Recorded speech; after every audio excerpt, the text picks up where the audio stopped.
Hey everyone, welcome to our channel, and thank you for your support. If there's a favorite novel on the channel and you want the next part, you're just one step away. Become a Patreon member and I can make it depending on your tier. Thank you for your attention.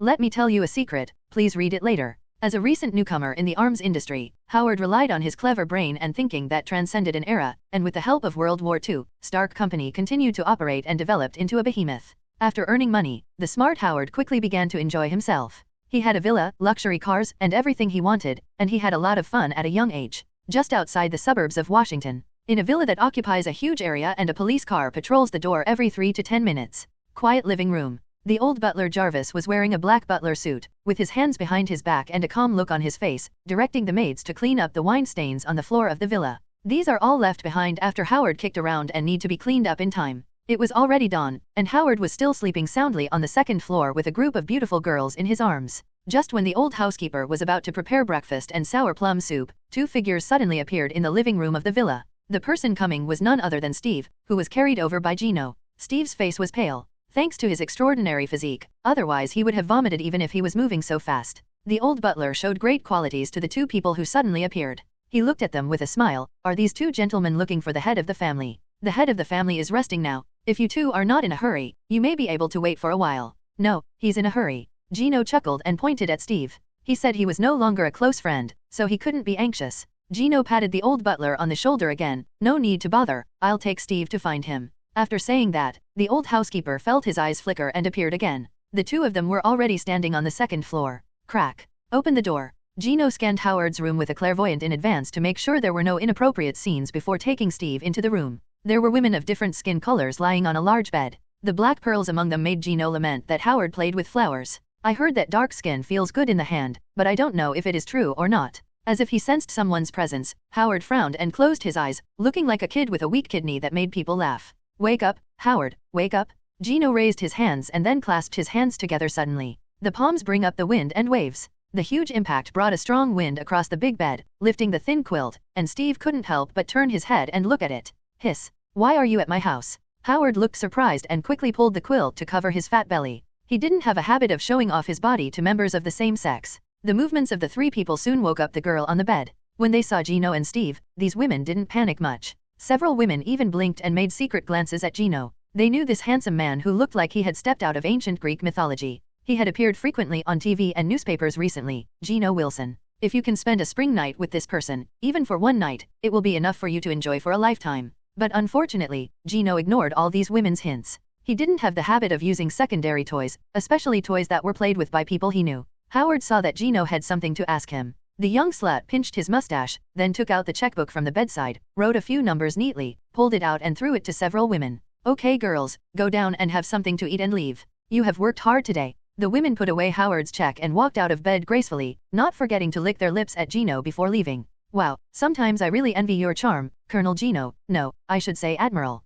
Howard smiled and got dressed, then pointed to the newspaper on the bedside. Letters of apology from Army generals were published above. You don't know that the Pentagon is now surrounded by reporters, as well as those protesting. They are all saying that the Pentagon is persecuting Zhongliang. Howard felt the same way and said, to be honest, you helped me vent my anger, and those guys also extorted benefits from me. It's a pity that he doesn't have Gino's strength to threaten the military bosses. After all, Howard has many arms colleagues. Okay, stop talking so much. I'm looking for you to build some equipment for Steve. With that said, Gino quietly approached Howard, lowered his head and whispered, I remember you have some Vibranium? Where did you find the Vibranium? Helping Steve build equipment was only secondary. Gino still wanted to know the origin of the Vibranium. He had been coveting the Vibranium suit for a long time. Hearing Gino's whisper, Howard looked like he had seen a ghost. His little hand shook and he couldn't help but break a few mustaches. He looked at Gino suspiciously. How did you know? You know, those things are all treasures secretly hidden in the basement. Is it possible that you came to my house secretly? Howard crossed his arms, looking like he had lost his innocence.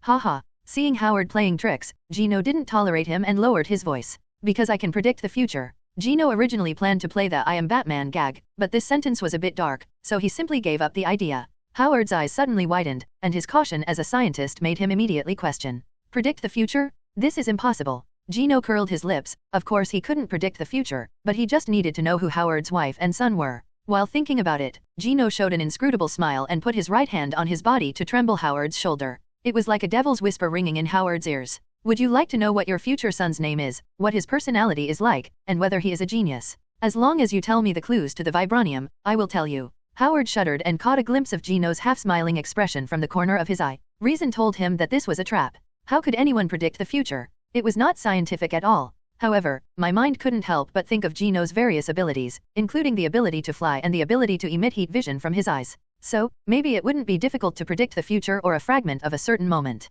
Although he didn't want to fall into Gino's trap, Gino's words were like a small brush brushing through Howard's heart, tickling him. The two were silent, and Steve looked at them blankly. What on earth did Gino say to Howard, which made Howard look constipated? But the silence could not last long. In the end, desire defeated reason. Howard ruffled his hair, gave up on himself and shouted, "That's enough. I'll tell you the Vibranium clues. Tell me quickly, who is my wife? Where does she live? Also, what kind of person is my son? The disappearing Bucky, please follow up." Gino recalled stories about Howard in his mind. When it comes to Howard, people's first reaction is that he is Tony's cheap dad. But his intelligence and wisdom continued to help Tony even after his death. His future wife's name was Maria Collins Carbo. According to some periodical comics, Howard and Maria's biological son was not Tony, but another baby who died young. In order to make up for Maria's pain, Howard adopted a child from the orphanage and named him Tony Stark. Gino doesn't know whether the universe he is in is a movie universe or a numbered universe, but in most universes, Howard's son is Tony. Whether he is his biological son or not, Tony will inherit the Stark group.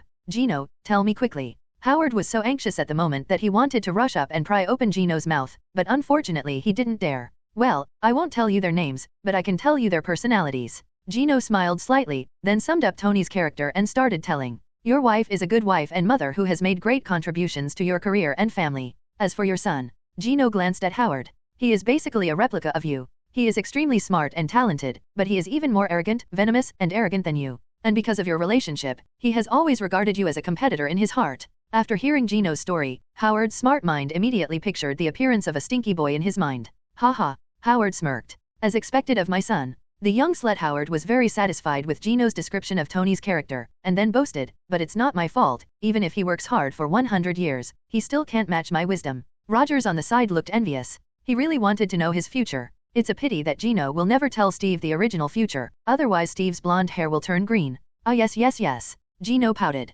Now tell me where you got the Vibranium. Howard was also a cheerful person. He took out a small gold-plated card from the drawer and said, "This was told to me by the patriarch of the Italian mafia family. His name is Mario." Gino nodded. "Well, and your Vibranium, use it to build a shield for Steve." Howard shrugged. "Follow me?" Knowing the future, he satisfied his curiosity in disguise, and he agreed to Gino's request without even thinking about it. As a scientist, Howard naturally transformed a spacious space underground in his villa for conducting experiments. "No, this is Vibranium." Howard pointed to the small box on the experimental table, which contained some small black carbon. "Is this Vibranium material?" Gino picked up some black particles and squeezed them slightly. The debris trembled slightly, but it was still able to maintain its shape without breaking under Gino's tremendous strength. Very defensive. Gino kept a few fragments and put them in his pocket, and put the remaining Vibranium back into the box. Through research on this substance, if you want to build a shield, you need these things. Howard snapped his fingers and pulled out a round mold from under the table, as well as several strips of brick-shaped steel alloy. Holding a tube of catalyst in his hand, Howard scratched his head in embarrassment. "We don't have enough temperature to melt the steel alloy." A new problem loomed before us. There was no furnace in this basement. No need for a furnace. Gino threw the steel alloy into the mold and motioned for the two of them to stay away. Gino's eyes lit up with heat vision. The terrifying temperature can easily melt steel. The whole basement smelled like rust. Turning the indestructible steel into molten iron and gradually filling the mold, Howard saw the opportunity and quickly poured the Vibranium in his hand into the mold. The two substances blended together, and Howard poured in the catalyst again. A light green catalyst fuses with the two substances. Soon, the boiling steel gradually subsided and then completely solidified. Gino turned off his heat vision and stared at the gleaming shield in the mold. Grabbing the shield, Gino then punched the shield hard. Oh! The fist collided with the shield and made a loud sound. The terrifying sound waves can almost tear people's eardrums. "Damn it, Gino, stop it." Howard covered his ears in pain, and Steve frowned, obviously feeling uncomfortable. "Yes, this little thing has good endurance." Gino smiled. He originally planned to imitate the fusion martial arts of Thor and Shield, but it seemed that he was overthinking it. Throwing the shield to Steve made Steve move to tears. Gino is such a good person. This is the second piece of equipment he has given to him. He should cherish it. "Thank you, Gino." He didn't know what it felt like, but Steve felt that he was only complete at the moment he held the shield. Steve secretly decided in his heart, no matter what moment, he could not give up his shield. "Wait, where are you going?" Howard took off his goggles and asked curiously. The two of them went to build their own equipment before dawn, and they looked like they were going to fight. Let's go to Poland to find my friend Bucky. Steve looked sad, and poor Bucky didn't know whether he was dead or alive. Take me one. Howard made the request immediately, his eyes full of excitement. This guy has a strong adventurous spirit in his bones. No. Gino shook his head lightly and glanced at Howard. With the opponent's small physique, if he was flown from Washington to Poland, the cold wind alone would kill him. After saying that, Gino motioned for Steve to come over. Ignoring the frustrated Howard, Gino carried Steve and flew into the sky, directly hitting a hole in the basement of Howard's house. Hey, you guys go through the main entrance. Howard looked at the dark night sky angrily, but Gino and Steve had long disappeared. A few minutes later, two figures crossed the night sky, and then suddenly landed outside a brightly lit base. Is Bucky in there? As soon as the two landed, Steve couldn't wait to ask. No, he's not here. I took you around and didn't see him. Gino stared at the base not far away. The experimental base is surrounded by thick cement piles for protection, which can withstand bombardment by large-caliber artillery shells. The location at the foot of the mountains, with the mountains as its back, is an excellent defensive location. But there may be clues to Bucky here. Gino's gaze fell in the distance. Through his supervision, he saw the Hydra medal on the chest of the soldier on the sentry tower and the shiny blue weapon on his hand. These weapons are all made of that little thing called the cosmic cube, and they are powerful and terrifying.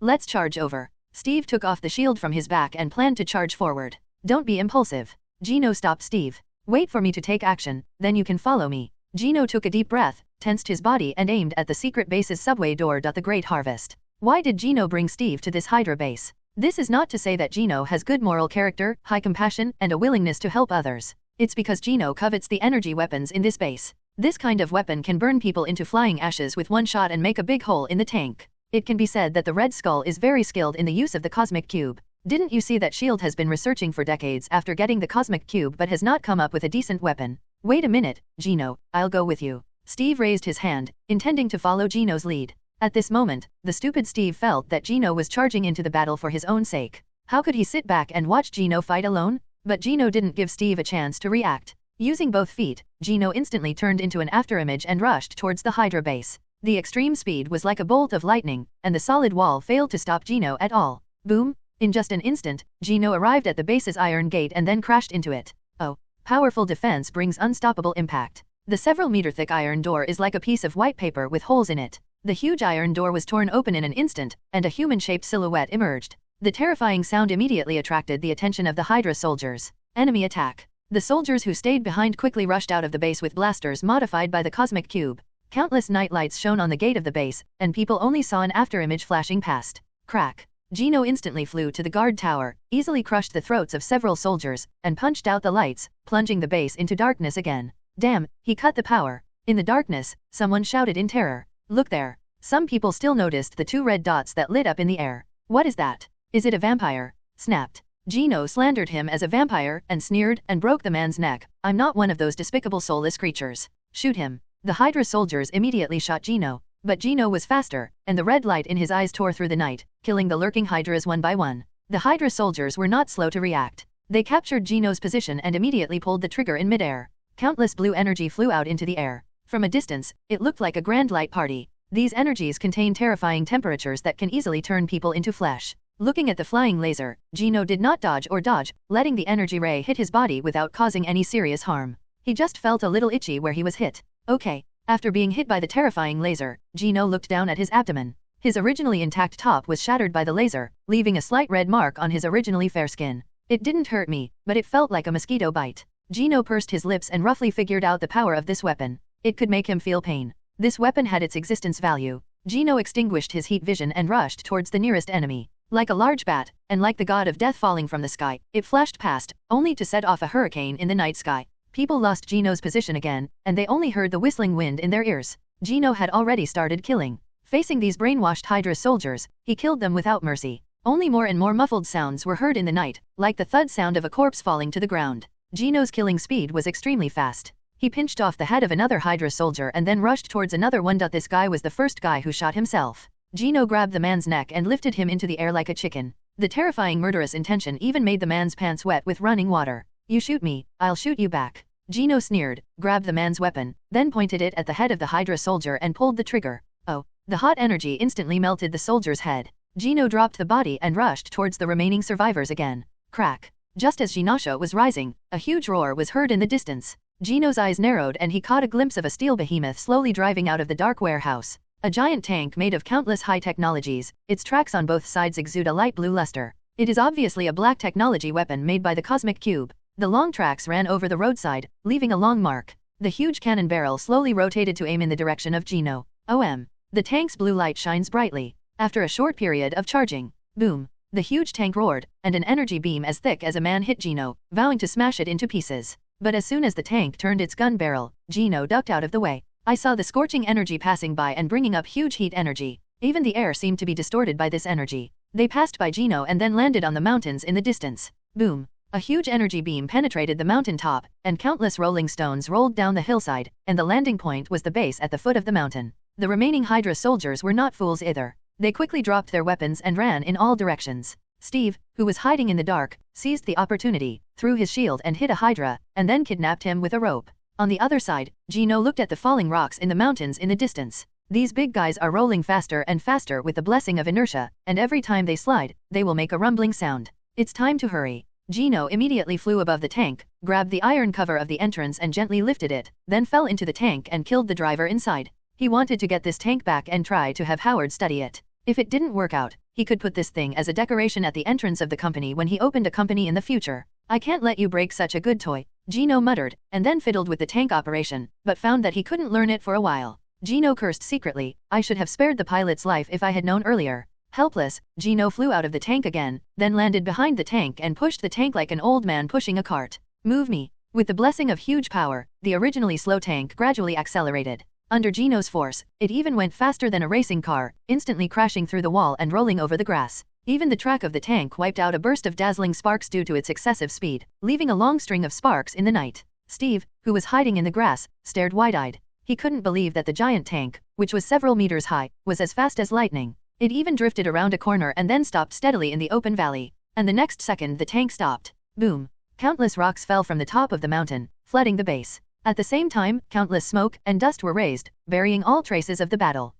Luckily we caught up. Gino exhaled and pushed the multi-ton guy to drift. To be honest, it was not an easy task. Gino, this is you? Steve walked towards Gino, carrying his newly acquired shield and looking at the steel giant in front of him with a shocked expression. The youngest general, please follow up. Steve was a little confused as to why Gino pushed the tank out. To contribute to a free America, of course. Gino was perfunctory, and then he saw the prisoner tied up by Steve under a tree not far away. Did you ask anything? Steve smiled bitterly and shook his head, lowered his head and sighed. No, their mouths are harder than rocks. No matter what I say, they will only reply to me. Long live Hydra, right? Gino curled his lips, and Steve nodded helplessly. Sometimes I really admire Hydra's brainwashing skills. Gino's eyes glowed red. Since this Hydra prisoner wouldn't give up clues, there was no need to live. The hot red light penetrated the man's chest, and the man groaned and fell to the ground dead. Come on, let's go in and see. Gino pointed to the ruins. Maybe there are some clues inside. Looking at the ruins submerged by boulders, Steve nodded firmly. Gino opened the way in front and threw the boulder out of the base. Gino quickly opened a path to the base. Taking Steve into the base, Gino found a laboratory with various strange instruments and found clues in it. Steve, you should probably take a look at this. Gino threw the experimental records in his hand to Steve. Gino just browsed through it roughly, and it mentioned that the captured Allied prisoners of war seemed to have undergone an energy transformation experiment called the Cosmic Cube. Sure enough, Hydra developed black technology again. Bucky won't turn into a superhuman who releases energy from his hands, right? This was inconsistent with his original memory, and Gino was a little suspicious. Perhaps it was the historical inertia brought about by the flapping of its wings as a butterfly? Taking the file thrown by Gino, Steve quickly lowered his head and reached out to flip through the files. Soon, he found Bucky's photo from above. Gino, it shows that Bucky underwent the experiment, and it seems to have been successful. Steve waved the document anxiously. We have to find him. Being dragged into experiments by Hydra is not a good thing, and Steve has even imagined in his mind the image of Bucky being tortured by the evil Hydra female agent. How to find it? Gino shrugged. The document does not mention the location of the transfer of Bucky's captives, and Hydra is like a rat, nest after nest, all over the world. Who knows where the Red Skull hid Steve's beloved Bucky went? Is it possible to find a needle in a haystack? Steve, I don't have that much time to accompany you to find Bucky. Gino shook his head and rejected Steve. I came here just to get benefits, and looking for Bucky was just a matter of course. I could find the best one, but if I couldn't find him, it had nothing to do with me. Bucky is Steve's friend, but not his. He needs time to plan more interests instead of accompanying Steve to find a needle in a haystack. Steve was a little disappointed, but he also understood that Gino was very busy and his strength was needed more on the front line. I understand, Gino, I'll go find Bucky myself. Steve forced a smile, then picked up his shield and left the base. After Steve left, Gino did not stop in the laboratory, but found a warehouse with the help of super clairvoyance. This appears to be an abandoned base, Gino thought as he walked towards the warehouse. Because there are only a few hundred soldiers stationed here, and except for a black technology tank, there are no other heavy weapons. Opening the door of the warehouse base, Gino quickly saw a warehouse of energy weapons that exuded a bright blue luster.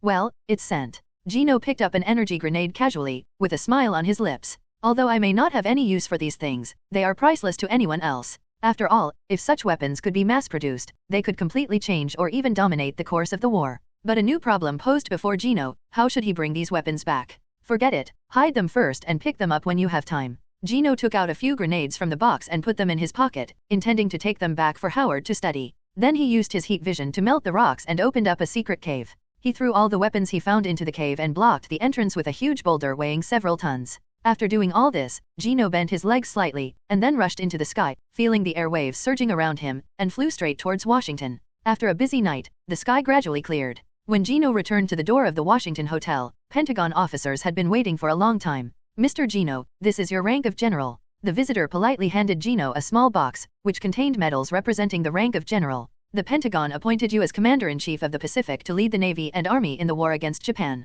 Originally, the promotion to general was supposed to be held in the White House, but Gino slapped the faces of the generals in the Pentagon. These people were not willing to cooperate with Gino and just be a green leaf. After the military personnel left, the White House also sent staff. These people seemed to have made an agreement and moved in tandem. The staff member pushed up his glasses and asked with a smile, "Admiral Gino, Mr. President would like to ask you when you will leave for Philippine Island." There's no other meaning. It's just that the Japanese reformers on the island over there have been attacking our navy all day long, causing heavy losses to our free America. I'll get going. Gino replied calmly. After the staff left, Gino stood there and meditated. Again, my strength is still too weak and I don't have the ability to influence the situation. Thinking of the Cold War after the end of World War II, Gino couldn't help but sneer. If at that time, a group of politicians wanted to go and kill the furry bears, he would go or not. If you don't want to be controlled by capital, then you have to become it. During the following days, Gino took Peggy to exchange gold bars for a bunch of US dollars, and then waved Franklin to buy some media companies. I don't understand, these media industries have no prospects at all. Walking out of yet another acquired company, Peggy shook her head. No, they're very promising, Peggy. Gino narrowed his eyes and smiled. Others may not know it, but Gino knows only too well the power of media and public opinion in later generations. If used well, this thing will be a murderous weapon. In the future, some groups will be very good at using this knife to kill invisible people, to ruin a person's reputation, and to punch people until they can't argue. After all, everyone who understands, but it's hard to say anything if you don't understand. There are many evil shadows involved in this matter, so I can only say that I understand and that's it. For example, the famous Spider-Man was angrily criticized by the boss of the Daily Bugle all day long, and he was almost smeared as a war criminal who destroyed the planet. The sewer exploded, damn Spider-Man did it. Stocks plummeting, damn Spider-Man did it. Perhaps even the owner of the Daily Bugle would sneeze and scold the nasty Spider-Man. The newly bought cage, please follow up. On another Monday, Washington Pier. The gentle drizzle splashes on the undulating sea surface, causing waves to rise. The battleship made of steel docked quietly at the dock, and Gino and the Logan duo stood on the shore.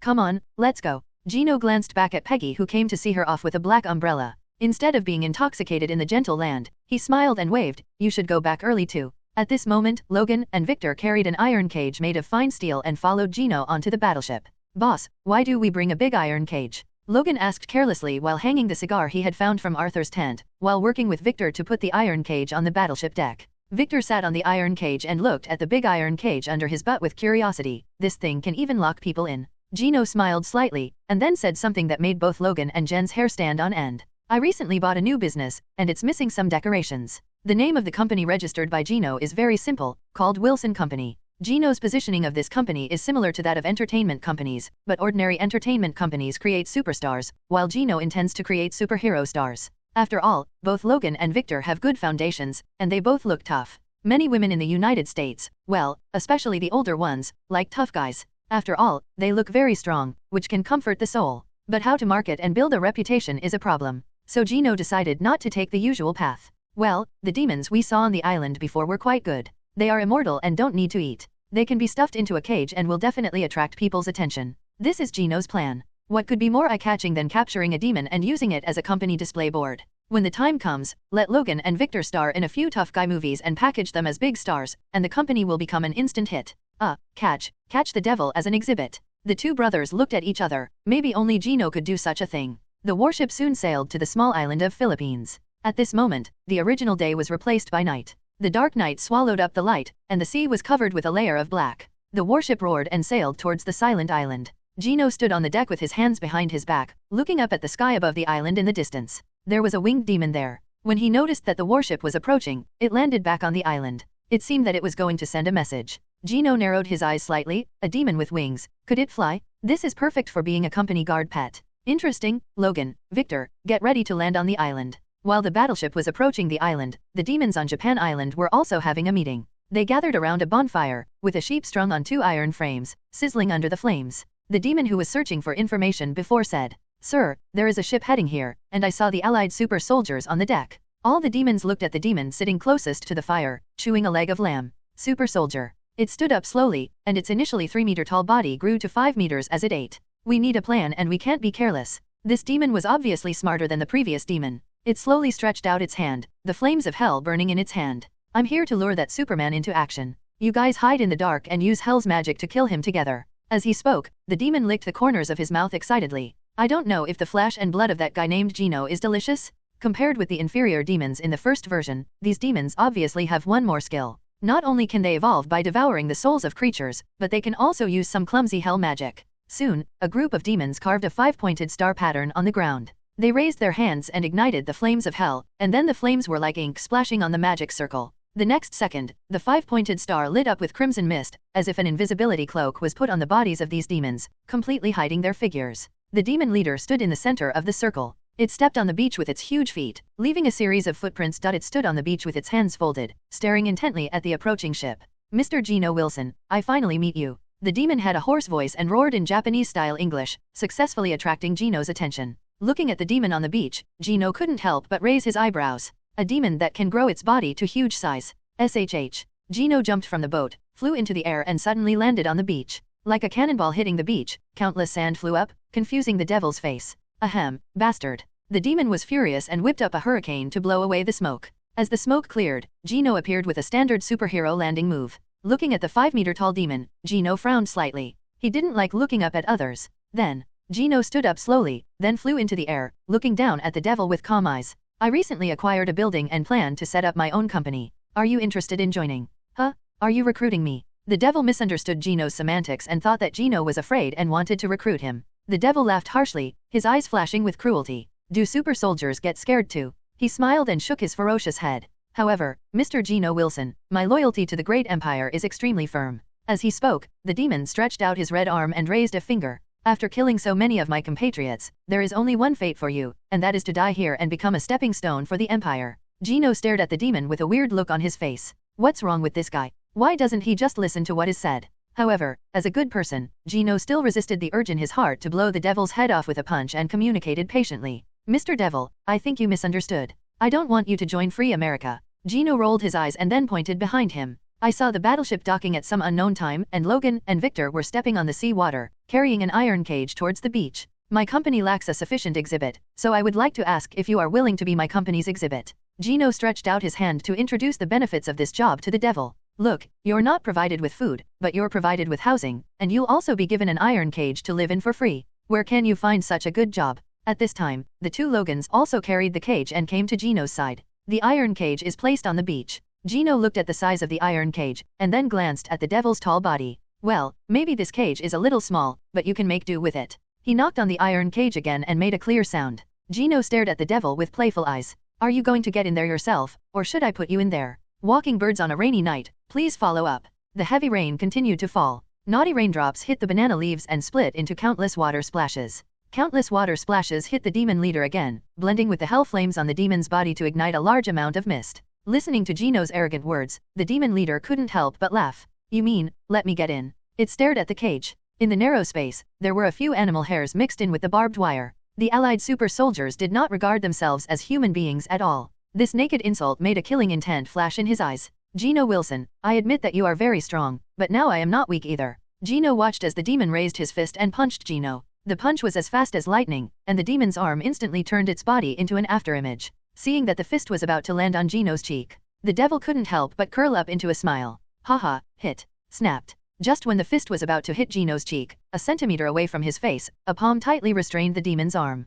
Damn it, I can't move at all. A look of horror flashed in the devil's eyes. Even he, who had become an inhuman devil, could not escape this power. Is the other party really human? My patience has its limit. Let me ask you one last time, can you enter the cage? Gino stared at the demon expressionlessly, and slowly raised a finger with his right hand that held the demon's wrist. This is the second time. Haha, I won't enter the cage. Before the devil could finish the rest of his words, he only felt his eyes go dark. A strong hand pinched his cheek, and then a terrifying force struck him, pressing his entire head into the sand. Grit poured into the ears and nostrils, and the humiliation made the demon struggle but could not escape its confinement. He vaguely heard Gino's voice, "It's a pity that there are so many roads, and you chose the worst one." The feeling of being pressed into the sand was very uncomfortable. Even though the devil's physique was different from that of ordinary people, every minute passed, and as time passed, the devil gradually became out of breath. Although it is a demon, this low-end demon obviously does not have the characteristic of not needing to breathe.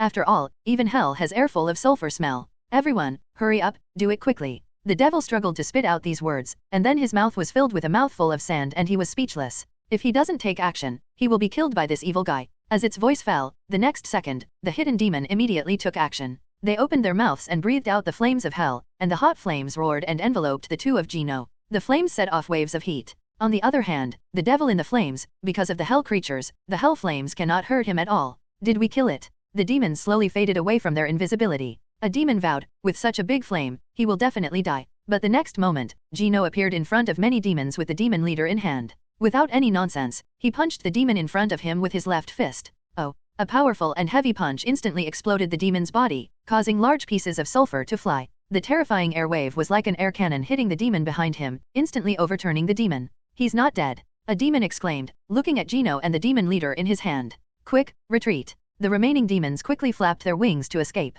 Do you still want to run? Gino sneered, his gaze narrowed, and his scorching heat vision instantly destroyed the demon trying to escape. It's like a duck shooting game, but this time the bullets become heat sights and the ducks become flying Japanese demons. Immediately, the heat vision swept through the demon group like a sickle cutting wheat, blasting all the demons into sulfurous ashes. Call. After killing all the demons except the one in his hand, Gino sneered and pushed the demon's head into the beach again. The little thing has learned how to conduct sneak attacks. To be honest, the sudden attack by these demons really surprised me. But that's about it. The hell flames used by these lesser demons are only slightly stronger than ordinary flames. If it were to be the hell flame of Ghost Rider, maybe Gino would have to avoid the edge for a while. It's a pity that you are too weak. I don't even bother to hide. Gino used his right hand to pull out the demon's head from the sand. Kill me, bastard. The demon took a mouthful of sand and complained vaguely. He knew he couldn't escape, so he yelled at Gino and wanted him to kill him. Kill you? How is it possible? Gino touched the devil's horns and showed a smile that was even more devilish than the devil. I said, if I want to capture you and use you as an exhibit, then I have to make you an exhibit, so I won't kill you. Gino used his strength again and sent the struggling demon's head into the gravel again. Do you understand? Gino estimated the time and pulled the demon out of the gravel again. Now, either you go in obediently, or I break your legs and throw you in. Gino squatted in front of the demon and pointed at the iron cage with a smile. Logan and Victor looked at each other. The boss was really cruel. Training a demon was like training a dog. Gino Wilson, you can either kill me or, Before it could finish its words, Gino, who lost his patience, grabbed a pair of bone wings on its back. Gino pulled gently, and the demon's huge fleshy wings were torn off like paper. Yellow-green pus and blood continued to gush out from the broken wings. What? The demon's pitiful cry echoed in his ears, and Logan grinned. It hurt to have his wings ripped off. Come in you. Gino held down the demon's neck, then roughly pushed it into the iron cage and locked it. Gino, damn bastard, I will never let you go. The devil squatted in the cage in an extremely humiliating posture, holding on to the iron bars with both hands. Gino smiled and pointed at Logan and Victor. Don't make any noise, or I'll let them insert these two wings into your butt. Gino shook the wings he was holding again, and saw that the demon's original shouting words were blocked in his throat, because it believed that Gino would really let the two younger brothers do such a thing. Although it has turned into an inhuman demon, it still has some bottom lines in its bones, and it finally chose to shut its mouth. Just a pair of vicious eyes staring at Gino, wanting to pounce on Gino and bite him to death. This damn human is simply more like a devil than a devil? Ignoring the devil's eyes, Gino threw a pair of wings to Logan and ordered, go back and find someone to process these two wings and make them into devil wings to hang on the wall of the company. Victor, go and collect the heads that were impaled on wooden poles by demons, and find a place to bury them. These ordinary people are unlucky enough to encounter unreasonable disasters. The only thing they can do is to let these innocent people bury themselves in peace. There is no need to watch people's lonely heads exposed in the wilderness if they do things casually. After Victor buried all his heads, Gino carried the cage and led the two of them back to the ship. He found the telegraph operator on the ship and told him, "Go and send a telegram to the White House. I'll take back Philippine Island, and then tell the Strategic Science Group to let Agent Peggy carry out the plan." Charlie's covetousness. Washington. Admiral Charlie was sitting in the cafe downstairs of his house, habitually spreading out the newly bought newspapers. What catches the eye is a clear line of large black and white characters. The gods on Earth have taken back Phoebe Island. Under Gino's planning, all the acquired media companies boasted about Gino's achievements, and only a few newspapers that were about to close down promoted superhero conspiracy theories. Charlie looked down at the cover. The accompanying picture is a photo of Gino smiling brightly and giving a thumbs up to the camera. Humph, a god on Earth? It's ridiculous, a freak can become a god on Earth. Seeing his enemy so early in the morning, Charlie felt as disgusted as if he had eaten the answer. "Hey, who are you scolding?" Several diners who had Gino's cheerful smiling face printed on their chests couldn't help but stare at the old man with evil expressions when they heard Charlie's abuse. Because Charlie was not wearing a military uniform, these fanatical fans did not know his identity and viciously humiliated the old man. "Admiral Gino is not comparable to a bad old man like you, he is Superman." As he said that, someone held up a splash ink comic, which showed a story about a man who was very similar to Gino defeating bad guys. "It's crazy." Charlie pursed his lips, stood up, picked up the newspaper on the table, and left the coffee shop expressionlessly. These people have no idea who that bastard Gino is, a vengeful, insidious, more politician than a politician, with only interests on his mind. Charlie held back his anger and read the newspaper again as he walked on the road. In the picture, a large iron cage beside Gino attracted the Admiral's attention. The creature in the iron cage had sharp claws, sharp horns, and a slender tail. Although the photo is a bit blurry, the pair of horns and devil's tail can't deceive anyone. This is a demon." Charlie was startled, his hand shook, and the hamburger patty in his hand wetted the newspaper, leaving a pool of oil stains. Damn it, Gino actually caught a demon. Charlie patted his clothes, his face uncertain. He knew that those demons were actually transformed from Japanese people. However, if I can capture this demon, can I work backwards to deduce the demon serum? Poor Charlie didn't know that the so-called demon serum was just composed of demon energy, and even if Charlie was given 100 years, he couldn't do it. No, such a powerful creature cannot fall into Gino's hands. At this moment, Charlie was already a little crazy, and already regarded Gino as his enemy, his old enemy. After getting into his exclusive Jeep, Charlie asked the driver to drive to the customs service in Washington. Charlie found an old friend of his in the general administration and explained his purpose. "You want me to seize the warship's cargo? Is that a warship?" The old friend looked hesitant. He was not going to make fun of his career. But Charlie picked up the coffee and took a sip, and said casually, "I remember that old Chuck seems to be stepping down from the position of deputy director." Charlie's meaning is very simple. "You help me check the cargo on this battleship. In exchange, I will help you operate the position of deputy director." The old friend's eyes lit up and he was silent for a moment. For the sake of glory and wealth, he gritted his teeth and nodded. "Okay, I will do you this favor. As long as the price given is high enough, most people will always betray themselves." So, the middle-aged man immediately led the team and set off, heading straight to the dock. At this moment, Gino's ship also slowly docked at the dock. "Hey, people on the ship, don't move. The General Administration of Customs received a report and suspects that you have hidden prohibited items on the ship." Charlie's old friend Kaya and his men signaled the people on the boat not to move and wait for inspection. "Boss, what's going on? Are these guys crazy? They dare to inspect the warship." On the deck, Logan and Victor looked surprised. "You know, this is a warship. It seems magical even when you think about it with your feet. When did the General Administration of Customs have the courage to inspect the warship? Of course they don't have the guts, but what if they were ordered by someone?" Gino glanced at the General Administration employees on the dock who were about to board the ship.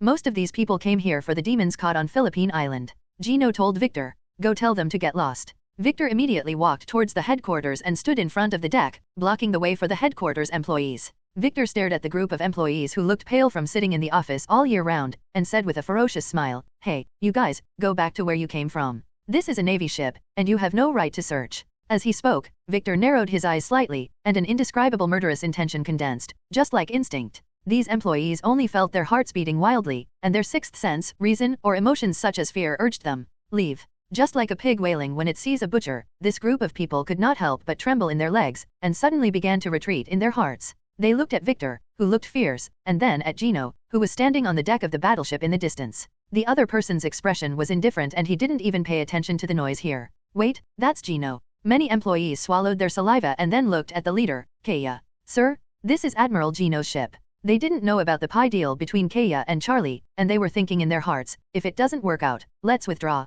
In order to check a ship, they offended Gino, but they couldn't afford to just go around. Kaya was also shrouded in this murderous intention, but it was obvious that his inner desire for the deputy general overcame his fear. He took a step forward and mustered up the courage to refute. We receive reports and have the right to inspect any vessel that passes the port. Seeing that Kaya's oil and salt were not coming in, Victor suddenly lost his patience. This grumpy old man already had a bad temper, but his character became even more violent after he followed Gino. He picked up the man's collar and pressed him against the railing. The nails of his right hand turned into sharp hooks and scratched the man's cheek, leading him out. A deep scratch. Listen, get out now. Otherwise I will kill you.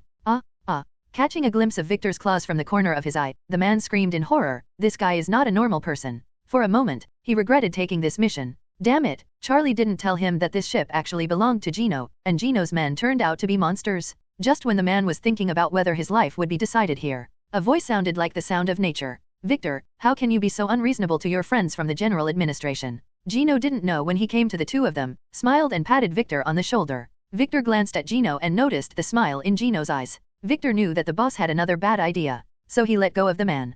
Kaya quickly wiped the blood from her cheek and looked at Gino with some emotion. The god on earth has such a good temper? I was sent by Charlie to cause trouble, but I didn't expect that the other party would repay evil with kindness. He is such a good person. Since friends from the general administration want to inspect the ship, let's do it. However, you can only come up one person. Who wants to come up? Gino stared at everyone with a smile, and immediately pointed at Kaya without waiting for their reaction. Well, this gentleman seems to be the chief among these people, so come up and check. After saying that, Gino gently pulled the man onto the boat. While Kaya wasn't paying attention, Gino pointed to Logan's mouth and then to the cabin inside, signaling Logan to take the man in, pry open the man's mouth, and ask him to reveal the mastermind behind the scenes. The man was led into the cabin by Logan Victor, and Gino's lips curved into a sneer. I'm not going to play the cat and mouse game. This Ti Victor and Logan are a special group, please follow up. Kaya doesn't know yet what she's about to face. This poor middle-aged man was taken into the cabin by two fierce-looking strong men, one on the left and one on the right, as if they were holding him hostage. Gino didn't keep him waiting long. Through his super hearing, Gino heard the screams and wails coming from Kaya in the cabin. As veterans of the military service, Logan and Victor are proficient in interrogation techniques. They can even hit people to make them feel painful but cannot see any bruises on the skin. Yes, many interrogations are just that dark and unpretentious. After all, violent justice is also justice. At this moment, Gino watched Kaya being beaten in a mixed doubles match by Logan and Victor. Fists rained down on the man's abdomen and back. While they were fighting, the two were cursing and asking, say it or not. Do you want to say it or not? The violent impact made him dizzy, and he finally couldn't bear it and fell down in the cabin, curling up to minimize his own injuries. This unfortunate guy finally understood what Gino had looked at before. That TM was not a compromise at all, nor was it to let him come to search, but to teach him a lesson. Oh, another punch hit the man on the shoulder, causing him to grimace in pain.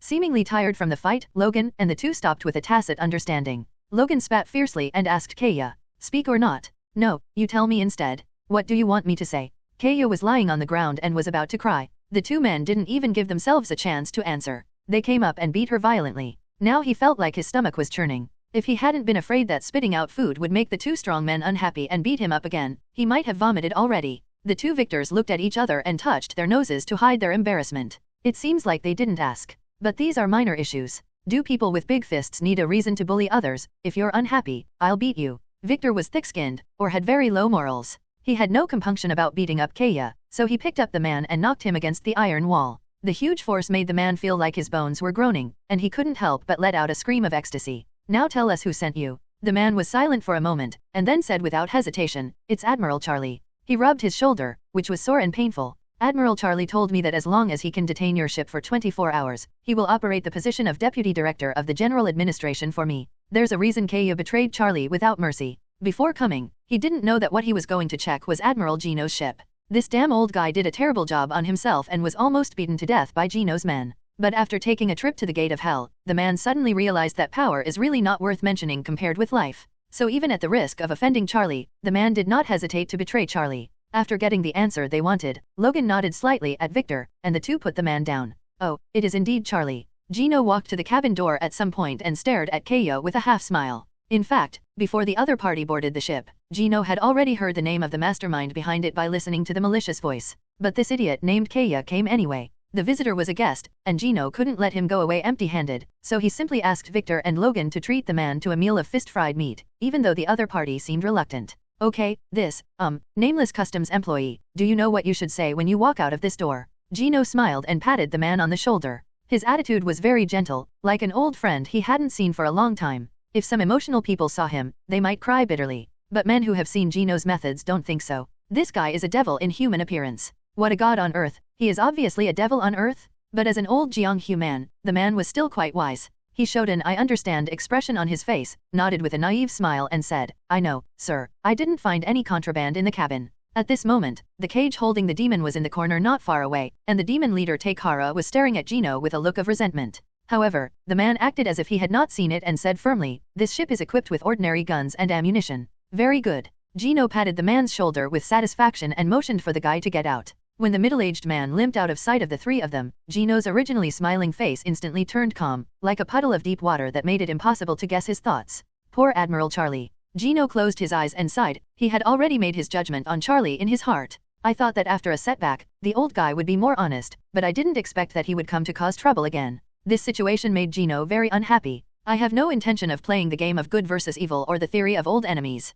If a person makes you very unhappy twice, get rid of him. Gino was talking to himself, while taking out a small grenade from his pocket. The grenade was emitting a bright blue light. This thing was found in the previous raid on the Hydra base. The energy generated by the explosion of just one can destroy a heavy tank instantly. Victor, Logan. Gino played with the grenade and said to the two of them, I have a task for you. With this grenade, our Admiral Charlie may need some small gifts from the young juniors. Throwing the grenade to the two of them, Gino sneered. This is the second time the old guy has disgusted me. I never like to repeat a sentence a second time, so Victor, Logan, you know. Gino raised his right hand and gestured towards his neck, Nizut, kill him, dot. Good boss. Victor grinned, fearing that the world would not be chaotic. His temperament liked killing the most. He took the grenade and was about to kill Charlie when he was stopped by Gino. What, you want to kill that guy in public and then become enemies of the United States? The saber-toothed tiger scratched his head. He really thought so. After all, there was no obstacle in the life of the grumpy old man that he couldn't overcome, and he would be done with it. Boss, do you mean to make his death look more like an accident?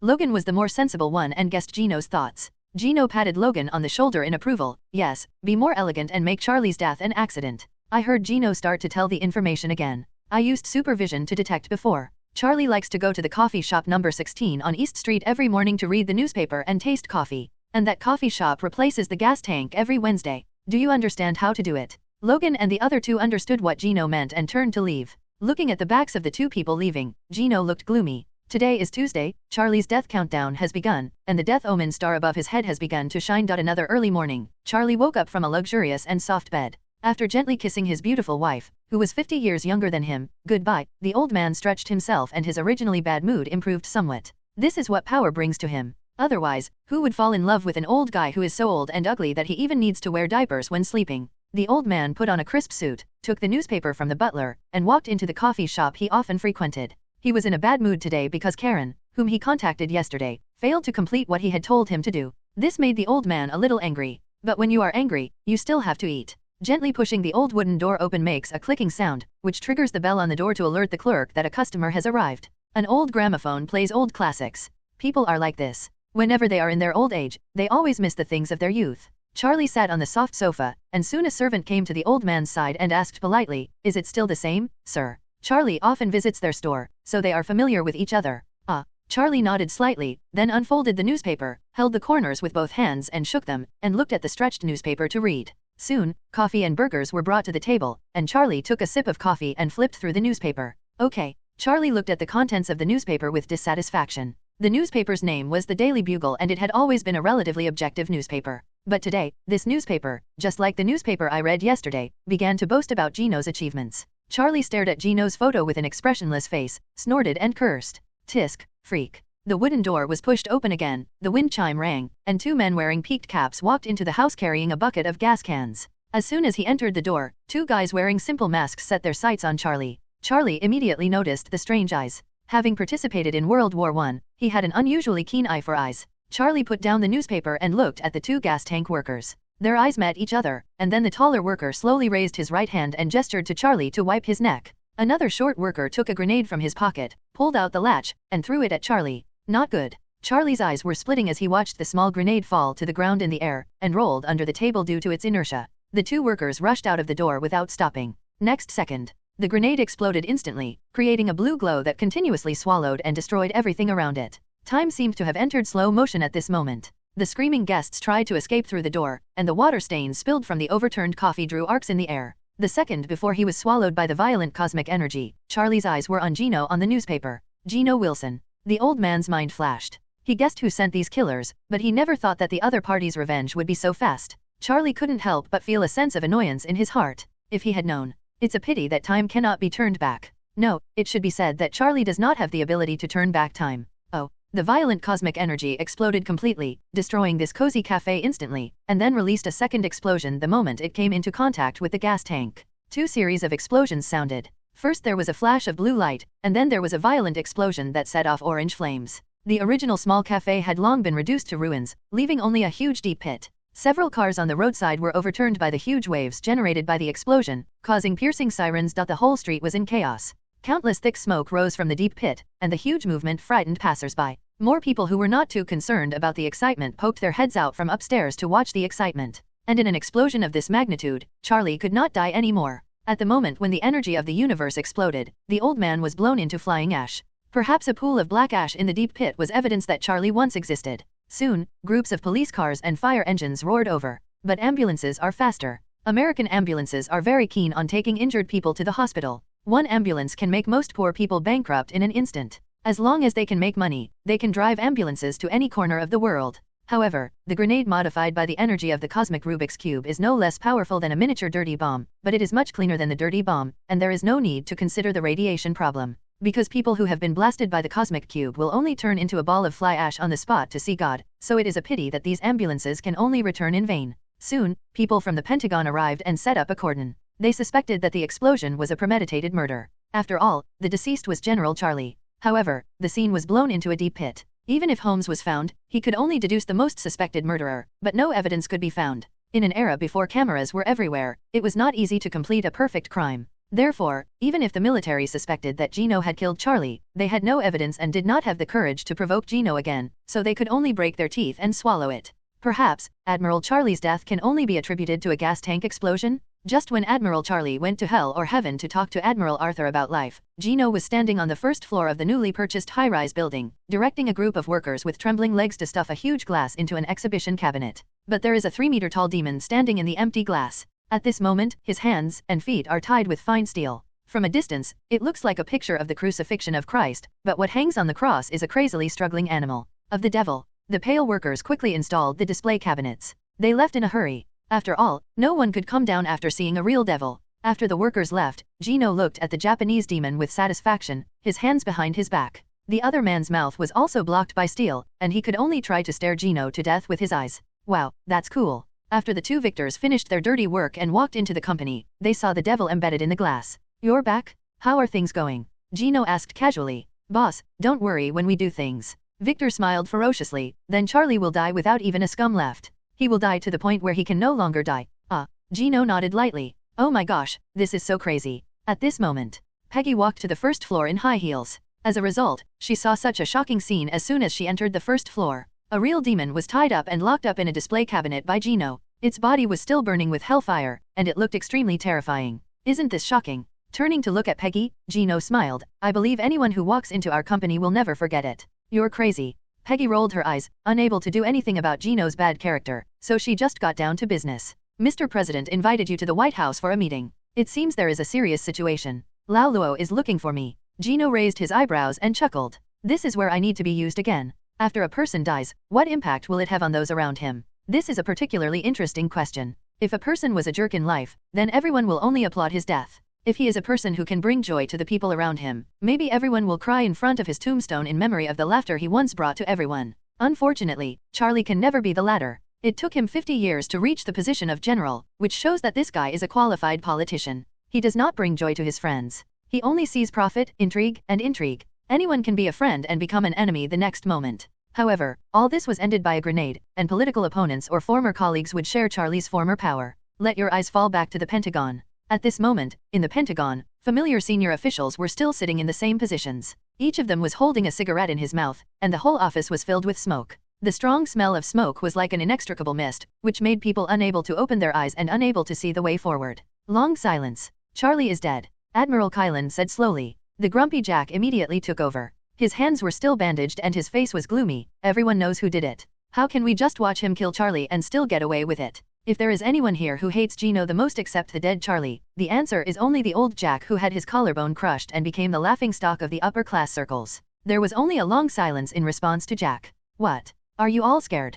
Jack's breathing was rapid, and his chest was rising and falling due to the rapid breathing. Jack, we're sorry about Charlie's death, but there's no evidence that Gino was involved. The other general nodded. When Charlie died, Gino was still doing renovations in the company. In fact, everyone knows who killed Charlie. But as Gino once said, when you show your weapon and hit a hungry wolf, these people will remember it. Faced with the threat of death, the truth doesn't matter. Well, General XX, you don't want a grenade popping out of the window while you're eating, right? And Charlie's death was Gino's most straightforward warning to them, don't bother me. Lose your life and go against Gino, these people are not stupid. Ha ha ha, good. Old Jack laughed angrily, picked up the teacup on the table and threw it to the ground angrily, his eyes scanning the silent crowd. You are afraid of the so-called God on Earth? I am not afraid, I will fight this scourge of America to the end. After saying that, Jack angrily opened the door and left. Go back to your office. Old Jack slumped on the luxurious lounge chair, staring at the daffodils on the bookcase in silence. Although he had to fight against Gino, he had no clue. How can an ordinary person fight against a god on Earth? Assassination? Poison? There's no way to kill that guy. Just when Jack was troubled, there was a knock on the door. Come in. A young officer with an immature face walked into the office with sad eyes. Admiral Jack, my father William has passed away. Jack slowly lowered his head and looked at the carpet under his feet, as if he could see flowers on it. Old William was his old comrade in arms. When he was sent to the military court, it was Jack who argued hard to save his life. This is really bad news, and what's even worse is that it all happened on the same day. Jack was a little depressed, sighed, and looked up at the young man. Little William, what are your plans? As a smart man, William Stryker Sr. was a smart man. He managed his son early and made him a lieutenant. General, I intend to avenge my father. William Stryker's eyes flashed with a flame called anger. My father was still chanting that name before he died. He seemed to be back to the day when his father came home. After offending Gino and being dismissed from his post, and even being tried and humiliated by a military court, old William dragged his tired body back home. However, all the honors and achievements in the past disappeared. In order to numb the pain in his heart, William chose to use alcohol to constantly numb himself, and every time he got drunk, he would murmur something like it was Gino who made me like this. Until recently, William died of alcohol poisoning after consuming too much low-quality liquor. Before his death, he asked Stryker to avenge himself. Recovering from the memories, the young man clenched his fists and gritted his teeth. The so-called god on Earth, Gino Wilson. He killed my father. Jack sighed and shook his head. It's a good thing to have ideals, little William, but don't be wishful thinking. What are you going to rely on to fight against that existence? An attempt to fight against a man with an invulnerable body, terrifying strength and speed, and a heat vision that can kill thousands of people in an instant. With all due respect, you are wishful thinking. Jack shook his head. Young people are like this. They always have unrealistic fantasies. If he could really deal with Gino, he would have done it long ago, and he would not have to stay in the office and sulk. No, General, I know a doctor who has strange speculations about Gino Wilson's abilities. William Stryker quickly explained. This doctor, Bolivar Teslak, believes that Gino's ability does not actually come from the serum, and the serum just activated the latent genes in his body. With that said, Stryker took out a report and handed it to Jack. This doctor discovered something called X genes in some humans. These X genes, when stimulated by specific environments, can bring some strange abilities to the owners of these genes. Jack silently flipped through the papers. As a general, he didn't know much about these scientific matters. You mean, Gino is actually the mutant the doctor mentioned? That's right. Stryker nodded and sneered. His two men, Victor and Logan, are also mutants with the X gene. Jack couldn't help but his eyes lit up. If it was true as Stryker said, this would be a brand new path. And Charlie's previous strategy of constantly using super serum in an attempt to recreate Gino was completely wrong. Jack suppressed the heat in his heart. If he could really do it, he could form an army of superpowers. He quickly asked. So, what are you going to do? Stryker looked embarrassed. He walked up to the map and pointed at the map of Free America. We need more X-gene carriers for experiments, and Dr. Bolivar also needs more experimental funds to support his research. Jack understood. This was asking him for money and power. I can give you these, but, Stryker, I need you to come up with the experimental results quickly, so that you can attract the attention of the higher UPS. Stryker put his legs together and saluted Jack, his eyes firm. Don't worry, General, I will definitely come up with a result that satisfies you. Crazy plan, please follow up. The White House, this long-standing building has always been a symbol of free America. Documents that affect all parties are issued from here. It is the most authoritative institution. A black car parked slowly outside the White House. Gino was walking on the lawn wearing an army uniform and holding his hat in his hand, stepping on the soft grass. Seeing Gino coming, the White House security guards immediately led Gino the way, pushing open the somewhat heavy door. This is a huge conference room. At this moment, the Navy and Army generals are sitting in 2 rows, arguing among themselves. His Excellency the President, who was sitting in the first seat, was holding his head with a sad look on his face. Seeing Gino walking into the room seemed to press the pause button. The noisy crowd suddenly fell silent, and all eyes fell on Gino. Looking at Gino arriving, Lao Luo seemed to have grasped a life-saving straw and clapped his hands quickly to attract attention. Okay, everyone, this concludes today's meeting. Admiral Gino and I will have a few words. The generals stood up and left, and soon, only Gino and Lao Luo were left in the room. Please take a seat, Admiral Gino. Lao Luo smiled, rubbed his temples, and exhaled. Oh, I'm kidding you. The Army and Navy never deal with it. What does Your Excellency, the President, want from me? Lao Luo raised his hand and hammered the table with an angry tone. The documents are on the table. Take a look at them yourself. The Japanese pirates are just a bunch of lunatics. Gino flipped through the documents on the table and quickly figured out the cause and effect. To put it simply, the Japanese people seem unable to withstand the constant blows brought by Gino. Well, starting from Peleus Island, the Japanese have been unlucky all the way. The island of Peleus was lost, and a generation of Japanese demons were created. However, they collided with Gino, destroyed them all, and even lost the island of Phoebe. After losing Philippine Island, the Emperor gritted his teeth and created a second-generation demon again. Just a few days after regaining Philippine Island, Gino killed him and pushed back the second-generation demon. How to describe it? It can only be said that Japan, a small country, is like a drunken lunatic every time it gambles on its national destiny, a gambler with red eyes. The more he gambles, the more he loses, and the more he loses, the more he gambles. And recently, they have become restless again. According to the news from the Strategic Science Group's spies lurking in Germany, the Japanese pirate emperor revealed to Germany that they were developing some kind of secret weapon that could destroy the Allies, which seemed to be related to the mysterious disappearance of people on Japanese island. Gino immediately thought of the second evolved demons, and an ominous premonition came to his mind. The damn emperor couldn't really summon a demon from hell, could he? I always feel like I'm being targeted by the will of the world. I've encountered more trouble this month than the Avengers of the future will encounter in a year. Suppressing the annoyance in his heart, Gino looked at President Luo. So, what does Your Excellency, the President, mean? I have a plan here. Lao Luo mysteriously took out a document from his wheelchair, put it on the table and pushed it gently, and the document slid to Gino. The Fat Man and Little Boy Plan. Gino stared at the document above. Howard Stark's name was clearly written in the column of the developer. Howard's despicable smile flashed through his mind, and Gino couldn't help but raise his eyebrows. It seemed that the nightmare of recruiting men was coming. Lao Luo's eyes flashed with cruelty. Based on the current situation, we should use our real trump card to beat the Japanese. Let them surrender. Gino understood that Lao Luo was planning to defeat the Japanese people in one fell swoop and make them surrender completely. What do you mean, Your Excellency the President? There was a guess in his heart, but Gino still asked Lao Luo. Dual front operations. Gino, I need you to lead the black-robed pickets to raid the Japanese mainland and kill the Japanese emperor. On that day we will launch a devastating attack on the important industrial cities in the Japanese mainland. The atmosphere was silent again. Gino closed his eyes slightly and thought, countless thoughts flashing through his mind. This is another opportunity to increase your reputation and usurp power. I have a plan in my heart. He stood up again, opened his eyes, his gaze was firm, and a smile appeared on his lips. Gino is polite. Why not? Your Excellency, I will lead the black-robe pickets into action. Late-night bars. The familiar pole dancer twists and turns. On a chair at the bar, Logan was trying to strike up a conversation with an attractive young woman who was close to 40 years old. Unfortunately, this beautiful young woman has no interest in Logan. Victor, on the other hand, kept pouring wine into his stomach while watching his poor brother fail to strike up a conversation, letting out a gloating laugh. The bar door was pushed open again. Seeing the visitor, the crowd quickly seemed to press the pause button, leaving only the noisy music echoing in the bar. Gino walked into this bar, and everyone's attention was focused on him. He looked like he was eating melon with great interest. Unexpectedly, the famous Admiral Gino, a decent American figure, would also come to the bar to drink away his sorrows. And the dancers on the stage also lit up their eyes. If they could spend a good night with Mr. Gino, their price would be hundreds of times higher. Unfortunately, Gino had no interest in these people. He just smiled and motioned for everyone to continue. Then he walked to the bar and patted Logan on the shoulder. Stop teasing girls and follow me. The charming young woman's eyes widened. The Logan who was chatting with her actually knew Gino? She quickly took out a marker pen from her pocket and wrote down her contact information and stuffed it into Logan's hand, and then gave Gino a reserved smile.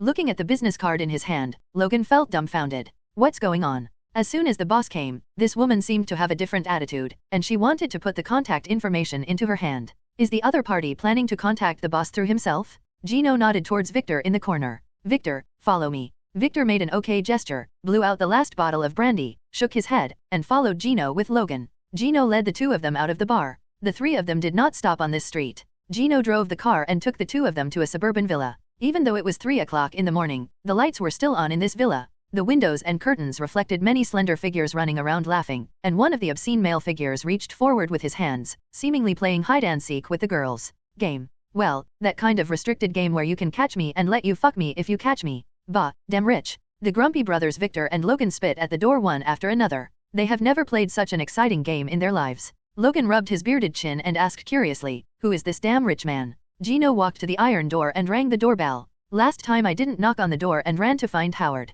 Poor Howard almost turned into a sheep out of fright. "Hey, this is not possible." Gino is still counting on Howard to build him some high-tech armor. So Gino plans to be polite this time and be a good person? Gino introduced Howard to the two of them. "Howard Stark, the famous playboy, the largest arms dealer in the Pentagon. We are here this time to ask him to add some ingredients to the little boy." Butler Jarvis quickly led the three of them into the living room. Seeing the countless long white legs intertwining with each other in the hall, Logan felt his heartbeat quicken, and he looked at Howard fiercely. The damn rich man, the damn Zibben family. Inside Howard's mansion, Butler Jarvis opened the door for Gino. In the living room at the moment, the luxurious furniture originally placed in the living room is stacked in a mess in the corner. Howard covered his eyes with the red hood on an unknown pretty girl, spoke obscenely, and touched around with obscene movements. "Hey, baby, where are you? Don't let me catch you." Howard suddenly touched someone's waist, and immediately the man let out a strange scream. "Found you, baby." The man exerted strength in his waist and abdomen, trying to lift the baby he was holding. However, it seemed as if he was holding a mountain peak and couldn't move at all.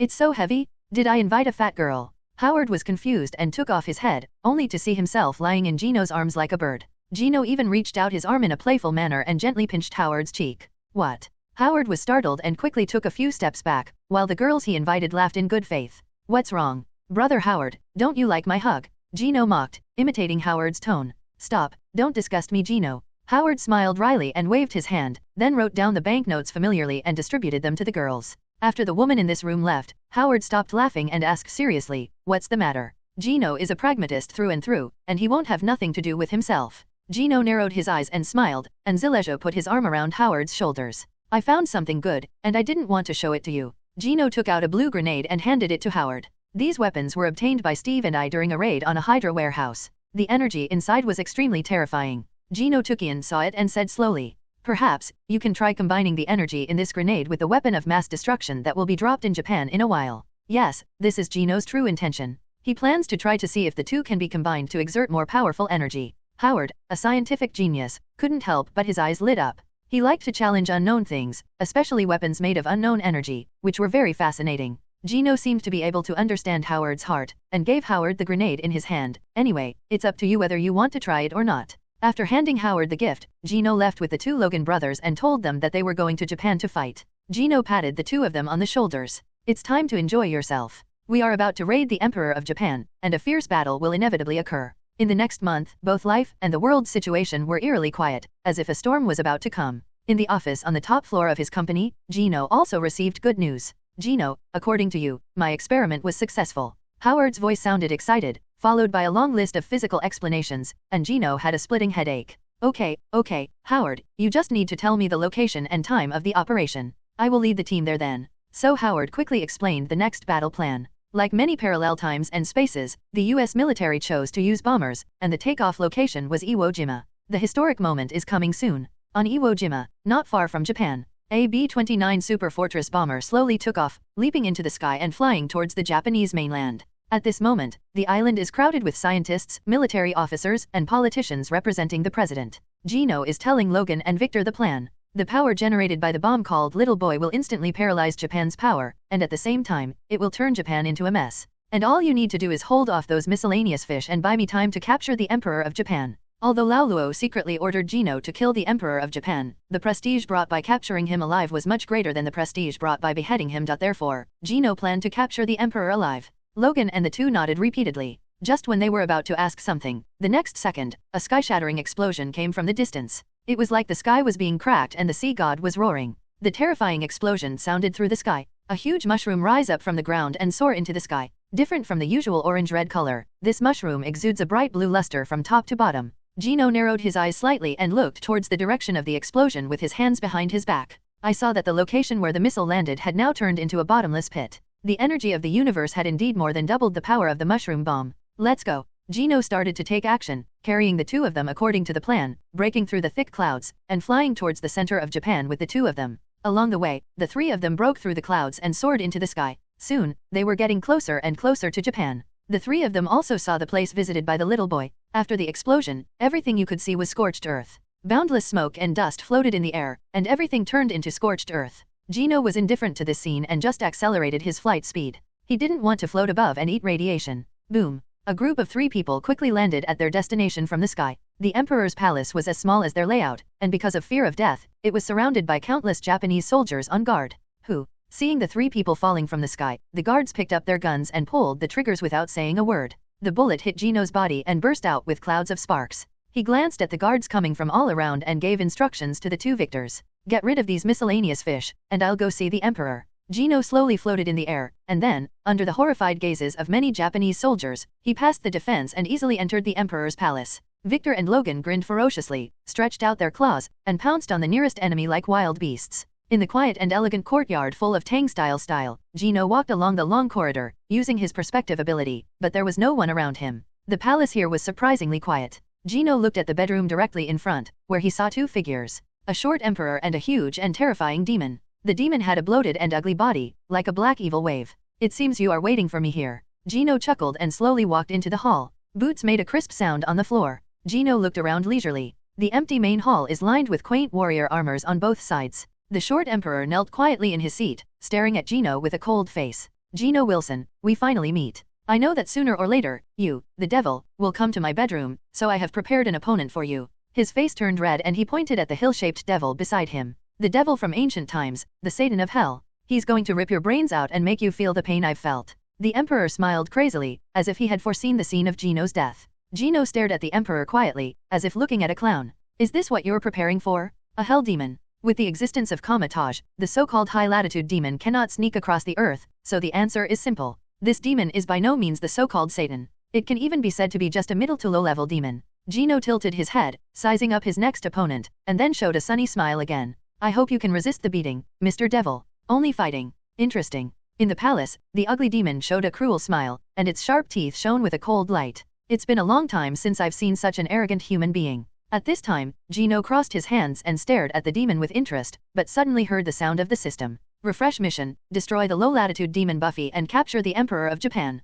Reward, double superpower superimposed. After hearing the rewards from the system, Gino looked at the demon and the Emperor with warlike eyes. With Gino watching him, the Emperor felt a chill on his head, fearing that Gino would blow his head off with a punch. He quickly urged the devil beside him. Hey, evil, Lord Demon, hurry up and kill this damn human. I know, don't rush me, it's just a bug, I'll crush it to death. The demon twisted his almost invisible neck and then slowly stood up. I heard that you are called Superman by humans. Please let me see what you are capable of. As soon as he finished speaking, the demon rushed towards Gino at a speed that was not suitable for his size, and then punched Gino hard in the face. The sharp bone spurs on the hand bones ripped through the air and let out a harsh scream. However, Gino was much faster than the devil, and he just gently raised his hand to block the incoming fist. Oh. The collision of fists and palms caused a terrifying wave of energy, and the armor of the surrounding warriors overturned and fell to the ground, making a crack sound. What? The devil was a little surprised. He didn't expect this tiny human being to be able to catch his punch. Feeling the power coming from his fist, it was like a mountain that was hard to shake.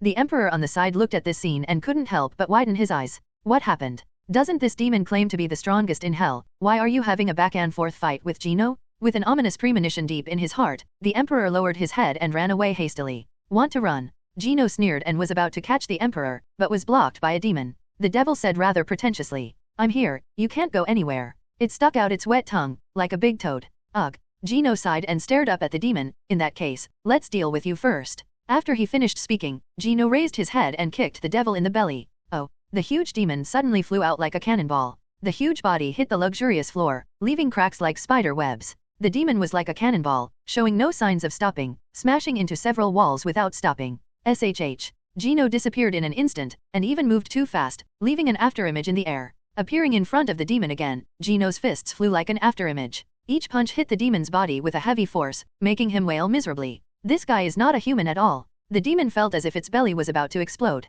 A cruel look flashed in its eyes, and it used a hidden killing move. However, I am not unprepared. Opening his mouth, his thick tongue stabbed Gino's neck as fast as lightning, and on the tongue, there was a handful of small dark green stones. Okay. Looking at the stabbed tongue, Gino, who had a mysophobia, instantly lit up with a red light. His scorching heat vision melted the devil's tongue with a buzz sound, and a dark green dagger rolled to the ground along the fallen tongue. Ugly stuff. Gino's eyes flashed with coldness, and he immediately grabbed the base of the demon's severed tongue with one hand, exerted force with his right hand, and threw the demon back as if he was pulling a ball of mud. Bang! The poor demon was hit hard on the ground by Gino like a sandbag. But it wasn't over yet. Gino's movements were getting faster and faster, completely replicating the scene where the Hulk violently beat Loki, beating the demon back and forth like a rag. Gino stopped his movements with another slap on his back and taunted him. What a weak devil. Ah, human? I'm going to kill you. The rapid and frequent movements made the devil dizzy, and the humiliation of being caught and beaten by his tongue made it want to kill Gino immediately. However, the demon's bones on the ground were shattered into pieces, like a pile of mud lying on the ground, with only a mutilated cheek left to curse.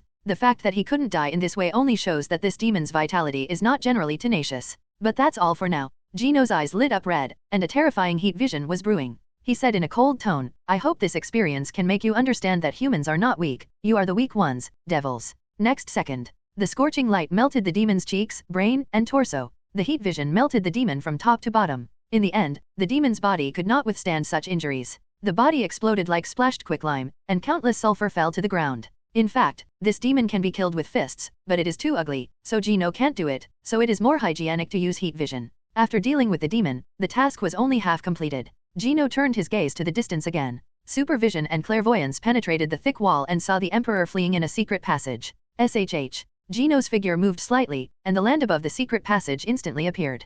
Gino stood with his hands on his hips, controlling his heat vision to melt the cement, cutting the secret passage like a welder. Gino cut through the cement tunnel and then jumped. Boom. Gino jumped down the secret passage and happened to be standing on the only way the Emperor could escape. It was like a wall blocking the way. The Emperor, who fled in a panic, didn't even notice that Gino was standing in front of him. He bumped into a hard body and couldn't help but fall to the ground. He looked at Gino in shock. You? What about the demon? The Emperor was going crazy. That was the demon guard he bought at the cost of tens of thousands of lives. It was said that he was a powerful high-level demon. Gino chuckled, and then grabbed the Emperor's neck, as if he was lifting the four-eyed boy into the air with a little chicken. Gino's eyes were filled with amused thoughts. Devil? Of course he's dead. Hearing Gino's answer, the Emperor seemed to be in a daze. The amulet I bought with tens of thousands of lives, was killed so easily? Under the huge stimulation, the Emperor's hands and feet trembled. Finally, his eyes were dull and he muttered to himself. No, this is impossible. This is all an illusion? Haha, you are all my illusion. The Emperor seemed to be crazy, and even kept twisting like a maggot. Gino lowered his head and looked down at the dwarf Emperor. Are you crazy? But it doesn't matter if you're crazy, as long as you don't die. With that said, Gino grabbed the Emperor's head by the back, held his head down and smashed it against the wall. The Emperor didn't even react. The huge impact made him roll his eyes and fall into coma instantly. Mission accomplished. Get double superpower. The power brought by the system is like a warm current flowing into every part of the body, and every cell in the body seems to be cheering for joy. The already well-developed muscles seemed to have evolved a second time and became more plump. Gino stretched out his hand slightly, and then made a fist fiercely. Oh! Huge airwaves spread along the palm of his hand, blowing Gino's long hair. Carrying the Emperor of Japan, who was unconscious like a dead dog, Gino had an expressionless face. It's not enough. I want to be stronger. Chapter 54 Epilogue. The battle was surprisingly brief. Gino thought the Japanese could come up with something new, but he didn't expect it to be the same old trick of sacrificing souls in exchange for help from demons. Carrying the unconscious Emperor, Gino strode out of the half-ruined palace. Outside the palace, countless corpses were lying on the ground, and the entire road was wet with blood. Two bloody figures were waving their hands crazily to slaughter the Japanese soldiers. Tisk, the claws are still not sharp enough. Gino watched as a Japanese soldier blocked Logan's chop with his rifle. Perhaps, it is time to improve the strength of the two younger brothers. But now, there are more important things to do. Buzz. Gino jumped into the air, and his heat vision cut countless Japanese soldiers into two like killing chickens. The smell of burning and blood mixed with each other, filling the entire street. Listen, you stupid beasts, your Emperor is in my hands. Gino brought up the unconscious Emperor to show everyone. Nanny. This is impossible. Your Majesty the Emperor. Seeing their spiritual flag being held by Gino, these Japanese berserkers suddenly lost their fighting spirit. Gino's lips curled up into a smile, and he said in a wicked way, now, everyone, commit suicide immediately. Otherwise, I'll kill him. As he spoke, Gino exerted slight force on his right hand, and the unconscious Emperor's face suddenly turned green, as if he would suffocate to death in the next second. This is of course not because Gino can't kill these Japanese soldiers, but because he has never seen a Japanese committing seppuku with his own eyes. After all, in the past, those guys were killed by Gino before they even had time to express their loyalty. So today he wanted to see this underworld scene. For the great Emperor. Without any hesitation, these brainwashed fanatics pulled out the bayonets on their rifles and stabbed themselves in the abdomen. Like toppled dominoes, one or two fell in a pool of blood, lifeless. Logan and Victor's eyes widened. These Japanese people are so crazy. Who knows about my family members? They will commit suicide if they disagree with me. Okay, we've got the people, let's get out of here. Gino said to the two of them. Japan is now in chaos. First there was a terrorist explosion, and then Gino and Logan fell from the sky to kill. The backbone of Japan is gone, and Japan's defeat is only a matter of time. Saying that, Gino let Logan carry the Emperor, while he dragged the two of them, and the four of them flew into the sky towards Iwo Jima in the distance, bringing the Emperor down from the sky. For a moment, everyone around him was attracted by the Emperor in Gino's hand. A group of generals were so shocked that their mouths seemed to be able to fit an egg in. Oh my god, Gino captured the Emperor of Japan. Oh my god, notify the White House, notify the Pentagon. Soon, the telegram was headed toward the White House. The White House also quickly received the news. The telegrams were like 12 tokens, urging Gino to return home with the Emperor. Capturing the king of a country alive is a great achievement in any era. Gino embarked on a journey back home on a warship specially sent by the Navy to pick him up. In the following days, Gino accepted endless interviews and was pursued by enthusiastic fans. Of course, the paparazzi secretly following Gino also evolved from 1 street to 3 streets. Sitting in his office, Gino held Peggy in his arms. Gino felt a little emotional as he caressed the round calves wrapped in black stockings. I finally understand why some celebrities suffer from depression. Who can stand it when every move you make all day is magnified infinitely? For example, if I went to a cafe today and drank a cup of coffee, countless fanatic fans and paparazzi would come to interview the shop owner the next day. For example, what kind of coffee did Gino drink? How long did Gino stay in this coffee shop? The store owner will also use the gimmick that Gino Wilson, the god on earth, once came to dine in the store to attract customers. Even his 2 followers, Logan and Victor, were followed by a group of paparazzi. They were forced to hide on the first floor of the company and spend their days drinking. This is normal. After all, who in America doesn't know you now? Peggy knocked off the offending hand and rolled her eyes. To get down to business, the president plans to honor you at the White House tomorrow morning. I heard they plan to give you the title of 5-star general. Gino didn't feel anything about it, but looked at the window and squinted slightly. Peggy, what do you see outside that window? Okay. The female agent suddenly became alert and walked towards the high-rise glass with her long black stocking legs. However, when she got closer, she found that there was only darkness outside the window, and there was busy traffic below the 18th floor. All I saw was your face. Peggy looked helplessly at Gino's face reflected on the glass. Any more bad ideas? Hehe, you'll know soon. Behind him, Gino grinned and lifted his skirt slightly. Peggy sighed and simply let Gino do what he did. The White House the next day. Let us welcome America's 5-star general, General Gino Wilson. Lau Luo smiled and handed the medal representing honor to Gino. Immediately afterwards, there is the cliché photo interview session. Gino. When Gino finished the interview and just walked out of the living room, he ran into an old acquaintance, Phillips. Phillips is still the same, smiling and holding a pipe. Haha, he's getting more and more handsome, Gino. Thank you, Colonel. Gino nodded politely, and then asked the other party what he wanted from him with his eyes. Gino. Phillips pulled Gino to the corner and asked in a low voice. Your Excellency the President wants to know your next plan, such as the future direction and so on. Looking at Gino who was thinking, Phillips felt mixed feelings in his heart. In just a few months, this young man became an indispensable figure in the United States, and even the President had to consider his attitude and ideas. Gino thought briefly. Is the war over? No, although Japan was defeated, Mustache was still stubbornly resisting in Europe. Therefore, he still has a lot of achievements to make. So Gino showed a sincere smile and said, Colonel Phillips, I am still willing to join the battle and defeat the evil empire. His reputation was high, but Gino didn't mind making it even higher, preferably to the point where everyone in the world knew about his achievements. That's a good ambition, Gino. I really saw the right person. Phillips patted Gino on the shoulder with satisfaction. Then, I'm going to report to the President. But you might want to be prepared that they're going to transfer you from the army to a new branch. After all, Gino's achievements this time were enough to silence everyone, but the generals in the army were not willing to see Gino at all, let alone let him take power. Therefore, they thought of a way to get Gino kicked out of the army. Phillips smiled. I heard that the President plans to establish a new department, the Tianjian Bureau. You may be the top leader. Oh. Gino raised his eyebrows. Is there such a good thing? A new beginning. I'm so mad. Hey Starling. In the dark conference room, the chandelier overhead trembled slightly due to the huge sound. Head of Reich, Polish pain, Aryan glory, Jewish nightmare. The short man with a mustache who had been blessed with this series of honors was roaring like a mad dog at the moment, and his slanted bangs highlighted a bohemian and suave look. Bang bang bang. The man kept banging his fist on the table and roaring. Damn donging people. They're just a bunch of stupid pigs. There is no difference between them and the surrendering French and the damn Italian idiots.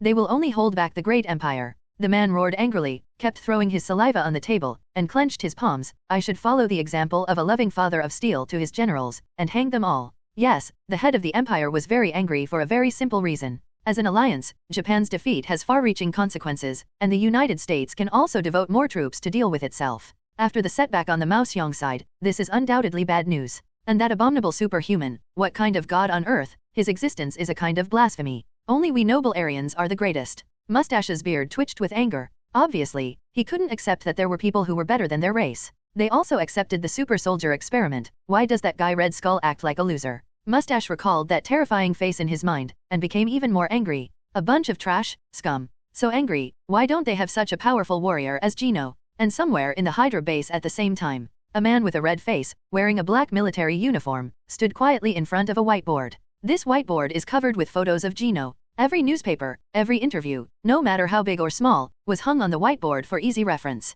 Gino Wilson. Red Skull murmured to himself, as if he wanted to break the name apart and chew it up to get the other person's abilities. Dr. Zola, are you saying that the abilities of this god on Earth are really given by the super serum? The Red Skull slowly turned around, and the two big holes on his empty nose were chilling. Why can't the clown selling bonds and I have his abilities? The Red Skull was confused. He was a careerist and politician, but he was not a scientist, so he chose to ask his chief scientist Zola. In the corner, a bald doctor wearing glasses and a doctor's robe showed a flattering smile. Amnizora is proficient in network technology and biological cloning technology. At the same time, he also has unique insights into the understanding and application of the cosmic cube. To put it simply, this guy is pretty good. He is also the Red Skull's right-hand man. Listening to the Red Skull's question, Zola shook his head and replied, as far as I know, Dr. Erskin's serum does not have the effect of allowing people to fly into the sky, and the epidermal defense can easily withstand bullets. Then, why? This guy can become so powerful. Red Skull smashed the whiteboard with a punch and trampled the newspaper with Gino's photo under his feet, as if this could vent his inner jealousy and anger. After finally breathing a sigh of relief, Red Skull looked at Zola again. How is the super soldier transformation plan provided by the self-proclaimed future traveler going? Not long ago, on the day when Gino wiped out Peleliu Island, an uninvited guest suddenly came to the Red Skull room at the Hydra base. The other party claimed to be a mysterious future traveler, and said that Gino would be the Red Skull's future enemy. Red Skull sneered at this statement, but the other party provided some good help for his development. For example, he was given some strange future props, saying that they could be combined with the energy of the cosmic cube to create a powerful super soldier, just like Gino. Red Skull was also a little curious about this, so he simply asked Zora to be in charge of this scientific research project. When Zola mentioned the transformation plan, his eyes immediately lit up, and he waved his little arms and said, "The time traveler did not deceive us. From 100 experimenters, we successfully created a powerful super soldier." Oh, a cruel smile appeared on John Schmidt's Red Skull head. "Take me to see it." The two passed through the Hydra base. Along the way, brainwashed Hydra soldiers saluted and shouted, "Long live Hydra." Walking to the innermost iron door, Red Skull ordered his men to open the cage.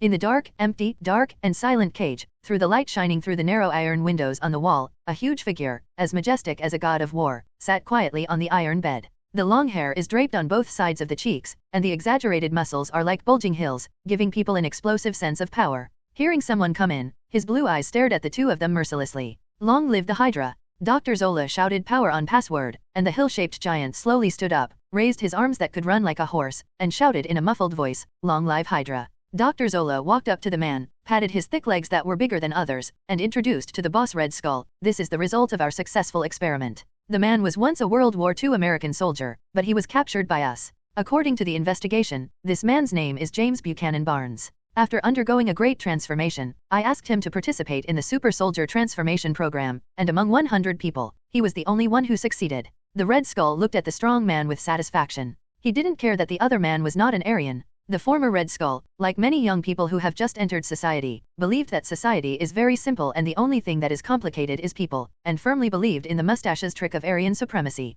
It was not until he was disfigured due to the super serum incident that Schmidt, who did not fit the perfect image of Mustache, was exiled. Since then, he has grown a lot. At least he no longer believes in the theories he believed in before. Red Skull nodded and said, "What abilities does he have?" What Red Skull is more concerned about is this. He wants to find a super-humanoid weapon that can defeat Gino, and then replicate this existence in batches to rule the world.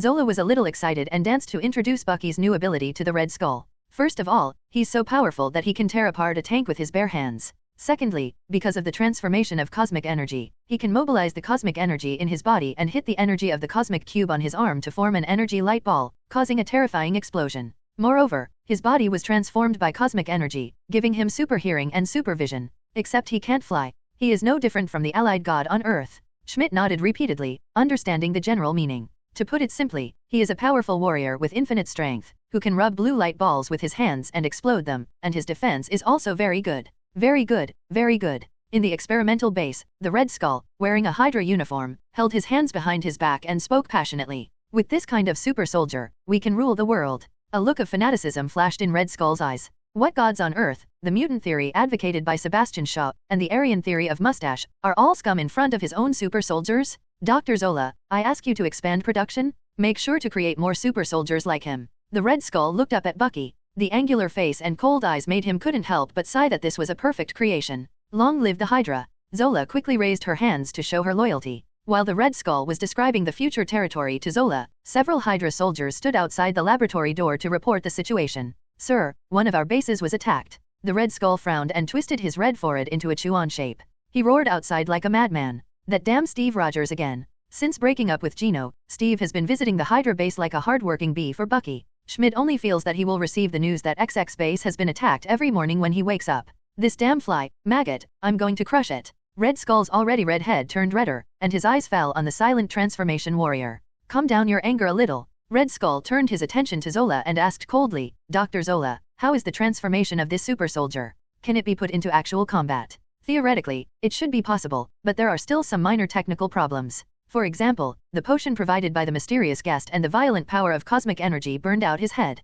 This guy has low intelligence. Zola was about to explain further, but when she met the Red Skull's murderous gaze, she immediately swallowed her words and pushed up her glasses in embarrassment. This super soldier is completely ready for actual combat. Red Skull retracted his gaze and nodded with satisfaction. Very good, let him kill that damn guy. Now, use the time traveler's teleportation device to send him there, find the enemy, and give that damn shield boy a big surprise. Somewhere in Europe. In the dense forest, the howling autumn wind caused a few autumn leaves to fall, making a rustling sound as they fell gently to the ground. There were several little rabbits strung on a bonfire, and they were constantly dripping fat as they were heated by the flames. They fell into the flames and made a crackling sound. The season is now in autumn, and the wind is biting the body. Several figures were sitting on the ground around the campfire. Steve turned the grill silently. As time passed, his hair got longer. Living in the open made him look very haggard, with a beard and greasy hair. But those eyes were staring at the bonfire with sparkle. Several people around him were the prisoners he rescued during the raid on the Hydra base during this period. These people also hate Hydra and come together because they share the same goals,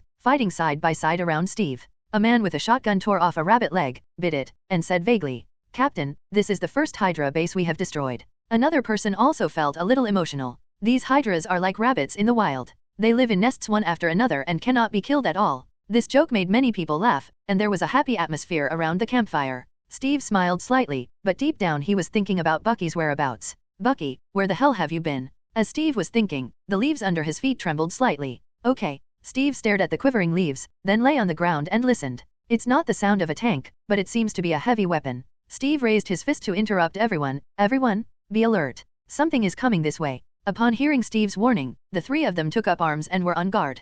I saw a huge figure slowly walking out from the end of the dense forest. It seemed that they saw Steve and the others. The huge figure stood quietly at the end of the maple leaf forest, looking at the three of them like a majestic mountain peak. Steve stared at the figure, and his good eyesight allowed him to see clearly the person's attire. The opponent was wearing a large Hydra trench coat, and his strong physique looked like a terrifying tyrant in a certain movie. Find the target. A dull voice came from under the cheeks covered by long greasy hair. The giant stepped forward slowly, with heavy steps. With each step, the airwaves rolled up the surrounding maple leaves and flew in all directions. The huge force made the surrounding ground tremble and wail. Shot. Facing a terrifying and oppressive enemy. Without hesitation, countless bullets flew towards the giant, but when they hit the opponent, they only exploded into dazzling sparks. In the face of the fierce artillery fire, the other party remained indifferent. He just accelerated his speed and slowly stretched out his hands on his chest. Buzz. Two rays of bright blue light covered the strong man's arms, and then a blue ball glowing with electric light was formed in his palm like a beating arc. Steve felt the terrifying aura of destruction from above and yelled quickly,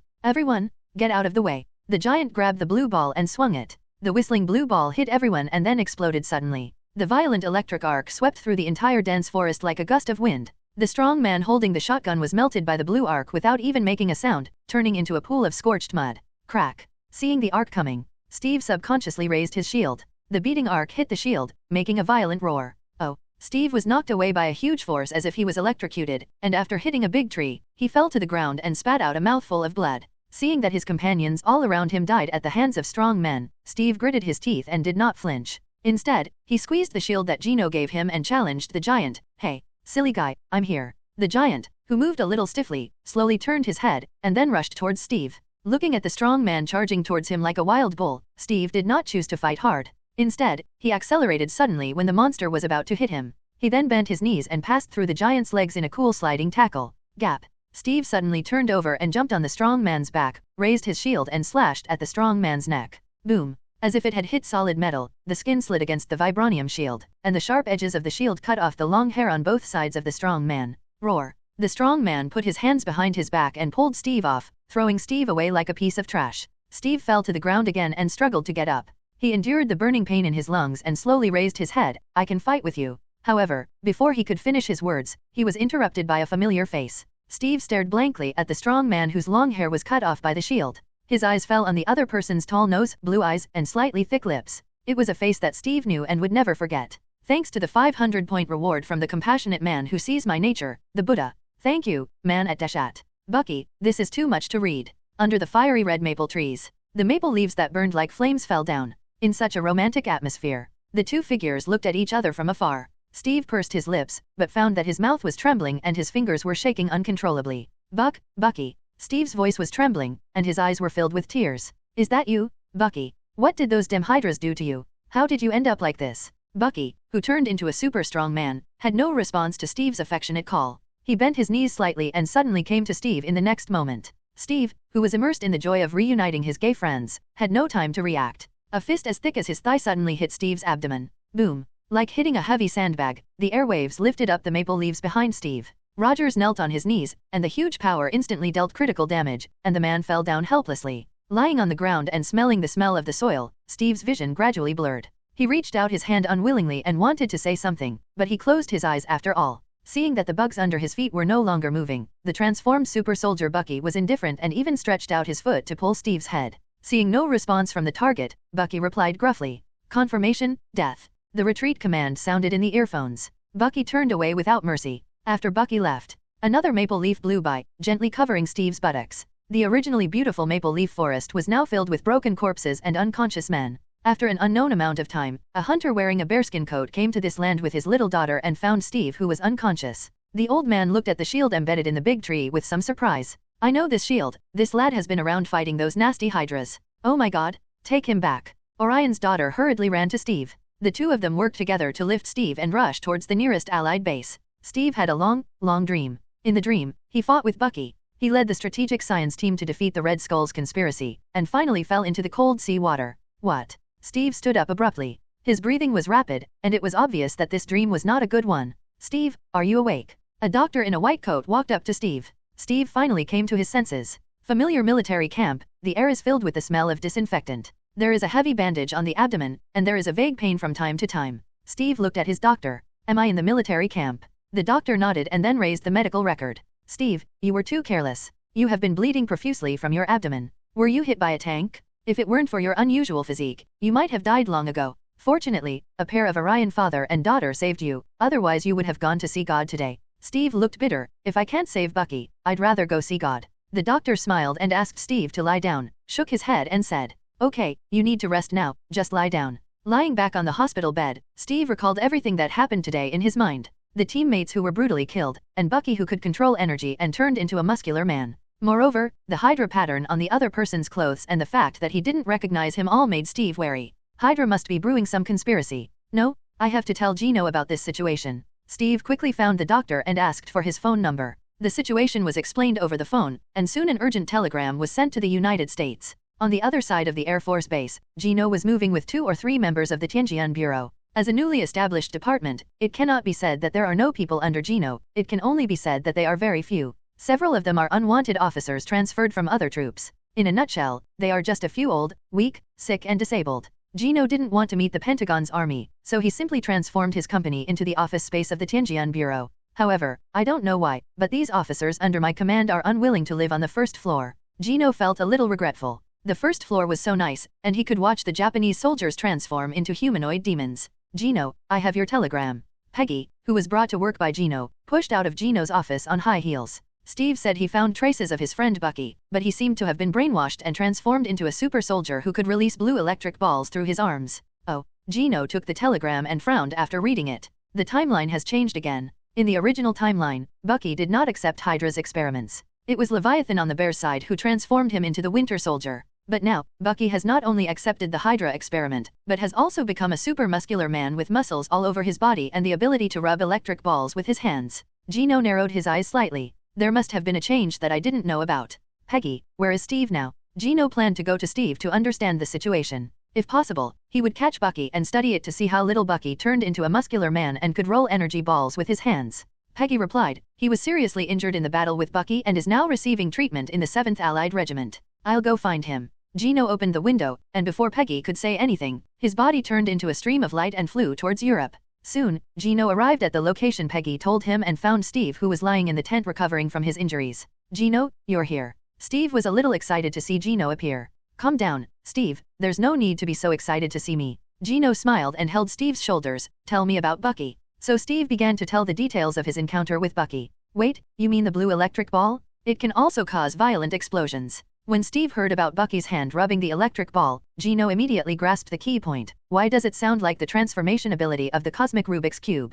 Could it be that Bucky was transformed into a smaller version of Captain Marvel by the cosmic cube? That would be a bit difficult. If Bucky mastered the double star form, it would be really tricky. Gino suppressed his thoughts and asked Steve, where was the last time you saw him? A maple forest. Steve pressed the wound. I'll lead the way for you. Gino frowned. You'd better stay here and recuperate. Gino stopped Steve. If he really let him follow him, many of his plans would not be carried out. While thinking about it, Gino walked out of the tent and was surrounded by a group of soldiers. Admiral Gino? It's really him. The news of Gino's arrival soon came like a gust of wind, causing many soldiers to rush to watch the excitement. Gino smiled and greeted the group of leading soldiers. Everyone, I need a few guides. Who among you is familiar with the terrain? As soon as he finished speaking, a group of soldiers enthusiastically raised their hands to sign up. Sir, choose me. I know the way. Follow the footsteps. Sometimes reputation is like an invisible sharp weapon. Many soldiers were eager to lead Gino the way, but they had no choice. In the end, even more than half of the soldiers in the camp followed Gino to the maple forest. The maple forest at this moment. The charred corpses around and the broken maple trees all proved that a battle had taken place here. Have the footprints disappeared? Gino looked away. After being transformed, Bucky weighed as much as a tank and left huge footprints with every step he took. However, Steve said that guy appeared suddenly. If it was some kind of short-distance teleportation device, the location would probably be nearby. His eyes swept around, and soon, Gino's eyes fell on the north direction. There is a huge mountain there, but through perspective, many busy Hydra warriors can be clearly seen. Found you? Gino smiled slightly and immediately led the battalion towards the mountains. The reason why he helped Steve find Bucky was not because Gino was kind-hearted, but because he was greedy for the cosmic cube in the hands of the Red Skull. Known, Bucky is a super soldier transformed by the cosmic cube, and the Red Skull will keep Bucky firmly in his hands. Solution: found Bucky equals found the Red Skull equals found the cosmic cube. Although I have harvested many energy weapons before, if I own the cosmic cube, I can use this cube to create more powerful weapons. After all, who can have too much of a good thing? A group of people soon arrived at this mountain range. The setting sun hangs high in the sky, and the sunlight shines on the mountains, giving people a sense of silence. Countless camouflaged sentry towers stand quietly around the mountains, each equipped with at least a few energy weapons made from the cosmic Rubik's Cube. In addition, there are dozens of heavy tanks placed inside the base, not to mention thousands of Hydra soldiers who appear to be mass-produced. This is undoubtedly a heavy firepower bunker. Not only does it have a large number of people, but it is also equipped with powerful heavy firepower. Several sentries put down their binoculars and couldn't help but swallow their saliva. Admiral Gino, do we need to bring reinforcements? A defense of this scale cannot be solved by 3 people. Even soldiers from the entire European battlefield may not be able to capture this bunker. That cannon can destroy a mountain of heavy tanks and energy weapons that can turn people into ashes will be a nightmare for the Allies. Seeking help.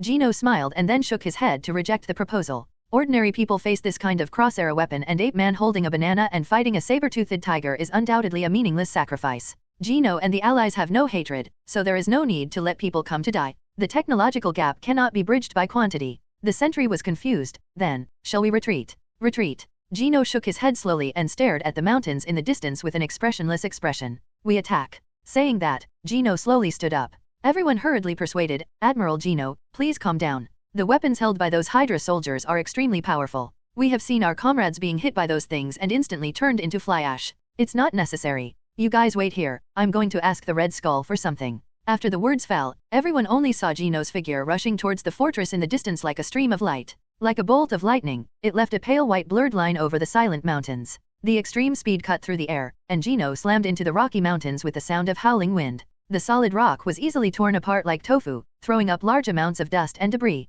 Like a bullet shattering a balloon, the silence was replaced by a loud explosion. Reappearing, Gino had stepped on an iron plate and was standing on the 2nd floor of the base inside the mountain range. This seems to be a warehouse with countless energy weapons stacked up. Something got in. Go and support. Inside the base, the defensive defenders raised their weapons and rushed towards the source of the sound. Buzz. The piercing and refreshing siren sounded throughout the valley, and more soldiers rushed towards the warehouse. Shot. As the warehouse door opened, the soldiers saw Gino standing on the second floor. The overwhelming blue light instantly flooded Gino's location, turning the entire iron frame into molten iron. Is he dead? What the hell is that guy? The soldiers were in shock, obviously feeling guilty about the figure that had just appeared. Behind. A voice came from behind everyone, and the Hydra soldiers turned their heads subconsciously, only to see Gino floating leisurely in the air, looking at everyone quietly. Where is the Red Skull? Gino tilted his head and asked. With no one answering Gino's question, they pulled the trigger again. Gino flashed his body to avoid the laser weapon, feeling a little disappointed. Holding up a finger, this is the first time.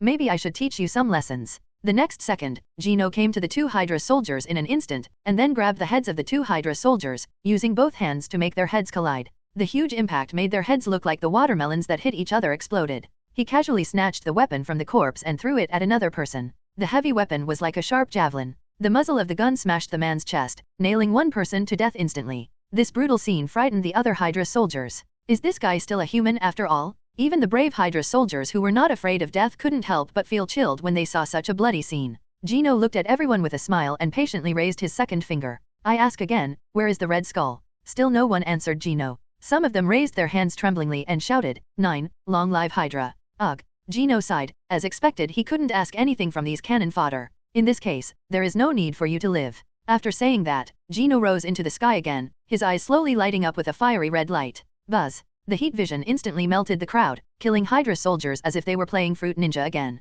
With a smile on his face, Gino listened to the screams and wails of the Hydra soldiers. It wasn't until there were mangled corpses everywhere that he slowly turned off his heat vision. Leaving one alive, Gino walked towards the man with warm blood on his face and the red light in his eyes. The surviving Hydra soldier could not bear this brutal and bloody scene. He hurriedly picked up the weapon on the ground, and before Gino could say anything to stop him, he pulled the trigger and blew his own head off. Tisk, I haven't asked you anything yet. Gino looked at the headless corpse with some dissatisfaction. Was he so scary? The quality of this batch of Hydra soldiers is too poor, and they have no faith in fighting the enemy to the end. Red Skull's brainwashing ability still needs to be improved. Never mind. In the end, you have to find it yourself. Gino wiped the blood from his face, turned around and looked into the distance. While Gino was slaughtering Hydra soldiers wantonly, Red Skull, who was hiding in the base command room, also saw the figure with red eyes through the surveillance camera. The opponent even leisurely clasped his hands behind his back and unscrewed several Hydra heads from time to time. It didn't look like a battle, but an outing. His scorching heat vision tore the heads of Hydra soldiers, easily slaughtering them and being regarded as elites by the Red Skull.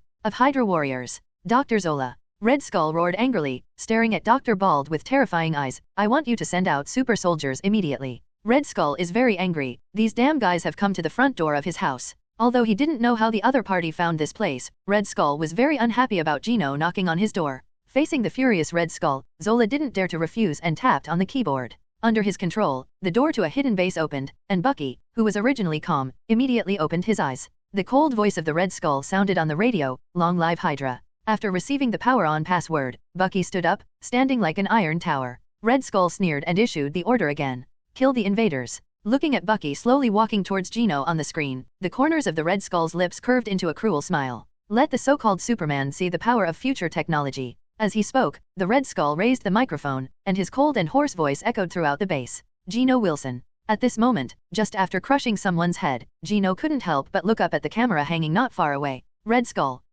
I didn't expect you to know me, but unfortunately, today is the end of you. Enjoy the gift I gave you. Gino turned his head slightly and saw the strong man from the Iron Tower appearing at the entrance, Steve's gay friend Bucky. After being transformed, Bucky was wearing a Hydra trench coat and was full of strong muscles. He stared at Gino with a pair of eyes without emotion, and said in a vague voice, find the intruder and eliminate it. The next second, Bucky flashed and punched Gino. The thigh-thick fist was about to land on Gino's cheek. The Red Skull stared at the screen and couldn't help but hold his breath, anticipating the scene where Gino would be punched in the head. However, contrary to Red Skull's expectation, Gino on the screen seemed to disappear in an instant, leaving only Bucky punching the concrete floor, kicking up a large amount of dust. The Red Skull was furious and roared at Dr. Zola, damn it, where did he go? Quickly bring up the picture. Zola quickly adjusted the camera angle, and soon, Gino's figure appeared on the screen again. At this moment, Gino was floating in the air, his eyes silently staring at Bucky below. Bucky stepped on the broken concrete curb and looked up at Gino as well. The Red Skull on the screen was even more nervous than the two fighting men, and couldn't help but urge through the radio, damn it, use energy weapons.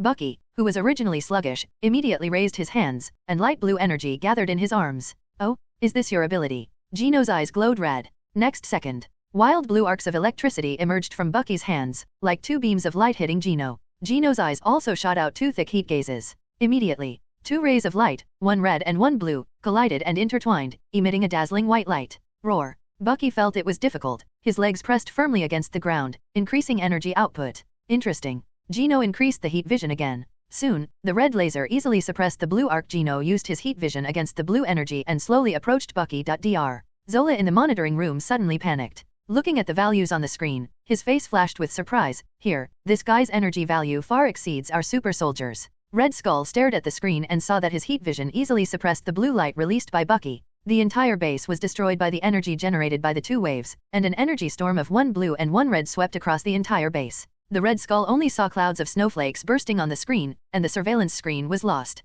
At this moment, Gino also walked up to Bucky, grabbed the giant's arm with both hands and broke it hard. Crack. The crisp sound of bone cracking sounded, interrupting Bucky's release of energy waves. Gino raised his leg and stepped on Bucky's neck again. The terrifying force hit Bucky, causing Bucky to lower his head and lie on the ground. After easily subduing Bucky, Gino thought for a while and asked, "Bucky, can you hear me?" Gino stared at Bucky, who was kneeling on the ground. Even though his arms were broken and he was pressed to the ground with his knees, this guy was still struggling wildly. Not only did he show no reaction, he even struggled like a beast, his legs rubbing against the cement floor and kicking up large amounts of dust. "Bucky, do you know Steve?" Gino had no choice but to name Bucky's good friend, but the strong man showed no reaction and seemed to not recognize Steve at all. "Well, it's difficult now." Bucky forgot about Steve. Gino thought for a while, imitated the tone of the Red Skull, and shouted in a measured tone, "Long live Hydra." As if some kind of conditioned reflex had been triggered, Bucky stopped struggling and lay motionless on the ground. After dealing with Bucky, Gino raised his head again and looked inside the base. "Quick, Dr. Zola, take the cosmic cube and let's get out of here." As if he felt Gino's gaze, in the laboratory, Red Skull stood up in a panic, not caring about his super soldier Bucky. After all, as long as he was still there would be as many super soldiers like Bucky as there were. Zola also quickly took down the cosmic Rubik's Cube and put the Rubik's Cube into his suitcase. The two hurriedly boarded the prepared fighter plane, then started the plane and quickly left the base. After boarding the plane, Red Skull felt relieved and immediately took out the base detonator from his pocket. Gino Wilson, let's be buried with this base." He pressed the button, and immediately, the bomb hidden in the base below detonated, and the entire base was engulfed in flames. Continuous explosions rang in the ears, and flames ignited all over the base. At the same time, Bucky's body under Gino's feet emitted a light blue luster, and then Bucky suddenly disappeared as if by magic. "Okay." Gino squinted his eyes and stared at Bucky, who had quietly disappeared. There was a scrapped light blue stick on the ground. Gently picking up the small stick, Gino looked through the surface to observe the precise instrument structure inside. Some kind of space teleportation device. There were some guesses in my heart, and the surrounding flames gradually moved closer. "Get out of here first." Suppressing the doubts in his heart, Gino shot straight into the sky. Oh. Passing through the base engulfed in flames and returning to the previous hillside, Gino slowly descended from the sky. The soldiers lurking around couldn't help but widen their eyes. "Admiral Gino, you escaped." When everyone saw the base explode before, they thought Gino was buried together with the base. "Haha, comrades, we successfully destroyed this Hydra base camp." Gino smiled, causing everyone to cheer and applaud. In the dark underground base, faint light spilled through the gaps. The Red Skull sat quietly at the head, and the atmosphere in the underground base was extremely heavy.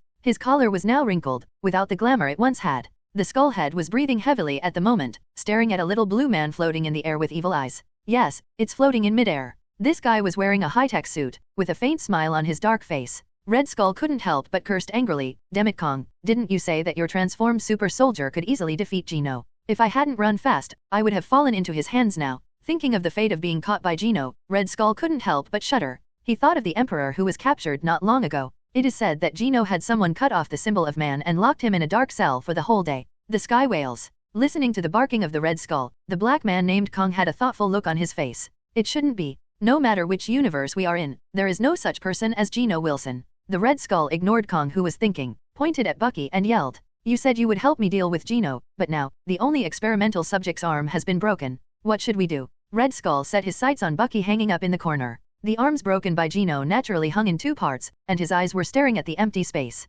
Now Bucky is half disabled, unable to release super energy waves without his arms. Kong smiled indifferently and shook his head at the Red Skull. "Breaking an arm is just a small matter. I can strengthen his abilities again." When Gino fought Bucky, Kong hid in the dark and observed, and found that whether it was strength or reaction speed, Gino could kill Bucky instantly. He needs to be faster, stronger and more violent. Moreover, he must also have strong self-healing ability to allow him to fight for a long time. As Kong was talking to himself, he took out a bottle of red light flashing potion from his pocket, threw it to the Red Skull, and said as if commanding his younger brother, inject this into him, and he will become more powerful. The Red Skull looked at Kong deeply, then took the potion in his hand and walked towards Bucky to inject it. As all the red medicine in the syringe was poured into Bucky's body, Bucky, who was originally quiet, suddenly seemed to turn into a violent beast. His broken hands made a crackling sound, the bones healed, and his body was covered in red light, like the large red gas tank looked like it would explode in the next second. What did you inject him with? The Red Skull looked at the wailing Bucky in horror. The serum and the energy in his body were combined, and he saw two fleshy bumps bulging out of Bucky's back. Then, a pair of thick and red arms slowly grew. It's actually mutated. Kong, the little blue man, looked at Bucky with 4 arms in surprise, and explained casually, I injected him with a future serum called Extremis Virus. This serum can give people powerful self-healing abilities. At the same time, it can also make the skin as hot as lava. Red Skull's eyes lit up after hearing this. If he also took this virus, would he also become stronger? Kong saw the thoughts in Red Skull's eyes and couldn't help but sneer. Perhaps I should warn you, Red Skull, that there is a risk of self-explosion when using this serum. Maybe you can try your luck. The Red Skull couldn't help but froze when he heard this. He touched his skull face and immediately gave up the idea. If I'm lucky, I won't turn into a skull-headed monster. He turned his attention to the mutant Bucky again. At this moment, Bucky was all red, and his 2 pairs of arms made him look slightly ferocious. Red Skull felt a little guilty and said, Can such a guy defeat that damn god on earth? Kong smiled and showed his white teeth. Don't worry, I can't beat him. The Extremis virus and the self-destruction generated by the cosmic energy can kill him. After hearing this, Red Skull was somewhat reluctant to let go of his only super soldier. But after thinking about it for a moment, wouldn't it be a waste to replace the allied Superman with Bucky? So, the Red Skull nodded slightly and agreed to the plan. With the flames of revenge flashing in his eyes, it's best to blow up that damn guy. On the other side, Gino returned to the camp where Steve was. As soon as many of the soldiers who were traveling with him came back, they would brag about what they had seen to their companions who had not acted with Gino, making others envious and jealous. Gino came to the camp where Steve was staying, and the familiar smell of disinfectant filled the air. Many wounded people were lying on the bed wrapped in bandages, and the faint smell of blood lingered around them. Gino walked towards Steve and smiled. Steve, are you healed? As a super soldier, Steve naturally has the ability to heal himself, but the speed is very slow. Gino, have you found Bucky? Seeing Gino coming back, Steve quickly asked. Found it, but the guy was taken away. Gino glanced at Steve and then told the truth. Maybe you should be prepared, Steve. Bucky seems to have completely forgotten you. How could this be? After hearing Gino's words, Steve's eyes seemed to lose their luster, and he lay paralyzed on the bed in silence. Ugh. Gino patted Steve on the shoulder and was about to leave, but found that the air around him seemed to be frozen. The surgeon who performed the surgery held the pliers and hung them in the air. Everything seemed to have been pressed on a freeze button. It looked very uncomfortable and gave me a strong sense of loneliness. What happened? Gino had a guess in his heart, but he still pretended to be confused. Mr. Gino Wilson, it's our first time meeting you. Nice to meet you. A gentle female voice sounded behind him. Gino turned around and saw a familiar outfit. With a round bald head and a simple and textured yellow robe, the woman with a friendly smile looked up and down at Gino with her hands behind her back and introduced herself. I am the Ancient One, guardian of the Earth's latitudes, supreme mage of Karma Tosh. Gino stared at the woman, then withdrew his gaze, smiled slightly and said, What do you want to see me for? Gino naturally understands that he should not go to the Three Treasures Palace for anything. You may have seen today, the blue light that took away your comrades. Ancient One said as he moved his arms, and images of what happened this morning appeared in the air. The guy who stole your friend is named Kong the Conqueror. He is a man from the future. Well, strictly speaking, he's not my friend. Gino shook his head. Bucky was Steve's, and he couldn't take away someone else's gay friend. Guyi smiled and shook his head, not paying attention to these details, and continued. This guy is eyeing our timeline and wants to seize it and use Hydra to rule the world. Gino narrowed his eyes and then said, Then, Master Ancient One, why don't you? Saying that, Gino made a gesture of wiping his neck towards Ancient One. The origin of Kong is simple, but the explanation is complicated.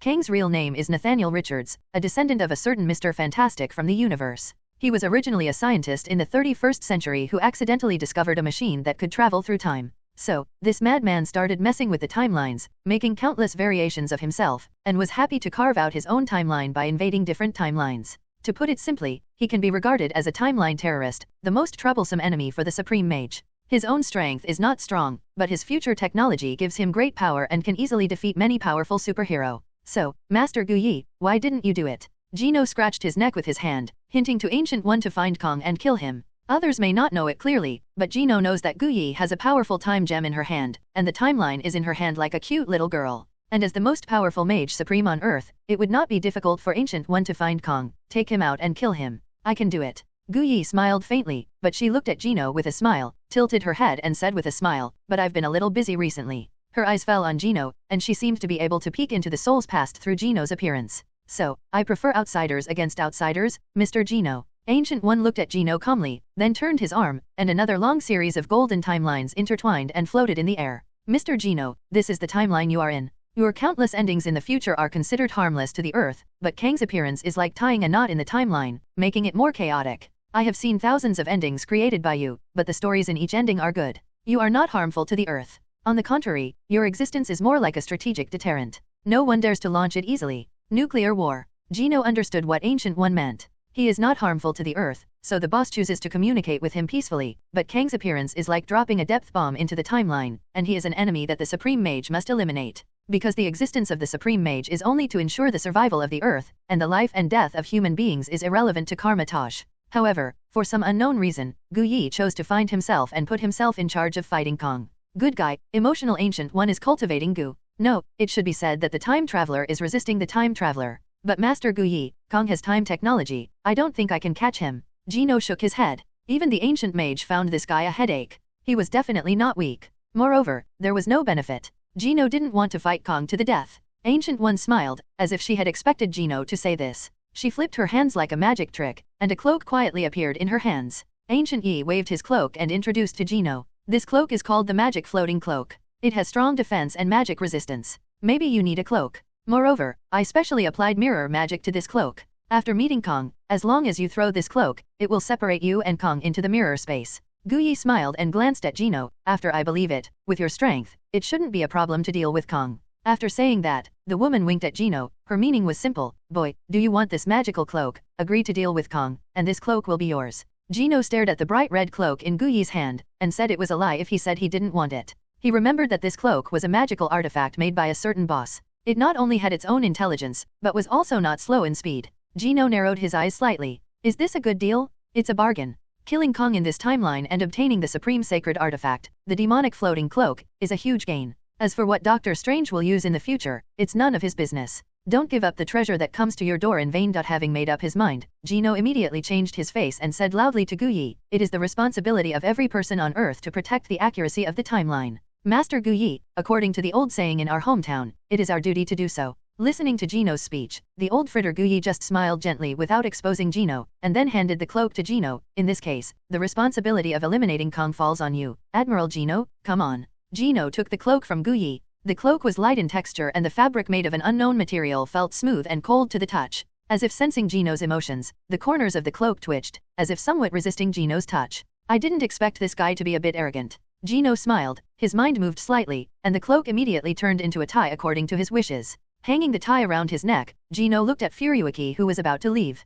Master, do you have any time requirements for eliminating Kong? Gu Yi waved his hand gently, and the space in front tore apart, and golden sparks emerged leading to another snowy field. She smiled and said, no, there is no time requirement, you can do it whenever you want. Okay. The Ancient One doesn't seem to be in a hurry about the task of eliminating Kong. After speaking, Gu Yi walked into the golden portal and left. After Gu Yi left, the time around him gradually returned to normal. The doctor who performed the surgery, and Steve who was holding the quilt and crying bitterly, everything seems so real. Tisk. However, it's a little difficult to find Kong. Leave the tent. Gino sat on a tree stump, feeling the cool autumn wind blowing by, and the warm sunshine of the setting sun shining on his cheeks. Gino's thoughts were surging in his heart, and he murmured, now we can only hope that this guy will take the initiative to jump out. Playing with the tie turned into a magic floating cloak in his hand, Gino thought to himself. It is known that Kong is brother Ni, and he likes to mess with the timeline.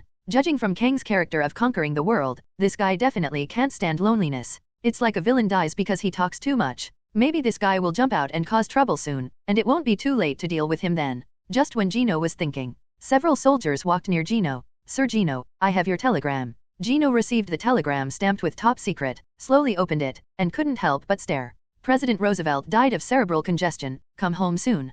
Peggy Carter. Lau Luo died. Gino frowned. The fall of Lau Luo means that America will be in trouble again, which is not good news for Gino. But according to historical inference, Lau Luo's successor should be the vice president. It was bad weather, and it was already nighttime in Washington. On the 8th floor of the Air Force Base, in Gino's office. Peggy turned the pen in her hand anxiously, her beautiful forehead was furrowed, and she looked worried. There was a gust of wind behind her, and then a familiar and reassuring voice sounded from behind Peggy. Anything on your mind?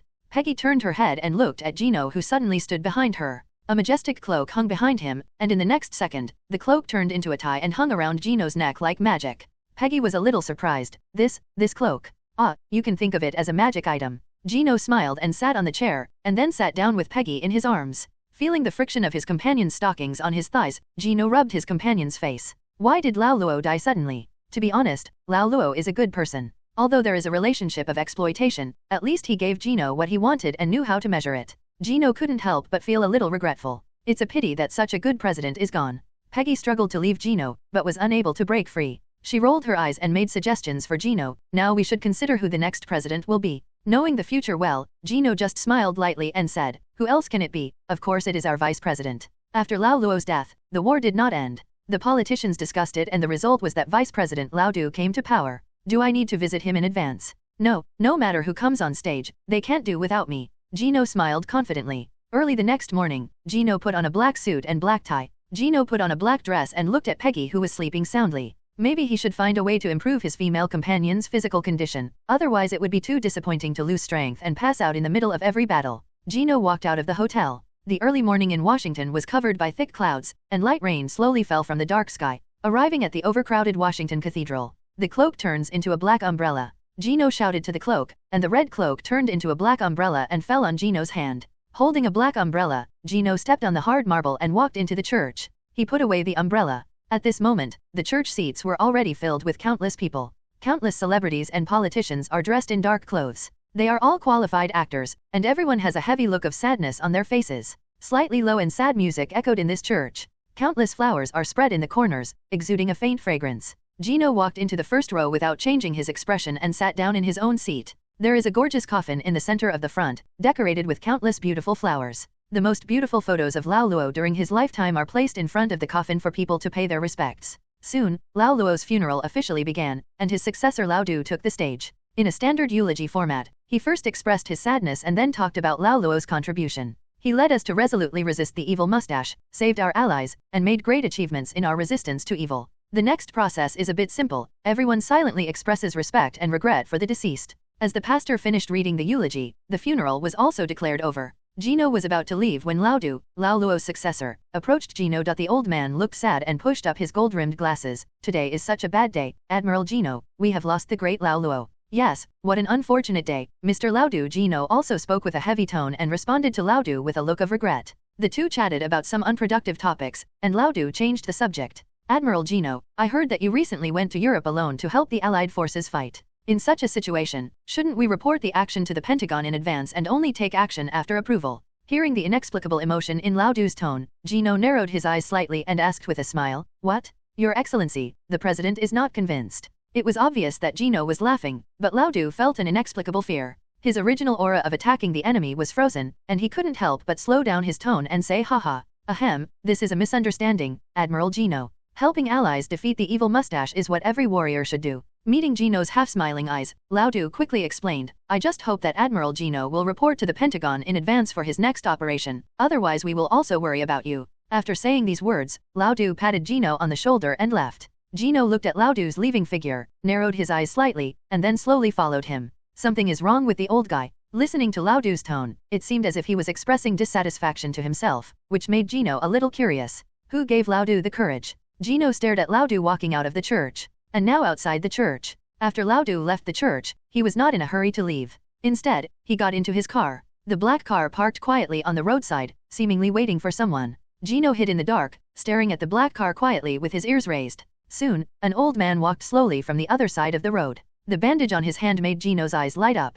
This guy was none other than the unlucky old Jack who had his collarbone crushed by Gino before. Seeing old Jack getting into Lao Du's special car, Gino probably guessed the reason why Lao Du had a bad attitude. It seemed that the Pentagon gang, Lao Dang, had come up with a plan that they thought could replace him. Old Jack couldn't wait to say after getting in the car, Your Excellency, as I said, Admiral Gino has an arrogant attitude and has no respect for the President. Lao Du's face was gloomy, and he immediately asked Lao Jack, Is what you said true or false? As he said that, Lao Dufei recalled, What? The thing about Gino being a mutant. When he heard Gino's name, old Jack's eyes immediately turned red and he said in an excited tone, Of course, Your Excellency, my officers have found many mutants with special abilities. they can completely replace Gino in combat. And old Jack smiled sinisterly and said, I can guarantee that they will be absolutely loyal and unwavering. They will be a team that completely obeys the orders of the Pentagon and the President. Listening to old Jack's introduction, Truman couldn't help but reach out and rub his chin. He couldn't help but feel a little moved by the team that completely obeyed the military's orders.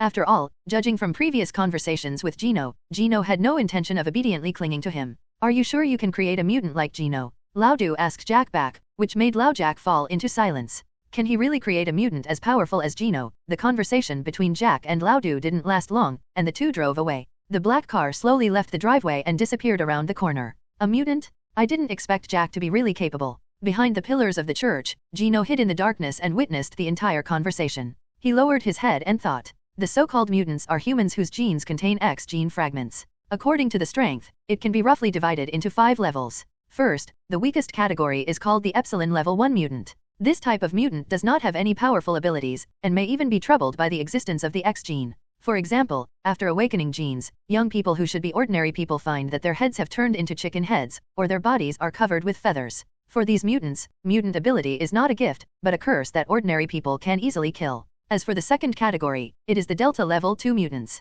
This type of mutant, to put it simply, is a mutant who is stronger than ordinary people. For example, the fingers become longer and the hair on the body can turn into hard iron thorns. They are dangerous to a certain extent, but they also belong to the category of miscellaneous fish. The third level mutant is Gamma Level. This type of awakening ability is slightly stronger than the previous level. Logan without transformation is basically at this level. As for the fourth Beta level, it is the watershed in strength. This type of mutants usually have powerful abilities, such as Magneto and Professor X, who were at this level when they were young. And at a higher level, they are the famous Omega mutants. These mutants have terrifying abilities, and their power is enough to destroy the world, including destroying a planet. Of course, the number of mutants of this level can be counted on 2 hands. However, all the mutants with names in this era are under my command. Gino sneered and stretched out his fingers to calculate. Logan, Victor, and maybe Magneto Eric who has escaped to who knows where. Perhaps there is also a Hellfire Club mutant, but those guys will not cooperate with the United States, so they can be excluded. The current Magneto is still a young man and is far from reaching his peak power to transform the Earth's magnetic field in the future.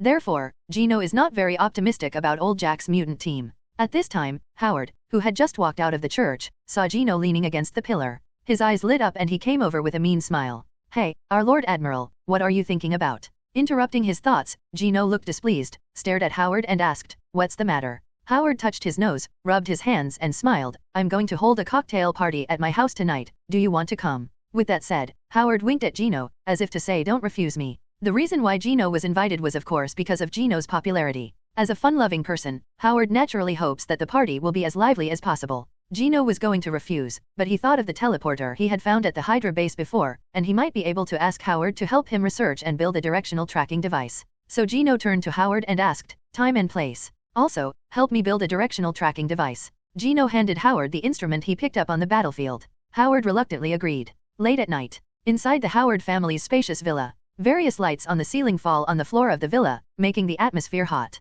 Lively music echoed in the villa, and in the hall, men and women in gorgeous dresses jumped on the dance floor. There are long tables in the surrounding corners, filled with carefully prepared food and wine. Jarvis, Howard's butler, smiled appropriately and directed the waiters to carry wine trays among the crowd. The villa was close to the floor-to-ceiling windows. On the second-floor rooftop outside the house, Gino quietly looked into the distance. He didn't have much enthusiasm for dancing. The timeline terrorist Kong, Red Skull, and Mustache are all still alive, and the war is far from over, and there are still many things to do. Alone? Admiral Gino. A soft female voice came from behind. The long-legged blonde beauty with soft long hair, matching black slim-fitting dress, delicate facial features, and fair-skinned skin stood behind Gino at some point. Gino stared at the woman, his eyes scanning the deep ravine. I have to say that this is a perfect woman with a hot figure and elegant temperament, which is enough to easily arouse a man's desire to conquer. The woman walked to Gino's side and gently shook the glass of red wine. The woman lightly opened her red lips. Are you interested in having a drink? Admiral Gino. Looking at the tender woman, Gino smiled softly. Of course, why not? So, the two quickly found a room together. The bright light shines on the woman. She lowers her head and dodges her eyes. Admiral Gino, please be gentle. Oh, of course. Gino smiled and held out his hand. The next second, the woman felt a huge force coming from her neck. A big hand clasped her neck, and she was strangled and lifted into the air. The sudden change caught her off guard. She twisted and struggled wildly, like a drowning person, her long legs swinging wildly, and the feeling of suffocation made her dizzy. Interesting, who sent you to get close to me? Gino stared at the woman with interest, and rolled his eyes with her beautiful eyes. She struggled to say, I don't know what you're talking about. Still stubborn. Gino scoffed. As early as the moment this woman approached him, a malicious voice rang in his ears. This woman was a spy, and her purpose was to collect her own essence and try to breed a new superhuman. Facing the agent who coveted his genes, Gino naturally didn't have a good face. He lifted the woman in the air and slowly approached her. The two looked at each other. Gino sneered and said, I'll give you a chance to tell you what instigated you organize. In exchange, I can keep you safe.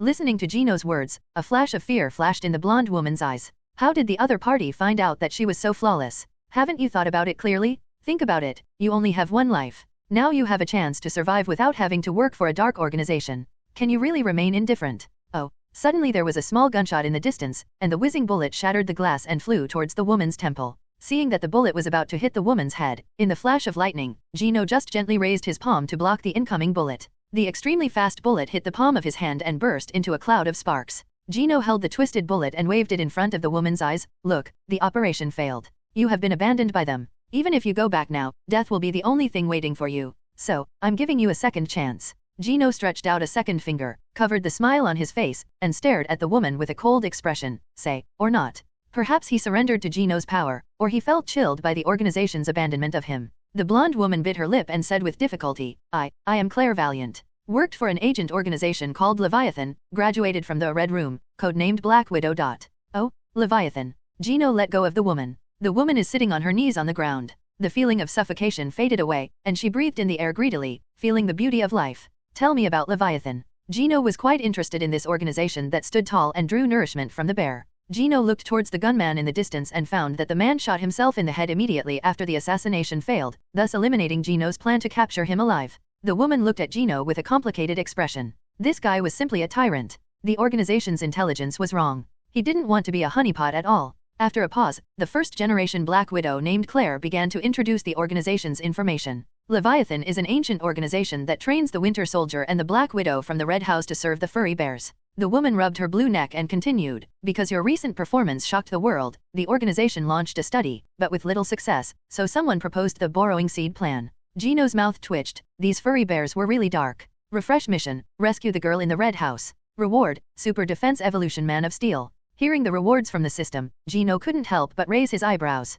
This is a quantitative change leading to a qualitative change. Can his defense evolve? He immediately decided to do this task, so Gino leaned slightly, stared at the woman and asked, Do you know where the Red House is? When the Red House was mentioned, the woman's face turned pale and her pupils shrank. It was obvious that this was not a good experience. She came back to her senses, pursed her lips and replied, The Red House is roughly placed in the ice and snow of Siberia, because it can prevent the agents in training from escaping, but I have forgotten the specific location. After hearing the woman's reply, Gino motioned for the woman to stand up. Follow me and we'll find that place. Gino's words obviously surprised the woman. Yes, but why? Mr. Gino, you don't care about the lives of the girls who are undergoing training, do you? What are you talking about? What are you talking about? Gino frowned and puffed out his chest. I probably know where the Red Room is. It's so cruel to choose one living person from a group of people to inherit the code name of Black Widow. As the light of humanity and the embodiment of justice in America, it is necessary for me to stop the evil Leviathan from conducting experiments on poor girls. Gino's words were high-sounding, but judging from the woman's expression, she probably didn't believe it.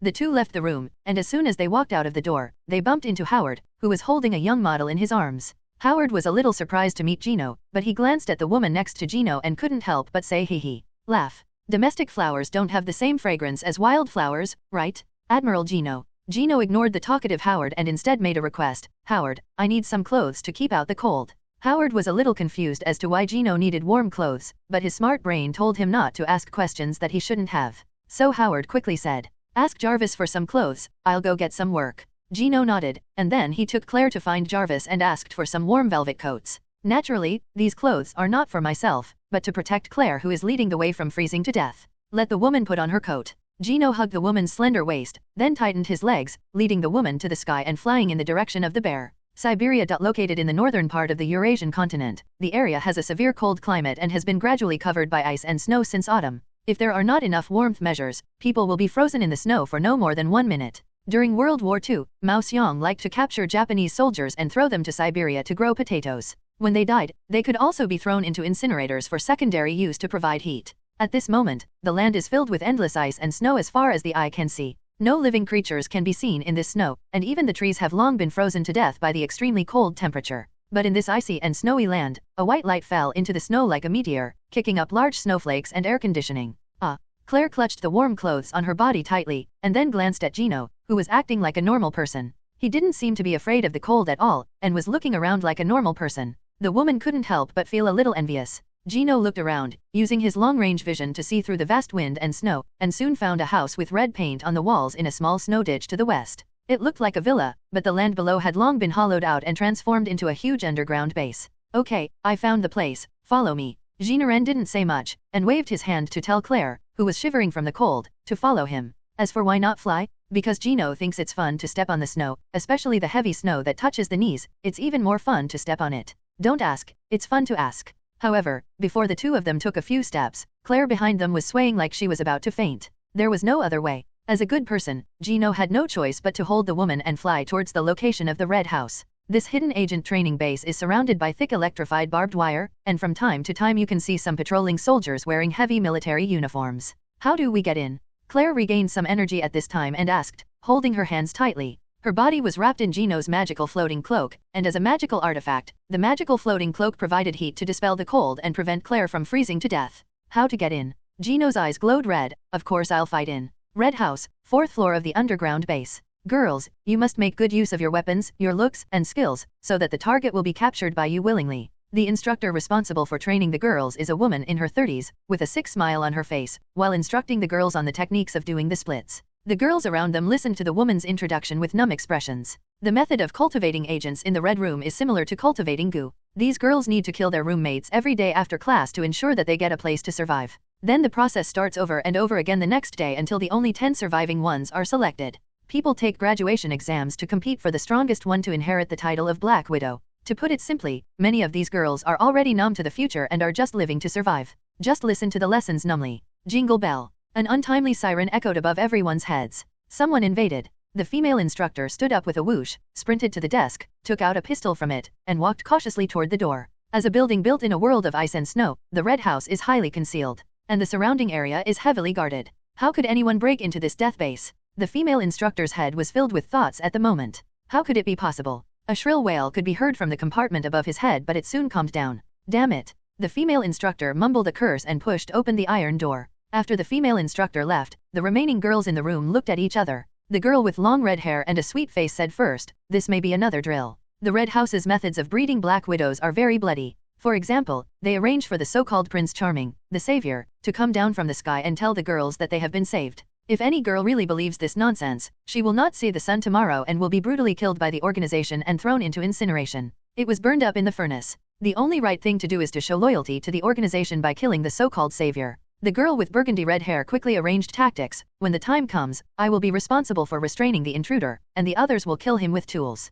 As long as they are flesh and blood, they have weaknesses. Whether it is an inconspicuous mirror spoon or even a chopstick, these agent girls can use them to complete the assassination. These girls move very fast. Many of them dismantle the mirrors in the dance studio and polish them sharply. Even if the mirror cuts their palms, they remain indifferent, waiting for the unknown enemy. And this moment. In the dark and silent corridor, the walls on both sides were covered with blood and pieces of flesh. The instructor saw the figure. Her eyes were focused on the man in the center of the corridor, who was walking leisurely towards this side with his hands behind his back. Damn, this isn't a drill at all, someone really invaded here. The female instructor's expression was ugly, but who could break into the heavily guarded red room? She was thinking in her mind, but the woman's movements were not slow at all. The gun was quickly pointed at the intruder. Bang bang bang. The woman tightened her grip on the butt of the gun and pulled the trigger without saying a word. The TT-33 Tokarev pistol kept shaking, and several bullets fell on the man. However, the instructor was horrified to find that those bullets seemed to hit the steel body, and the deflated warhead lost its inertia and landed on the floor with a crisp sound.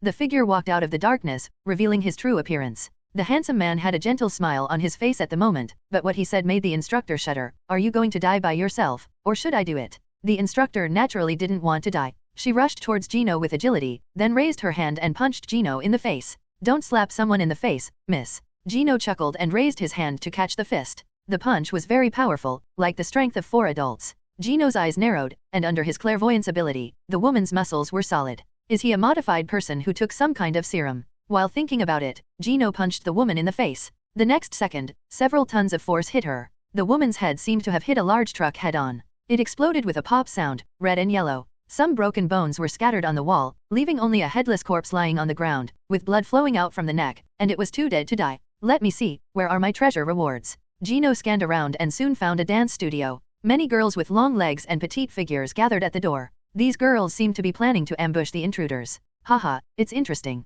What did this lousy place like the Red House give to these girls? It's so dark at such a young age. Gino knew this was a trap, but with these mirrors and glass, even if he poked his eyeballs, he wouldn't be hurt at all. Crack. Gino slowly opened the door. Before he could speak, he found that his vision went dark. The petite assassin who was ambushing jumped up and straddled his face to cover his sight. A pair of thighs tightly strangled Gino's neck, intending to make the prey fall into suffocation and coma. At the same time, the girl raised her arm and hit Gino on the head with her strong elbow. But to Gino, these powers are like children playing around. Gino didn't do anything, he just stood there and wanted to see what tricks these agents could do. Immediately afterwards, the other girls immediately brandished weapons and stabbed Gino in the body. The girl with braided braids was even more ruthless, stabbing Gino's neck with glass in an attempt to kill him with one blow. Crack. As expected, the girls watched with shock as the glass that stabbed their necks shattered. The intruder seemed to regard this as a game. He took a deep breath, gently grabbed the red-haired girl holding her head, and picked her up. Gino's eyes swept over the girls. I have to say that as an organization that specializes in training agents, Red House has a good eye. Each of these hairy girls are very beautiful. On the internet of later generations, they are the kind of goddess level that can make the nerds yell ah slow and go crazy with popcorn. Appearance. Seeing that the ambush plan had failed, the red-haired girl held by Gino immediately put on a pitiful expression, staring at Gino with watery eyes, and said in a soft tone, "Excuse me, are you here to save us?" Gino felt a little emotional. It is said that the more beautiful a woman is, the better she is at deceiving others. These trained agents are obviously better at acting. For example, the girl who is being cute to him is currently gesturing with her little hands behind her back to arrange the next plan for her companions. I have to say that you are very vigilant. Gino chuckled and glanced at the girl he was holding in his hand. The other party had long burgundy hair and green eyes staring straight at Gino. She was wearing a white yoga skirt to show off her perfect figure. She even licked her red lips like a kitten, trying to cast a beauty trap on Gino. Now, a pair of big eyes stared at Gino in a cute way. Oh, how should I explain it to you? Gino had a headache. How to prove that he was a good person was a problem that stumped him. After thinking about it, Gino immediately shouted towards the corridor behind him, "Claire, where did you die?" Hearing Gino's call, the first-generation Black Widow Claire rushed to the room. Her face was pale, and her eyes looking at Gino were full of awe. Just a few minutes ago, she witnessed with her own eyes how Gino used his heat vision to cut through the blockade, then slaughtered the guards in a swagger, and then fought his way to the underground base. Now, all she has in her heart is obedience and respect for Gino.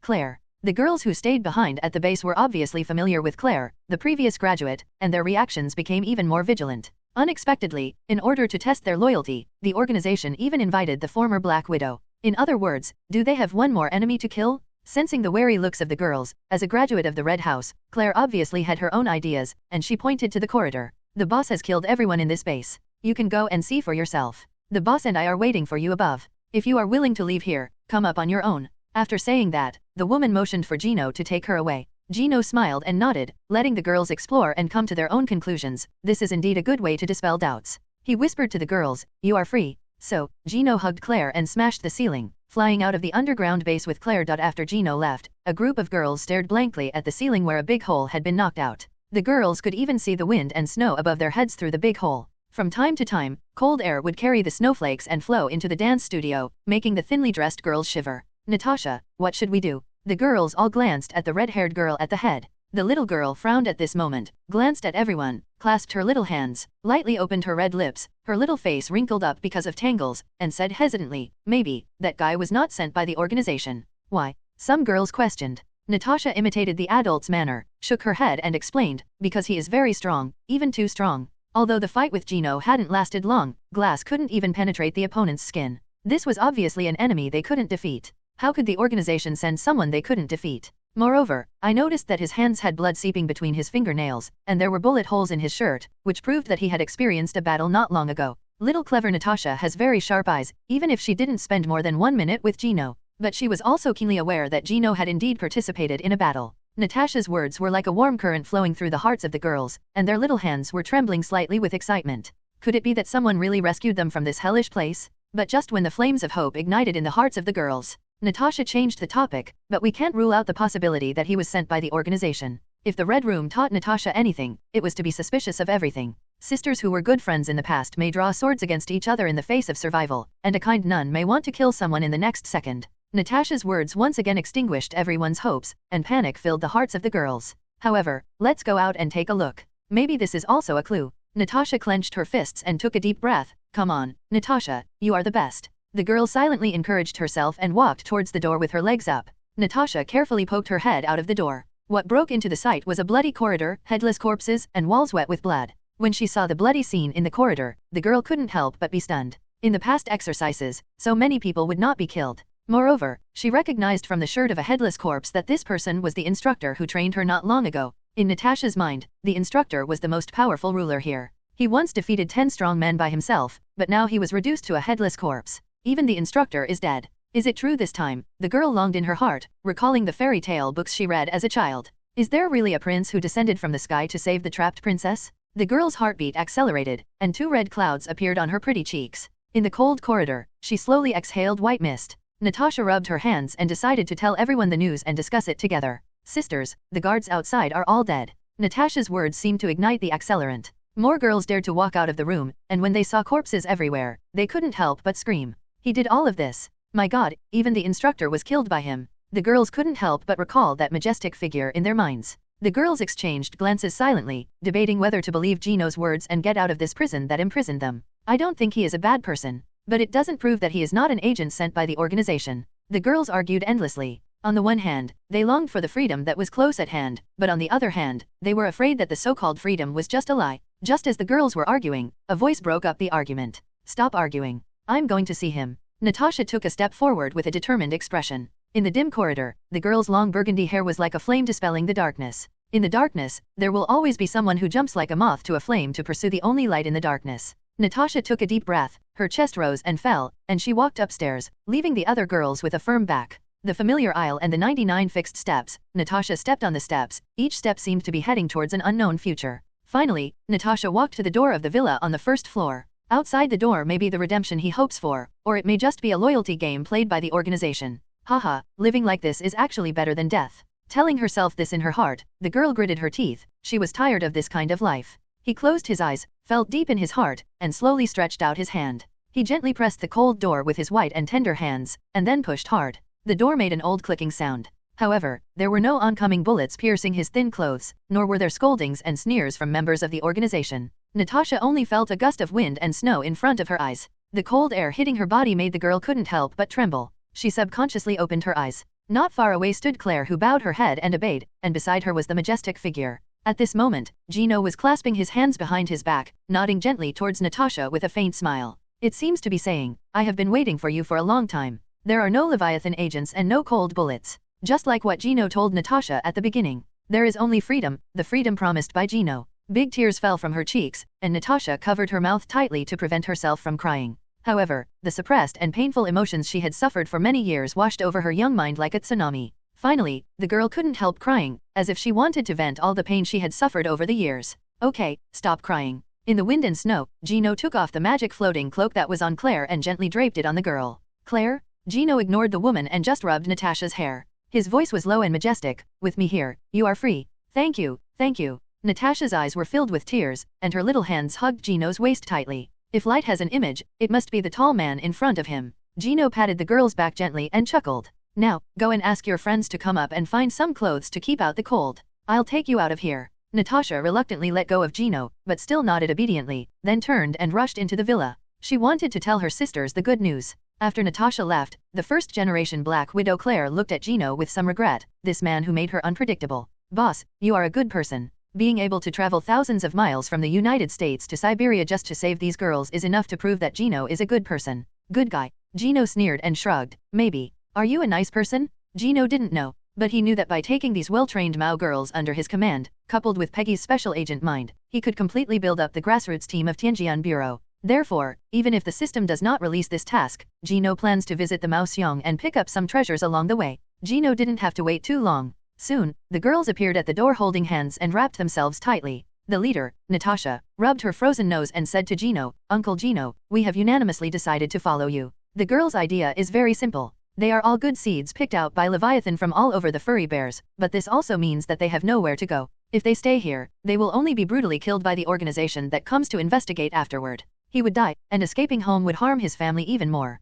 Uncle Gino, you won't want us poor orphans, right? Natasha pretended to be aggrieved, holding Gino's shoulders and shaking her. Uncle. Gino raised an eyebrow. As if aware of Gino's thoughts, Natasha stuck out her pink tongue and said playfully, you look very young, but your temperament is too serious, so, puff. Listening to Natasha's words, Claire on the side couldn't help laughing. In fact, she also feels this way. According to the survey of the Leviathan organization, Gino is only 18 years old this year, and girls like Natasha are also only 18 years old this year. But although there is obviously not much age difference, Gino behaves like a calm middle-aged man. Gino shrugged and didn't take Natasha's teasing to heart. He took off the red blanket from Natasha and shook it gently. The magic floating cloak continued to expand according to Gino's wishes, and then turned into a flying carpet with Erskin's characteristics. Gino was just about to call the girls up, but the sound of a track motorcycle blazing through the snow could be heard in his ears. Reinforcements so fast. Gino raised his eyebrows, turned his hands to take back his cloak, and cast his peripheral vision on the girls. Do you want to play a game? Hearing Gino's words, the girls' eyes couldn't help but light up.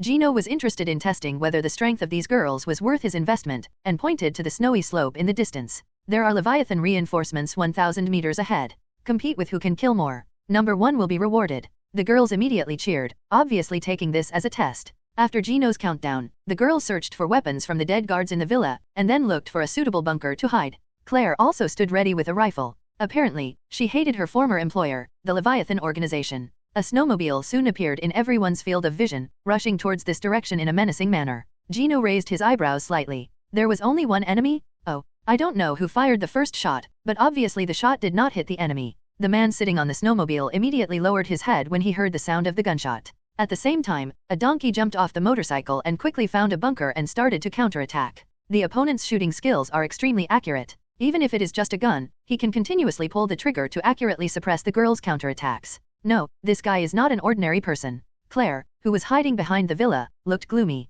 Ah, I see. Gino was also observing the intruders. That man's eyes were cold and ruthless. You can shoot accurately without even aiming. Rethinking the information Claire told him before, the answer is obvious. The person coming is the Winter Soldier transformed by the Leviathan organization. Girls can't handle this kind of enemy. Claire looked at Gino. Gino nodded slightly. The Winter Soldier can also be regarded as a weakened version of Steve, but it is not something ordinary people can deal with. Well, it seems that today's game will be temporarily terminated. Just raising his legs slightly, Carlyle felt a gust of cold wind blowing through him, and Gino disappeared beside him. The other side. Gino was instantly behind the Winter Soldier hiding on the rocks. Your marksmanship is pretty good. Who did you learn it from? Gino said leisurely in the Winter Soldier's ear. But the sudden sound immediately frightened the Winter Soldier. This muscular man with a big back slammed his elbow at Gino without looking back. Faced with the incoming elbow, Gino didn't panic at all and just lifted his leg lightly. Oh. One of the strongest parts of the human body, the elbow collided with Gino's thigh. The next second, there was only a click sound, and the Winter Soldier felt his elbow hit the hard steel. The huge force shattered the elbow, and he couldn't help but frown. How about we discuss something? How about you surrender, follow me back to Washington, and cooperate as a guinea pig? Gino is quite interested in the formation of the Winter Soldier. However, the other party obviously had no intention of being a guinea pig, so he used his only arm to turn the muzzle of the gun, and then pulled the trigger on Gino. Countless bullets hit his forehead accurately, erupting into clouds of sparks. Gino sighed, since you don't want to, then forget it. Saying that, Gino grabbed the man's head with one hand and patted it gently. Oh. The huge force caused the Winter Soldier's head to explode, leaving only a headless body lying in the ice and snow. Gino withdrew his gaze and flew to the villa again. At this time, girls also came out from all directions. Natasha was a little disappointed and said, didn't we agree to let us fight? Why did Uncle take action? Gino pinched Natasha's little face and chuckled, you guys are currently unable to deal with this kind of enemy. Perhaps, after confirming their loyalty, he can inject them with super soldier serum. While thinking about it, Gino took out his cloak again and turned it into a flying carpet, carrying the girls towards Washington. By the time Gino took the girls back to his building in Washington, it was already 10 o'clock in the evening. Gino led the curious girls into the building. The girls were immediately attracted by the Japanese devil locked in the window, and they chattered non-stop. Complete the mission, rescue Maume. Reward, upgrade the steel body with super defense power. The skin seemed to become tighter, and the muscles all over the body seemed to be torn apart. But this feeling goes away just as quickly as it comes. Just the next second, the pain turned into a warm current running through his limbs. Every cell in his body seemed to be cheering for joy. Gino felt warm and comfortable all over his body. Gino pinched the skin gently and felt that the skin contained the ultimate defense power. It feels so good to become stronger. Gino squinted in enjoyment. What does it feel like to become stronger? Natasha's voice rang in her ears, and the girl stared at Gino curiously with her big eyes open. Gino was a little curious. Why didn't you follow them to see the devil? Natasha rolled her eyes slyly, hugged Gino's arm and acted coquettishly. What's so good about a demon? I just want to be with Uncle Gino. It has to be said that as an agent who has received training from the Red Room, Natasha has passed the test of tea skills and is a perfect little green tea model. As long as she is a man, it is basically impossible to resist the offensive of coquettishness. No, you don't want to. Gino pushed Natasha away with an expressionless expression. He has little interest in lean pork ribs. Gino. Peggy heard the noise, walked downstairs, and saw a group of girls watching the Japanese devil in the office on the first floor. The woman gave Gino a questioning look. Follow me? Gino pointed to the office upstairs, and the two walked into the office. As soon as she entered the door, Peggy immediately asked, "What's going on? You kidnapped the ballet company." No wonder she thought so. The girls in the Red House were all pretty and sweet, and they were wearing tutus. Peggy mistakenly thought that Gino had bought a ballet troupe. For a moment, Peggy felt like her head was going to grow big. She could even think of how many gossip newspapers would spread rumors about Gino's romantic deeds tomorrow. Do not. Gino shook his head, and then told Peggy the cause and effect. Oh my god. Peggy couldn't help but cover her mouth when she heard the girl's tragic experience. So, what do you think? Peggy vaguely guessed Gino's next plan. I plan to let them join the Tianjian Bureau. Gino said calmly, the organization is in urgent need of manpower now, and each of these girls is a qualified agent. He is good at tea art and beauty traps, is proficient in using various firearms and proficient in assassination and poisoning, and is proficient in 7 languages. It can only be said that these girls are already qualified agents among ordinary people. Peggy nodded in agreement. Gino's plan was very good. But the woman then thought about it and hesitated. But, should I ask their opinions? After all, there is no guarantee that some girls will not be tired of the life of agents and want to live an ordinary life. That makes sense, I thought so too. Gino nodded. At that time, if there are girls who really want to live an ordinary life, he will also give these girls a sum of money. He believes that with the intelligence of these girls, it will not be difficult to make a fortune in a free America. For example, you can just find a rich, bad old man to marry into a rich family, and then use some means to make the old man die slowly. When the old man kicks his legs, won't the inheritance fall into the hands of your spouse?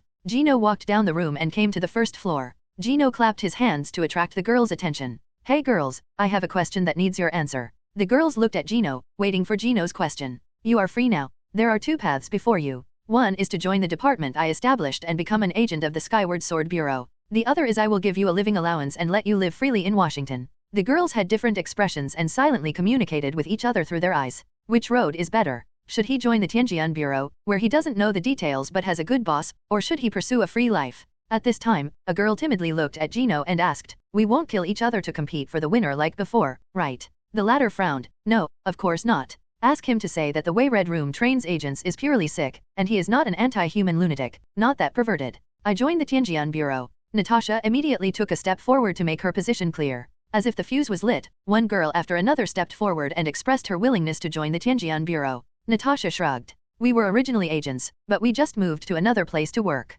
At least there won't be any rules that require you to kill your companions. Seeing all the girls expressing their willingness to join the Sword Bureau, Gino nodded with satisfaction and looked at Peggy beside him. Peggy, I'll give you a mission. These girls are under your command. Peggy nodded expressionlessly. She had already guessed that Gino was a slacker, and in the end these girls still had to take responsibility for themselves. The woman greeted the girls. Okay girls, follow me, I will take you to see your dormitory. The girls followed Peggy and left. Before leaving, Natasha did not forget to turn her head and wink at Gino. At the same time that Gino harvested the Maumei agent. Berlin. Mustache is looking up at the map on the wall with his hands behind his back. He looked dull. Ever since the Emperor of Japan was defeated after being dragged out of his palace by Gino, they had lost an important ally. Gino's feat undoubtedly boosted the morale of the Allied soldiers on the front line, and Mustache would receive dozens of bad news every day when he woke up. My dream failed. Mustache slowly leaned on the sofa slumped. Maybe it won't be long before those dem allies and furry bears will rush in here to judge him. No one can judge me. Mustache opened the drawer, where there was an exquisite pistol made in Germany. Gently picking up the handle of the gun and rubbing it, Mustache murmured again, no one can judge me. And just when he was about to raise his gun to end his life, the messenger rushed in and said in an excited tone, Chief? Chief Red Skull has created powerful super soldiers, and now he has led the super soldiers to repel the furry bear. Attack. What? The joy came too quickly, and Mustache quickly put the pistol away in the drawer. The original decadent temperament was swept away, and he became energetic again. The Mustache has his hands behind his back and his waist straight. Despite his calm appearance, he could not conceal his inner excitement. Schmidt really did not disappoint me. Well done. As everyone knows, it was he who exiled the Red Skull not long ago. Then, Mustache said quickly, let him come to see me quickly. Also, take our Superman with you, I want to meet him personally. Mustache had no intention of committing suicide at this moment. He walked anxiously back and forth in the room, his military boots making a hasty sound on the wooden floor. Great, great. There was fire in the Mustache's eyes. Gino Wilson, and damn America, that damn furry bear. I want you all to tremble under the feet of the great empire. Just as Mustache was thinking about the future, the door opened. Without the human skin mask, the terrifying-looking Red Skull walked into Mustache's room with an expressionless expression. He wears the Hydra symbol on his collar and wrist. Schmidt. Mustache nodded proudly, and then stared at the Red Skull's red head with some dissatisfaction. No matter how you look at this guy, he does not belong to the perfect Aryan image. This is why Mustache exiled Schmidt. But the Empire needs his strength now. So Mustache asked Schmidt patiently, I heard that you created the Superman of our great empire. Where is he? The latter smiled slightly and then clapped his hands. Come in. Heavy footsteps sounded outside the door, and a tall and muscular figure smashed the door open and stood in front of Mustache. With a strong body and a huge height of 5 meters, the Superman of the Empire looks like a mythical giant. What's even more shocking is that this guy has 2 pairs of arms. Mustache looked at the giant Bucky, with his knife-like face and strong figure. He put his hands behind his back and nodded his chin with satisfaction. Very good, he fits our perfect image of Aryans very well. Upon hearing Mustache's words, the Red Skull snorted hot air from both nostrils and sneered. Okay. Mustache suddenly felt that His Majesty was offended. He turned around and stared at the Red Skull, trying to suppress the opponent with His Majesty. Schmidt, why are you laughing? The Red Skull stared straight at the Mustache, and paired with the red head, it was like a Red Skull staring at the other person. At this moment, Red Skull's heart was filled with disdain for Mustache. Maybe Mustache doesn't know the details of the so-called Superman, but Red Skull knows it. The so-called transformed Superman is not an Aryan at all, but an American named Bucky who Mustache has always looked down upon. In response to this, Red Skull's last illusion about Mustache was broken. The other party was just an idiot who believed in blood. But what kind of existence requires blood, pet dog? Red Skull slowly walked towards Mustache. For a moment, his momentum even overwhelmed Mustache, causing the other party to retreat continuously. He's not an Aryan, Chief. The Red Skull stretched out his hand and straightened his collar with his mustache. I selected 99 Aryans and 1 American to participate, but guess what? Only the American survived and was successfully transformed. The others all died. So we can conclude that your lineage theory is bullshit. The Red Skull has completely shown off his cards. He no longer pretends. He has the super soldier Bucky and many super soldiers who can self-destruct. Now Hydra does not need to hide under Mustache to accumulate strength. It's time for Hydra to step up to the stage. Red Skull grinned. Mustache stared at the Red Skull in disbelief. How dare you? How dare you talk to me like that? He was about to call for the guards but was interrupted by the Red Skull. From today on, there are no more mustaches, only Hydra. Red Skull expressionlessly ordered, long live Hydra. After hearing the power-on command, Bucky, who was standing blankly behind the Red Skull, strode to the Red Skull's side. The Red Skull pointed his index finger at his mustache. Tear him apart. Bucky grabbed the mustache with a frightened face, then raised his forearms to grab the mustache's limbs, and pulled gently. The guards outside the door heard the miserable wailing, but they quickly calmed down. Inside the house, Aryan glory, Polish nightmare Mustache's corpses are scattered all over the place. The iconic small glasses lay quietly on the floor, and were immediately crushed by a military boot. The Red Skull stepped over Mustache's body and slowly sat on the chair that symbolized the Supreme Ruler. The air twisted, and the next second, Kong slowly appeared with a blue light all over his body. I didn't expect you to kill Mustache. The man was a little surprised at the Red Skull's viciousness. Haha, just a piece of trash. The Mustache used to be indifferent to himself. Now that he has created Superman, he is the next king of the world and no longer needs a mustache. Red Skull scoffed, Hail Hydra now, the mustache is out. With that said, Schmidt stood up and pushed open the window. He stood on the balcony with Kong, and under the balcony, the Hydra soldiers lined up neatly, and everyone looked at Schmidt feverishly. The terrifying appearance of the Red Skull did not frighten them. On the contrary, they admired the scary-looking Red Skull. The mustache is dead, long live Hydra. Schmidt raised his hands. Below the balcony, many soldiers raised their hands. Their bodies emit hot orange light. Long live the Hydra. Nighttime. Gino had just finished a wonderful dinner alone and leisurely returned to his residence with his hands behind his back. In the dark night, the original bed was slightly arched, and Gino couldn't help but smile. Normally, Gino would not keep the X-ray on. Otherwise, if you look at a pile of bones all day long, you won't have any appetite. When did you become so sensible? Gino gently pressed the quilt and fumbled for a while but found that the size was wrong. Crack. The door opened again, the lights came on, and Peggy looked at Gino in surprise. At this moment, Gino was pressing the quilt, and there was obviously a person hiding under the quilt. Peggy couldn't help but frown, and said in a strange tone, Admiral Gino is really in a good mood. I originally planned to come to Gino for a discussion, but I never thought that the other person had already found a new love. The woman stepped forward and pulled off the quilt, only to see Natasha looking at Peggy with an embarrassed look on her face. The two women looked at each other, looking a little embarrassed. I'm sorry, maybe I came at the wrong time. Peggy stood up expressionlessly. Just as she was about to leave, Gino took her into his arms domineeringly. Gino glanced at Natasha again. The girl was visibly panicked. I planned to give Gino a surprise, but I didn't expect Peggy to be there. Looking at Peggy again, Gino chuckled and said, "No, you came at just the right time." Heavenly Sword Bureau. After enjoying ripe apples and green apples, Gino got up early and left the 8th floor, returning to the office area on the 1st floor. As a saying goes, people will always accept what they resisted before. After enjoying it, Gino felt that there was nothing wrong with being thinner. He could only say that it was great. Not long after Gino left, the two women opened their eyes one after the other. After looking at each other for 2 seconds, recalling the madness in their memories, the two of them looked away in unison. The pointer on the bedside pointed to the working hours. Peggy got dressed quickly, and although she was tired, she was used to it. Natasha wanted to follow suit and stood up, but she couldn't help but frown. It was so painful. His brows were filled with unconcealable fatigue. Seeing that Natasha was unable to move, Peggy suddenly smiled like a winner, glanced at the plum blossoms on the bed sheet, and seemed to see a second version of herself. She smiled and shook her head. "Natasha, you should rest today. I will write a note for you." After saying that, Peggy left on high heels. Damn it. Little Green Tea was a little embarrassed. She lost this battle. But it's not that I'm not strong enough, it's that Gino is too strong. Natasha buried her head into the pillow in worry. The desire to become stronger ignited in her heart. We must beat Peggy next time. The other side. The 1st floor of Tianjian Bureau. Many social animals are busy sitting at their workstations. As newly established departments, the Tianjian Bureau and the Strategic Science Corps have some overlap in nature.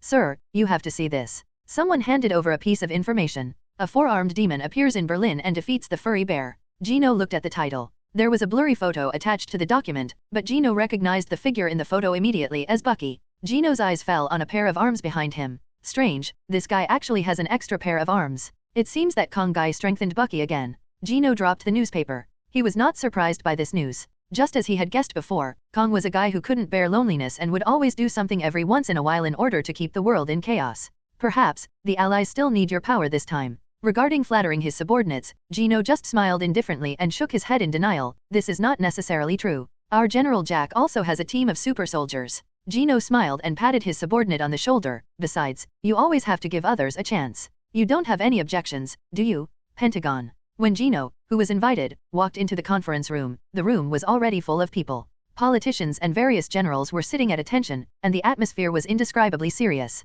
Seeing Gino approaching, many generals showed friendly smiles on their faces. Jack glanced at Gino coldly, then looked away. The seat reserved for Gino is near the front, in the first seat to the right of the president. Gino sat in the front seat, and his peripheral vision fell on His Excellency the President on the main seat. Seeing Gino coming, Laudu cleared his throat. "Now that everyone is here, we can start today's meeting." Laudu knocked on the table. Everyone should know the news about the defeat of the bear, and now Schmidt has replaced Mustache as the leader. While Gino was going to rescue Mao Mei, the Red Skull was not idle either. He first led the Hydra super warriors to repel the Mao bear, and then sent a large number of soldiers to retake the lost territory. To put it simply, the current situation is not optimistic, and the morale of the frontline troops has been severely damaged. Compared with Lao Luo, who has a gentle attitude, Lao Du's attitude is more tough. "I need you to come up with a concrete plan to defeat the hateful Hydra." After Lao Du spoke, a leader from the Navy faction immediately spoke. "We also have Admiral Gino, who can tear those fake Superman apart and push their heads into the toilet." As he said that, the Navy boss nodded kindly to Gino.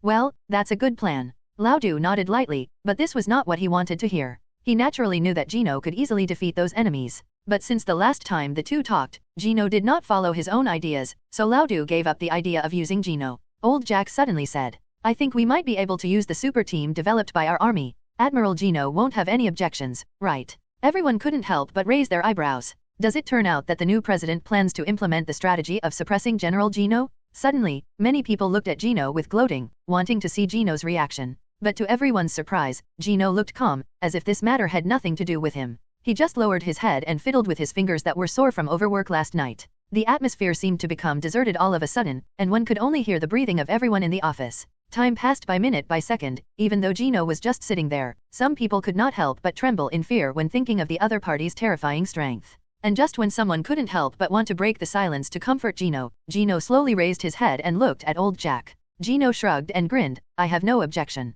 Free America needs more superpowers to fight for the Allies and defeat the damn Hydra." The new president seems unable to understand the situation and thinks he can defeat the Red Skull with some low-end mutants. So, why not let him try? Gino straightened his back, stared at old Jack sincerely, and concluded, "It's a good thing." The generals around him couldn't help but have strange looks in their eyes. Anyone can believe this when they say it, but not even the ghost can believe it when it comes from your kid. Laudu didn't expect Gino to be so easy to talk to, but he happened to agree with him, so he quickly agreed. Since Admiral Gino has no objection, let Admiral Jack's team go to fight this time. The meeting ends soon. In the end, the president decided to send Jack's newly formed team called X-Force to fight against the modified Bucky who was active on the battlefield. After the meeting, as soon as Gino walked out of the venue, he was stopped by Phillips. Gino, I really didn't expect those guys to be like that. Phillips looked complicated, and he sighed deeply. I didn't expect they didn't send you to the front line. Gino shrugged. His tone was calm, and in turn comforted Phillips. Colonel, this is very simple. After all, I have climbed very high.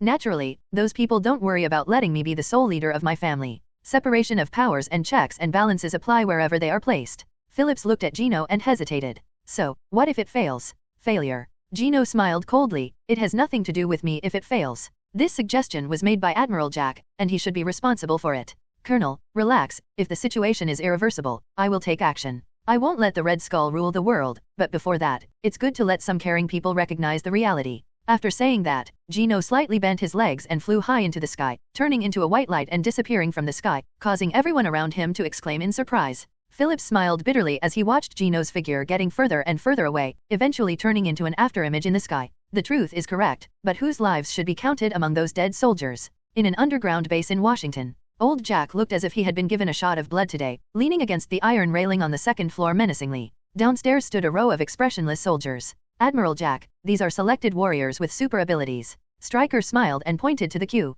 Anderson, he has strong skin and can turn his body into solid rock. Number 1 in the queue slowly moved forward, and in the next moment his skin turned into hard rock, like a walking stone man. Faraday, he can control himself to transform into electricity to kill the enemy. The guy called Faraday grinned, his body kept flashing, and then turned into a ball of electric current flowing everywhere. Amina is a powerful, muscular woman who can destroy concrete walls with one punch. The black-haired woman waved her fist expressionlessly, then punched the ground, causing the concrete floor to shatter. Yes, Stryker, the soldiers you chose are very good. Old Jack looked at these mutants wearing army uniforms and nodded with satisfaction. No matter what method you use, I only care about the results. Those intruders must be killed so that we can build momentum. Okay, General, I will definitely not let you down. Stryker nodded excitedly, his eyes full of revenge. Gino returned to his residence and leaned on his chair in boredom. Came back.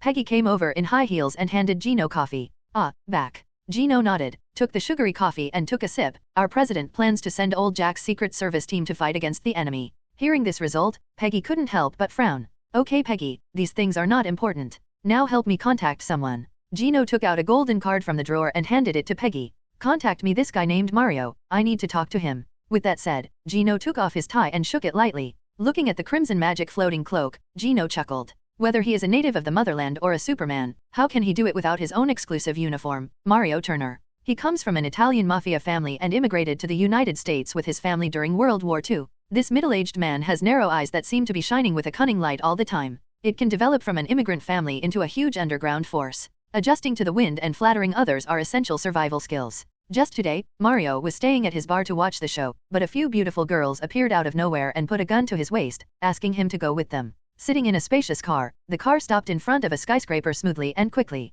Come down, go in. The Malme agent under Gino's command showed an expressionless expression as she signaled the man to get out of the car, looking left and right at the man to prevent him from escaping. Understand. Mario smiled and observed the surrounding environment with his peripheral vision. The entrance to the skyscraper bears the abbreviation SWORO. He followed the agent into the building. Then, what is that? The man's eyes were immediately attracted by the demon embedded in the wall. He watched in horror as the demon-looking creature was hung on the cross, and its mouth was fastened with steel. It looked extremely terrifying. Stop talking nonsense, our director wants to see you. Mario followed the girls all the way into the elevator. Soon, everyone arrived at the office area on the 8th floor. Mario looked up cautiously. A majestic figure stood quietly in front of the glass with his back to him, as if trying to see through the distance into the future. Director, the man has brought it back. Several girls greeted with a smile. Ah, thank you for your hard work, go and have a rest. The young man turned around slowly. Mario looked at the familiar face. This face has appeared frequently in major newspapers and news recently, and it is difficult to forget it. The man's mouth opened wide in surprise. He couldn't figure out why this being known as the god on earth was looking for him. He is obviously not of the same class as such a big shot. Mario seemed very restrained and asked cautiously, "How can I help you, Sir Gino?" "Hello, Mr. Mario, please forgive my agents for inviting you here in this way." Gino's tone sounded like an apology, but he was just slouching in his chair, and his tone of apology was insincere. "Please sit down, Mr. Mario, don't be nervous." Mario moved to sit on the chair and heard Gino ask, there is nothing wrong with inviting you here this time. I just want to know where you got the vibranium you sold to Howard Stark. Mario couldn't help but breathe a sigh of relief. He thought he had offended Gino for something, and the other party came to settle the score with him. Well, Sir Gino, this batch of vibranium was sold to me by a businessman named Marbury. He is a smuggler. It is said that their ancestors have been engaged in smuggling trade since the great voyages of navigation, but at that time they were smuggling black people. The white man wiped the sweat from his cheek. Gino raised his eyebrows and then asked, "Do you know where that guy is now?" Mario smiled flatteringly. He lowered his head. "Sir, I can find him. This guy will come to me when he returns to the United States. And he's in Mary's bar now." Gino smiled with satisfaction. "Fine, come with me." "What?" Mario followed Gino and stood by the window. The next second, Mario felt a violent push on his back, and he screamed and fell towards the tall building.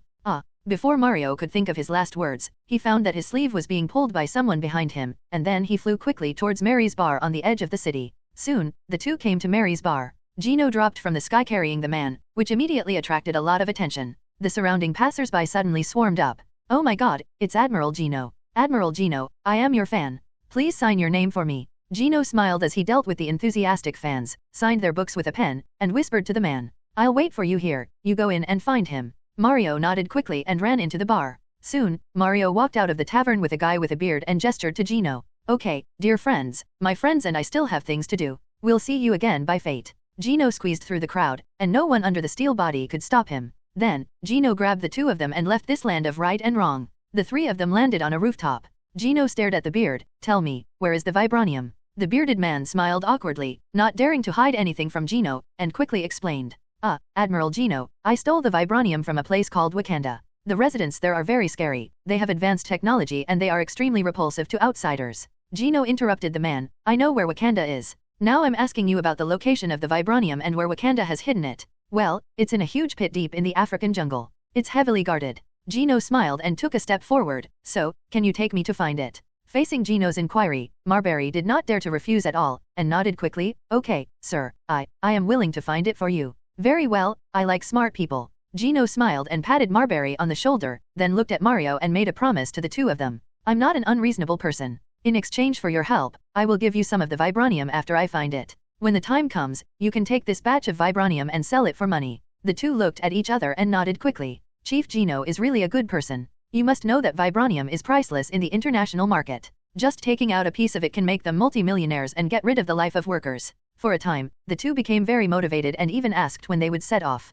"Tomorrow, you'd better go back and prepare now." After explaining what they should pay attention to, Gino flew high into the sky, broke through the airwaves and returned to the Sky Sword Bureau. Taking the elevator back to his office, Gino closed his eyes and thought about his next plan. Vibranium must be obtained, but the Wakandans are very xenophobic. They don't even trust the Nikas of the same race. They obviously have super technological capabilities, but they ignore that the Nikas around them are suffering from hunger and poverty. And for the Wakandans, the material vibranium is very important, and everything they do is based on vibranium. But Gino still wants to complain. Who the hell uses vibranium to make animal skin coats and spears? Gino shook his head. It wasn't that he despised this group of people. The fact was, putting vibranium in the hands of these Nikas was like letting a kid shoot mosquitoes with a blast early in the morning. Gino slowly opened his eyes, took off his arms from his chest, and looked at Natasha's sleeping face. It had to be said that just like a plant moistened by rain, the girl's original youthful temperament gradually turned into a hot and mature one. The smooth back made Gino want to cup Natasha, but there were other things to do, so Gino could only give up the idea, get dressed and get out of bed.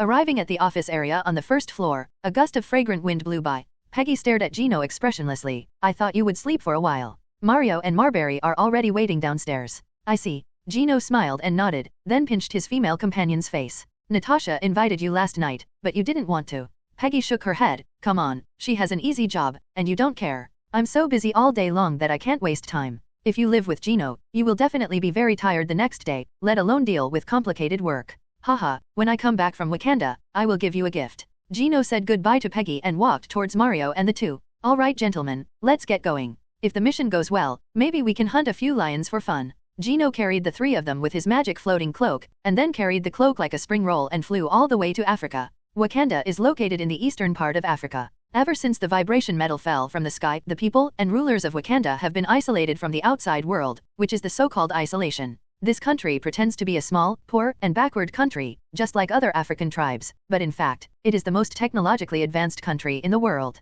With the guidance of Mario and the two, Gino easily found the location of Wakanda. Through the bright blue protective shield formed by high technology, Gino clearly observed that Wakanda is located in a huge basin, which is divided into several tribes. This is not so much a country as it is a village, and the so-called king can even be called a chief. As for the Vibranium that the Wakandans regard as their lifeblood, they store it in a hollowed-out valley. On the surface this is a valley, but in fact tens of thousands of tons of Vibranium are stored inside. These coal-like stones with a lavender luster were like fireflies shining in the dark night. Gino discovered these Vibranium immediately. "Boss, there is a robbery hole there, we can go in from there." Mario took Gino through the rainforest, and the three of them stopped next to a big tree. The protective shield behind the big tree distorted and flickered from time to time. It seemed that it had been man-made damage a long time ago, but no one repaired it for a while. There are a lot of dried blood around the protective shield, which proves that many people tried to get in from here, but were killed by the suddenly repaired energy network. Marbury said, "We need to seize the opportunity and run in while the protective net flashes and malfunctions. Otherwise, if we delay for a second, this thing will tear us into pieces." Gino smiled calmly. "Run. We don't have to run." With that said, Gino took a step forward and reached into the protective shield. The next second, the energy that was supposed to be closed hit Gino's arm, and the two collided and erupted into light blue sparks. Gino raised his hand slightly, and the gap that was originally the size of an arm was torn open by Gino, revealing an entrance large enough for people to pass through. "Oh my god." Marbury watched in shock as Gino tore off the defensive shield with his hands. Gino Fengqingyun tilted her head calmly and motioned for the two of them to go in. The three of them walked into the protective shield and then walked towards the place where the Vibranium was stored. At the same time, in Bonin, the capital of Wakanda, in the control room of the Wakanda Security Department, several black girls looked nervous and looked at the values coming from the high-tech computer screen in surprise. The protective net in the west direction shows signs of intrusion. Please note, the energy network in the west direction has been destroyed. Please set out immediately to investigate. For a time, the entire department was in chaos. As the security department was mobilized, Tichaka, the current king of Wakanda, also received the news. "My king, holy Wakanda has been invaded." The female guard wearing a golden Vibranium battlesuit, holding a high-tech spear gun, knelt down on one knee respectfully. Tichaka, known as the king, slowly picked up his helmet and nodded expressionlessly. "Whoever dares to invade Wakanda will have to pay a heavy price." The man put on his helmet, and a cold voice came from under the heavy mask. "Wakanda Buddha loves me." The other side. The infiltration of Gino and the other two people did not last long. When he was about to enter the entrance where the Vibranium was stored, the guard in charge immediately spotted Gino. "Who?" The guards looked warily at the three people approaching, while holding on to the energy spears. Buzz. The only thing that responded to them was the hot red light in Gino's eyes, which was like lava boiling. Pfft. The laser passed over the guards and cut all the Nikas in half. Gino walked past the corpses with an expressionless face, while Mario and the two behind him swallowed in horror. The wounds of the corpses on the ground that had been hit by heat vision exuded a pungent smell of burning, and the strong smell of blood spread. "This is Genjin." Easily killing the guards here, Gino led the two of them to an empty and quiet cave. At his feet was a huge meteorite, emitting a lavender light in the dark night. Marbury pointed to the mining equipment in the distance. "Boss, there is equipment there, we can use it to mine." "Instrument? How much can the instrument mine?" "The efficiency is too slow." Gino shook his head, then flew in the direction of the Vibranium, raised his palm, and stabbed the Vibranium fiercely. The metal known as the strongest was torn apart easily. Gino flew around the Vibranium as if cutting a cake, and quickly cut out a piece of Vibranium that weighed a person. Gino pulled two more pieces of Vibranium from above and threw them to the two Marios. "My deal is done." Gino chuckled, then held up the 2-meter-high Vibranium in both hands and slowly flew high into the sky, smashed into the mountainside and flew straight out. Mario and Mario looked at each other, and then shouted in panic, "Wait! Sir Gino, wait for us." The two of them were about to cry, damn Gino had tricked them. No, it shouldn't be a trap.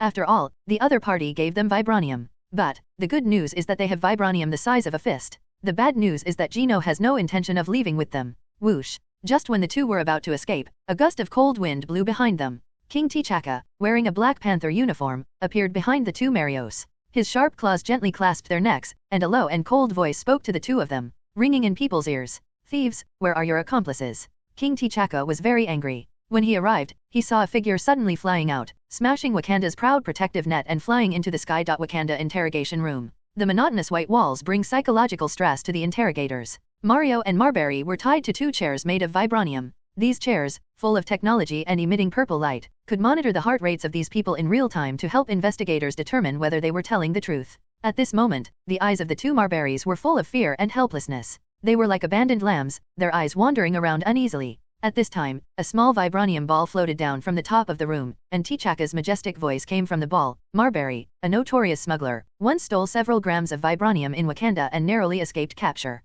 Mario Turner, a member of the underground mafia, violent debt collection and running a grey business. Tichaka revealed their identities with a hint of contempt in his tone. I may know why the god on earth abandoned you too. Scumbags like you will only bring more suffering to innocent people if you live in this world. Mario and Mario both looked pale and asked subconsciously, what are you going to do? You know, Wakanda has never been soft on thieves. It stretched out one claw to chop off one, stretched out two claws to chop off a pair. At this moment, outside the interrogation room, the loyal bald guards all looked at Tichaka, their voices filled with anger. Your Majesty, these two people should be executed. They are thieves, stealing Wakanda's precious wealth. However, the wise Tichaka slowly shook his head and explained to the guards. No, it's not that simple. Gino Wilson is a rising star in the United States. The other party broke into Wakanda and left us with two thieves.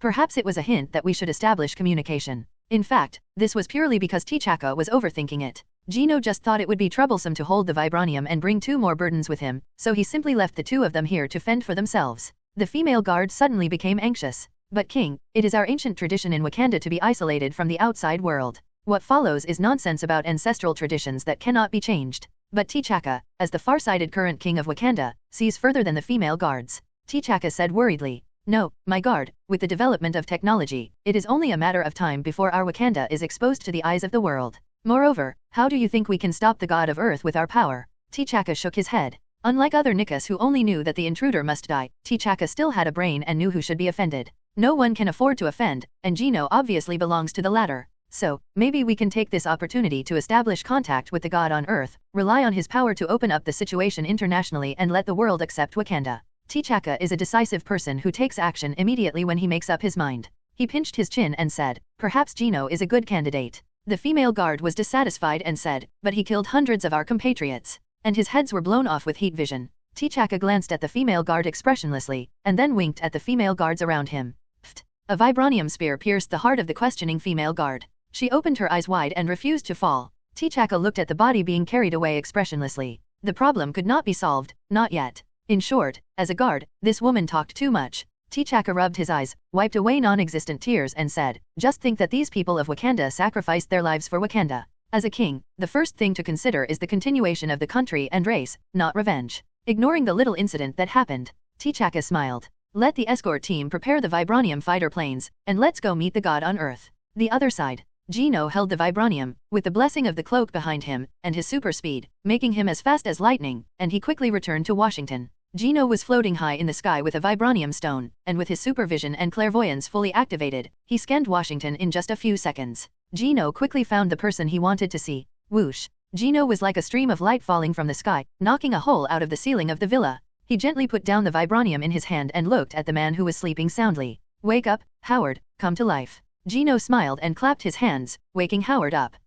After waking up Howard, the man stared blankly at Gino standing in front of the bed. Damn it, you broke into the house without warning. Howard was a little helpless. How many times has this happened? Don't be angry, my friend, I brought you something good. Gino put his arm around Howard's shoulders familiarly and pointed to the Vibranium not far away. This is the Vibranium I took from Wakanda. I need you to build a Vibranium armor for me, is that okay? Howard stroked his mustache and said a little helplessly, it's obvious that you stole this thing. There's no need to worry about the details, Howard. Build me a battle armor, and then keep some Vibranium as a backup. You can play with the remaining Vibranium. Gino's principle is very simple. When people help, they will be rewarded accordingly. Howard sighed helplessly, okay, tell me what style you want. Gino thought for a while and said, it's darker. As long as it's not designed to be worn outside underwear. Gino recalled the costume of the original Superman, which was really eye-catching. The one from the motherland is even uglier. Which superhero would wear the stars and stripes behind his back as a cape? Howard patted the Vibranium and sighed. Okay, come to me later and I'll take the time to make it for you.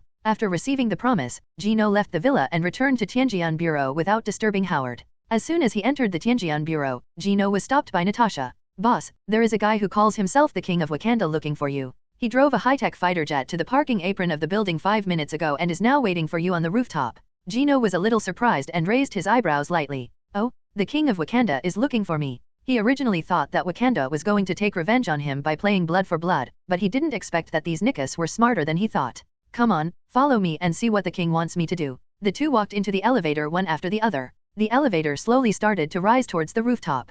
Gino looked at his female companion's perfect body curves and couldn't help but think of a story. Natasha. Okay. The woman turned her head in confusion. A pair of big hands gently hugged the woman's slim waist. Natasha's eyes widened. Wait, sir, this. On the rooftop, Tichaka watched in confusion as the elevator leading to the rooftop continued to rotate on the 4th and 8th floors. 2 hours have passed. Is there something wrong with the elevator? Just when Tichaka was hesitating whether to go down and ask, the elevator finally reached the top floor. Ding! As the elevator door opened, a smiling Gino and a flushed Natasha stepped out of the elevator. King Tichaka, you've been waiting for a long time. The Heavenly Sword Bureau welcomes you. Gino put his hands behind his back and looked at Tichaka with a smile. It seems that he was not the one who robbed Wakanda before. At this moment, except for a Vibranium fighter plane hidden in midair on the rooftop, 2 bald women behind the young king were looking at Gino warily. Tichaka smiled and said, "It's our first time meeting you. Nice to meet you, Admiral Gino. Your heroic deeds are widely spread even in Wakanda." Facing Gino, this Nico acted very sensible, not mentioning that Gino robbed him and killed some little Nickus. Haha, the Vibranium produced in Wakanda is also popular. Gino smiled and then asked, "I wonder what the king wants from me." Seeing Gino getting straight to the point, Tichaka also expressed his desire to cooperate. Use part of the Vibranium in exchange for the support of the Tianjian Bureau. Or simply put, hugging Gino's thigh. Regarding discussing cooperation with Wakanda, Gino chose to delegate power to Natasha and Peggy, while he sat aside and listened. After all, it's okay if the secretary has something to do. Finally, the content of cooperation discussions is as follows. Wakanda provides 1 ton of Vibranium to Gino every year, and in return, Gino will support Wakanda on some occasions. Happy cooperation. Tichaka smiled and shook hands with Gino. He was very satisfied with the negotiation. Using Vibranium resources in exchange for the friendship of this human god with a promising future, Tichaka firmly believes that he will not regret it. By the way, Admiral Gino, those 2 people you brought. Tichaka asked Gino's opinion on how to deal with it. Well, you can figure it out. Gino waved his hand casually. One was a gangster extortionist, and the other was a human trafficker. Neither of these 2 were good people, and Gino didn't care about their endings. Okay, Tichaka nodded. Since Gino didn't say to kill them, then just lock them up in Wakanda for the rest of their lives. The group of people came to the rooftop to say goodbye. Goodbye, Admiral Gino. Tichaka smiled and waved goodbye to Gino. Goodbye. Gino smiled as he watched Tichaka board the fighter plane and leave with his 3 bald guards. On the fighter plane, the female guard set the fighter plane to automatic flight mode and expressed her doubts. "Your Majesty, is it worth exchanging Vibranium for Gino's support?" Tichaka shook his head. "My loyal guard, what could be more reliable than investing in a human god? Others may not know it, but judging from the fact that Gino can easily tear apart Wakanda's protective shield, if the other party wants to, they can even massacre the entire Wakanda and take the Vibranium for themselves." A week passed in the blink of an eye. As soon as Gino got up from the quilt, he received a message from Howard. The other party said that the Vibranium suit was finished and asked Gino to go over and take a look. Vibranium suit. Gino thought as he flew towards Howard's villa, and soon found Howard in the basement. "Come here, look at the suit I made for you." Howard raised his eyebrows and pointed to the innermost clothes rack. A silver-gray battle suit with a cold color all over the body stood quietly on the counter. The material made of Vibranium made the battle suit even heavier. The huge letter S was engraved on the chest, which looked majestic. "Wait, why do you need to use the letter S?" Gino tilted his head. Howard shrugged and said that he was inspired by superhero comics. He felt that S represented extraordinary, which was very suitable for Gino's identity. Gino was a little helpless. Unexpectedly, he was knocked down by accident, and he still put on the same suit as Clark. Fortunately, his suit did not have underwear to wear outside, and the suit was streamlined and tightly closed, with a Vibranium belt hanging in the middle, for decoration. And I also designed an automatic wearing function for it. Howard clapped his hands proudly, and then said, "War suit, open it." The next second, the Vibranium suit automatically opened like a suit designed by Iron Man in the future, making it easier for people to walk in and wear it. "Very good, Howard, I want to recruit you to join the Skyward Sword Bureau." Gino smiled and patted Howard on the shoulder. "I can only say that this guy is really a genius. Now he has even solved the problem of superheroes wearing uniforms having trouble going to the toilet. Come on, I'm only interested in making money." At this time, Howard was still a prodigal in love and didn't care about responsibility. Gino walked towards the suit. The next second, the suit closed and wrapped around Gino. "Cloak, transform." Gino shouted indifferently. The next second, the cloak that had turned into a tie instantly turned into a majestic cloak hanging behind Gino. "Cool." Howard looked at Gino with envy. Gino straightened his chest at this moment, and the S mark on his chest shone in the sunlight. Gino slowly raised his head and looked at the ceiling. The next second, it instantly turned into an afterimage, smashed the ceiling and disappeared from Howard's field of vision. "My house." Howard held his forehead helplessly. On the other side, Gino wore a Vibranium suit and continued to climb high into the sky. The whistling wind sounded in his ears. The resistance in the air seemed to be sticky, blocking Gino, but he was torn apart by the terrifying flying speed, so that a sound sounded in the air. Explosion. Gino left the sonic boom behind him, and then climbed high into the sky again. With his Vibranium suit, he didn't seem to have to worry about the clothes spontaneously combusting due to too fast speed. When the surrounding air gradually became thinner, Gino finally stopped in midair, lowered his head and looked down at the United States at his feet, and couldn't help but smile. This is called life. After feeling a little emotional, Gino immediately flew towards the Heavenly Sword Bureau. He was not a real native of the motherland. He had a habit of crescent moon and sky clash. That was crazy. Gino returned to Tianjian Bureau, and before he had taken a few steps, he was approached by Peggy. Peggy glanced at Gino's new uniform, and first praised that the Vibranium suit was indeed very handsome, and then returned to the topic. Gino, you have to see this. Peggy handed Gino a piece of information with a serious face. Gino grinned and did not take the file. Let me guess first, are all of Admiral Jack's mutant team dead?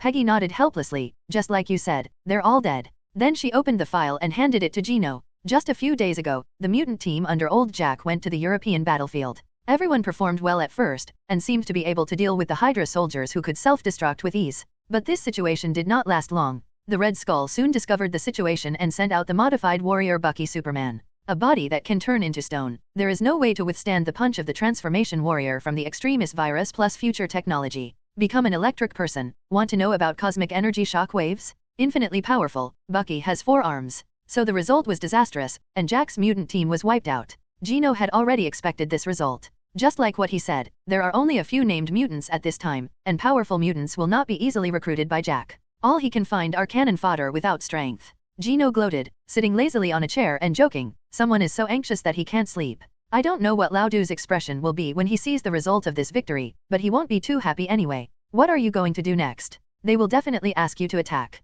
Peggy gave advice to Gino. Gino stretched and smiled. Don't be in a hurry. I will definitely go, but our president must come up with something that can impress me. For example. Gino smiled. For example, let the Congress approve a large sum of money for the development of the Tianjian Bureau. Peggy hesitated. Will they agree? Gino chuckled. Of course they will agree. If they want me to work, they have to pay me accordingly. I never do anything without profit. Just like Gino guessed. After learning that Old Jack's mutant team had been wiped out, public opinion in the country exploded instantly. People denounced the government and demanded that Gino be sent to the battlefield immediately. Faced with surging public opinion and pressure from the allies, Lao Du finally chose to compromise. In order to show his sincerity, Lao Du came to Tianjian Bureau to visit Gino the day after his defeat. After some negotiation, Lao Du had no choice but to accept Gino's request in humiliation and promised to let Congress allocate a huge sum of money to Gino every year to develop the Tianjian Bureau in exchange for Gino going to the battlefield.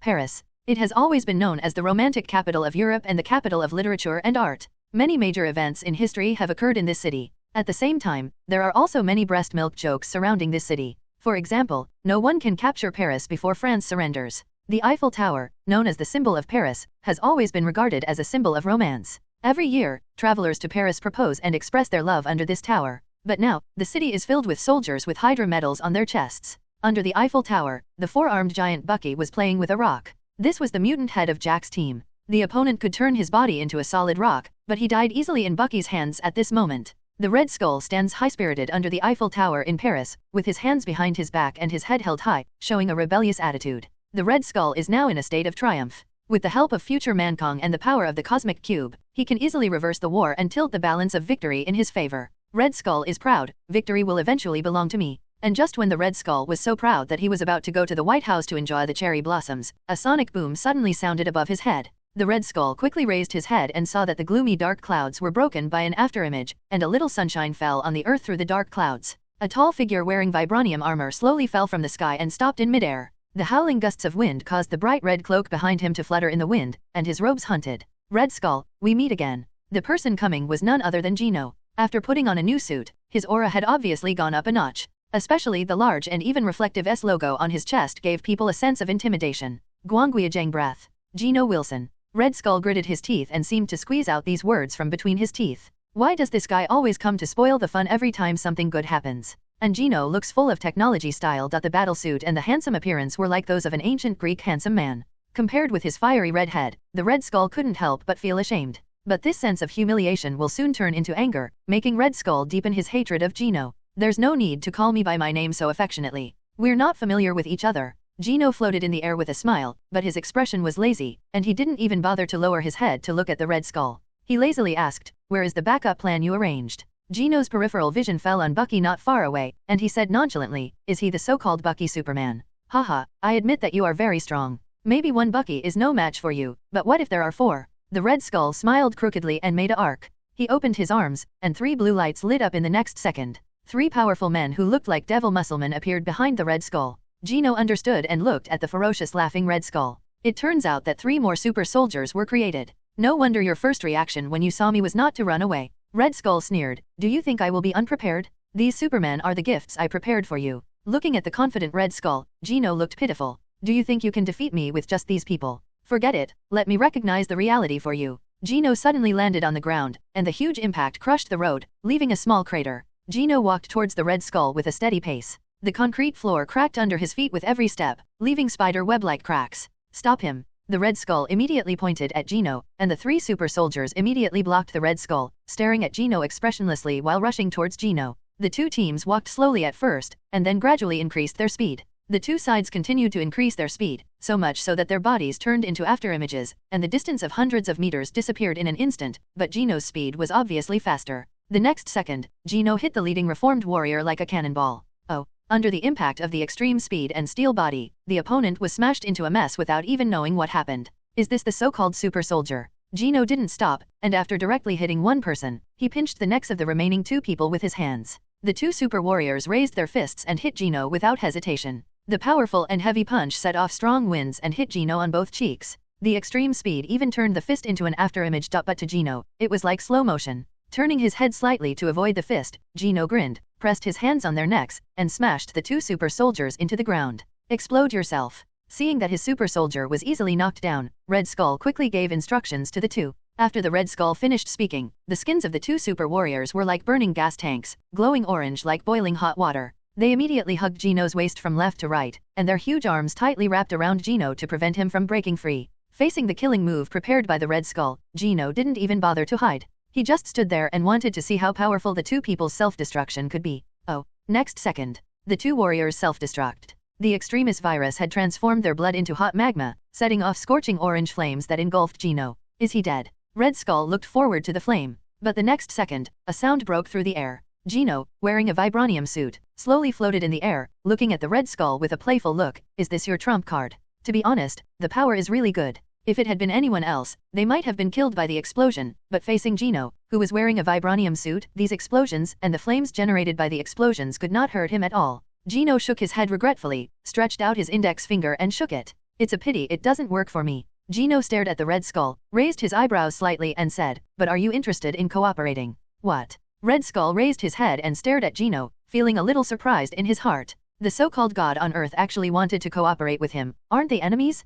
Gino shrugged, a small smile on his face. My company's exhibit, the Japanese devil, needs a neighbor. Maybe you can keep him company, asshole. After hearing the content of Gino's cooperation, Red Skull couldn't help but become furious. He, the dignified head of Hydra and the holder of the Cosmic Cube, was unexpectedly asked by Gino to live in the company as an exhibit, just like a monkey in the zoo. Gino didn't understand why the Red Skull was angry, so he smiled and analyzed it for the Red Skull. Seriously, I hope you will consider it. After all, my place provides accommodation and food. You only need to be an exhibit for people to admire every day. Isn't this a good deal? Haha. The Red Skull laughed angrily. Deep down in his heart, he had always regarded Gino as his opponent, but he didn't expect that the opponent just regarded him as an exhibit or a collection. Long live the Hydra! Red Skull yelled, waking up Bucky who was waiting. Boom! The 4-armed Bucky jumped suddenly and landed behind the Red Skull in an instant, his eyes blankly waiting for instructions. Kill him for me. The Red Skull pointed fiercely at Gino, who was not far away. Bucky tilted his head and looked at Gino, as if he wanted to imprint Gino's appearance in his mind. He shook his shoulders and said in a low voice, Mission, erase. After saying that, Bucky stepped forward with his thick legs and walked towards Gino. Gino twisted his neck and clenched his fist slightly, roaring with terrifying power. Gino looked at Bucky and asked patiently, Bucky, last chance, do you know Steve? Gino's only answer was a pair of fists with the sound of roaring wind. Alas, it seems you have completely forgotten about Steve and are still working for the evil Hydra. Gino looked at Bucky's 4 arms and the terrifying mountain-shaped body. At this moment, he had been transformed beyond recognition. Gino even suspected that Steve would be punched to death even if he stood in front of Bucky. So in a way, Bucky is dead. All that is alive now is just a shell, a walking corpse. A fake and bitter smile appeared on Gino's face. For justice, I can only kill you, Bucky. Next second, Gino also raised his fist to fight. Boom! A fist containing extreme power hit Bucky. The 2 fists collided suddenly, and Bucky's hands and arms could not withstand the huge force and made an explosion sound. The huge force shook the giant Bucky and he couldn't help but retreat. The Red Skull stared at Bucky's 2 scrapped arms with wide eyes. Faced with the unusable arms, Bucky mercilessly controlled a pair of arms on his shoulders to tear off the scrapped arms. The extremis virus took effect, the broken arm recovered, and Bucky once again he raised his fist and charged towards Gino. The four arms kept blasting towards Gino, and the extreme speed made his fists fall like a violent storm, easily throwing hundreds of punches per second. Gino grinned lightly and also kept pumping his fists to resist, even faster than Bucky. He easily resisted Bucky's four-fist attack with only one pair of fists. Bang bang bang. There was a dull sound as the fists collided, and Gino even had the time to comment on Bucky. Gino said casually, "The strength is very good, but it's a pity that the fighting is unorganized, like a primary school student doing bastard boxing." Pfft. With another punch, Gino knocked Bucky away again. Hoo. At this moment, Bucky's forearms were covered in blood and flesh. It was obvious that the recovery speed of the extremis virus could not match the damage speed. Seeing this scene, knowing that the reformed warriors were no match for Gino in close combat, Red Skull was so angry that he jumped to his feet and gave the order again. Use energy weapons. Roar. Bucky raised his forearms and pointed them at Gino, and blue energy surged to fill his forearms. Whoosh. 4 energy waves soaring into the sky poured into Gino, and the hot blue light even made the air boil. Buzz. Gino's eyes lit up red to resist the energy of the universe. 2 energies, one red and one blue, collided, like tangled threads that were inseparable. Seeing that Bucky seemed to be struggling, the Red Skull looked deeply at Gino, then turned around and quickly left the battlefield. He saw that Bucky was no match for Gino, and his defeat was only a matter of time. It's time to activate Plan B. The Red Skull took a deep breath and then waved his hand. All the Hydra soldiers in Paris received the order. They did not hesitate to detonate the extremis virus in their bodies, and their bodies glowed with orange light and rushed to the battlefield. They have to use their lives to buy time for the leader. Don't ask why, just ask. Long live Hydra. Just as the Red Skull was about to leave, the system voice sounded in Gino's mind. Refresh mission, kill the Red Skull. Reward, compound no. Nice energy ray, but that's all. Gino sneered. He was bound to get compound no, so Gino slowly took a step forward. His heat vision was fully activated, and a red laser that was faster and stronger than the energy of the universe easily shredded the blue light. Boom. Bucky couldn't even resist this extreme high-temperature energy, and was instantly submerged in the energy of the universe. The heat vision instantly evaporated his skin, flesh, and even his skeleton. The extremis virus healed itself crazily, but it was obviously unable to withstand the devastation of the violent heat vision. It's time to end it, Bucky. Gino controlled his heat vision to burn Bucky, while slowly walking towards the other party, intending to give Bucky a good blow. However, seeing Bucky about to die from the heat vision impact, the familiar teleportation beam lit up, and Bucky disappeared from Gino's sight again. Did you escape? Gino looked around. His original peaceful state of mind was destroyed by Bucky who escaped, and now his heart was full of violence. It seems Kong is reluctant to give up on Bucky. But the problem is not big. Gino is more concerned about the Red Skull now. After all, the Red Skull is related to Compound No, which is of great significance. However, despite thinking this, Gino was still very angry deep down. Kong, don't let me find you, otherwise I will make you regret coming to this timeline. Long live the Hydra. Countless Hydra soldiers rushed towards Gino and blew themselves up, interrupting Gino's meditation. Looking at the Hydra soldiers rushing toward him one by one, Gino pulled a cruel smile on his lips. Since you are looking for death, I will fulfill you. Before looking for the Red Skull, take the opportunity to clean up these damn Hydra fish. After saying that, Gino suddenly rushed high into the sky, his red cloak fluttering in the wind, and Gino's eyes lit up as hot as molten red. Buzz. The giant pillar-like heat vision fell from the sky, turning everything it passed into scorched earth. The Hydra soldiers swept by the heat vision exploded instantly like roasted popcorn. The once beautiful Paris was ravaged by heat sight, and both tall buildings and even iconic buildings were melted into a pool of molten iron. It wasn't until there were no more annoying Hydra soldiers in the entire battlefield that Gino turned off his heat vision, rubbed his aching eyes, and let out a breath. After venting the anger in his heart for a while, Gino looked towards the direction the Red Skull left and quickly found his location. I found you, Red Skull, I hope you can run faster. After saying that, Gino suddenly accelerated, turning into an afterimage in the air and throwing a sonic boom towards the direction of the Red Skull.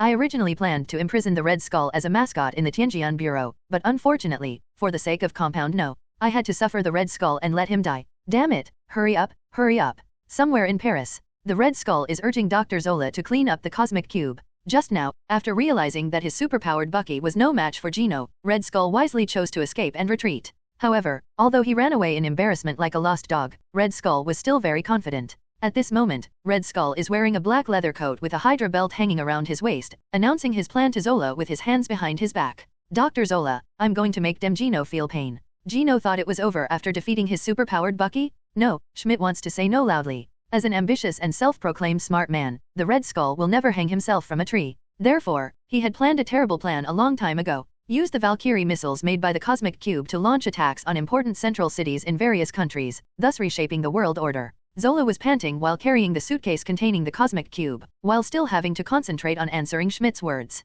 You are absolutely right, long live Hydra. There was a flash of contempt in the eyes of this bald doctor. He was beaten by Gino and fled in embarrassment, but he was full of honey and confidence. This guy Red Skull looked really crazy. However, for the sake of his own life, Dr. Zola still chose to agree with the Red Skull and planned to wait for the right time to jump back. Schmidt's Hydra was doomed, but Zola didn't want to be buried with it. The Red Skull took Zola onto the bomber and kept saying, I will make the Allies feel the pain and send all the people Gino cares about to hell. We will surely win under the protection of the goddess Valkyrie. The Red Skull twisted the seat and controlled the bomber to start slowly. The huge fighter plane's tail fin sprayed out hot orange-red air waves, pushing the fighter plane to accelerate and sail into the sky. The roaring fighter plane passed through the clouds and flew steadily towards the direction of New York. Red Skull closed his eyes and sat on the chair, thinking secretly, bragging to Zola. Zola, you see, wisdom is often stronger than force. No matter how strong Superman is, he would never think that I would replicate the United States operation against Japan. Listening to the words of the Red Skull, Zola was a little worried, but it seems that our soldiers can't hold back the god on Earth, right?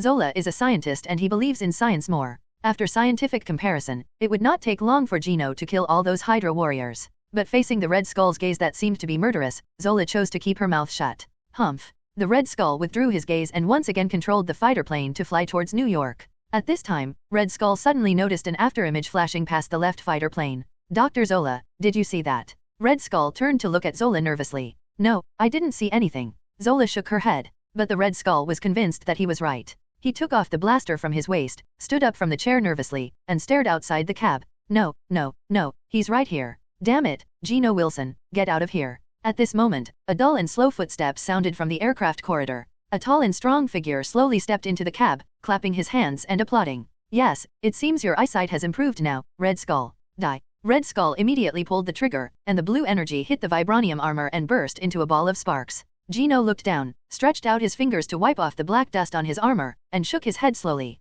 Red Skull, actually I want to bring you back to the company as an exhibit. But it's a pity that now you can only die here. But, I am a good person, so I can let you choose a way to die, except of course, death of old age. The Red Skull stared at Gino, who looked indifferent, and couldn't help gritting his teeth. Gino Wilson, why do you always go against me? Although he hated Gino in his heart, Red Skull's rationality still made him change his strategy and said in a persuasive manner. Seriously, I'm sorry why you're not German. We, Hydra, have lofty ideals and noble goals. What can you gain by following the Allies? But, if you join our Hydra, power, status, women, and even world domination will be easy. Look at you, Gino. Red Skull tried to say like an old friend, I have studied your deeds carefully. Ever since Belias came to prominence, the senior leaders of the Allied forces have been suppressing you all day long. They are afraid that you, the god on Earth, will have some evil thoughts, such as becoming a dictator or something like that. And the new president treats you as a ridiculous tool. He will only think of you when the Allies are facing a crisis. Is a place like this really worthy of you working for them? Gino listened patiently to Red Skull's tirade.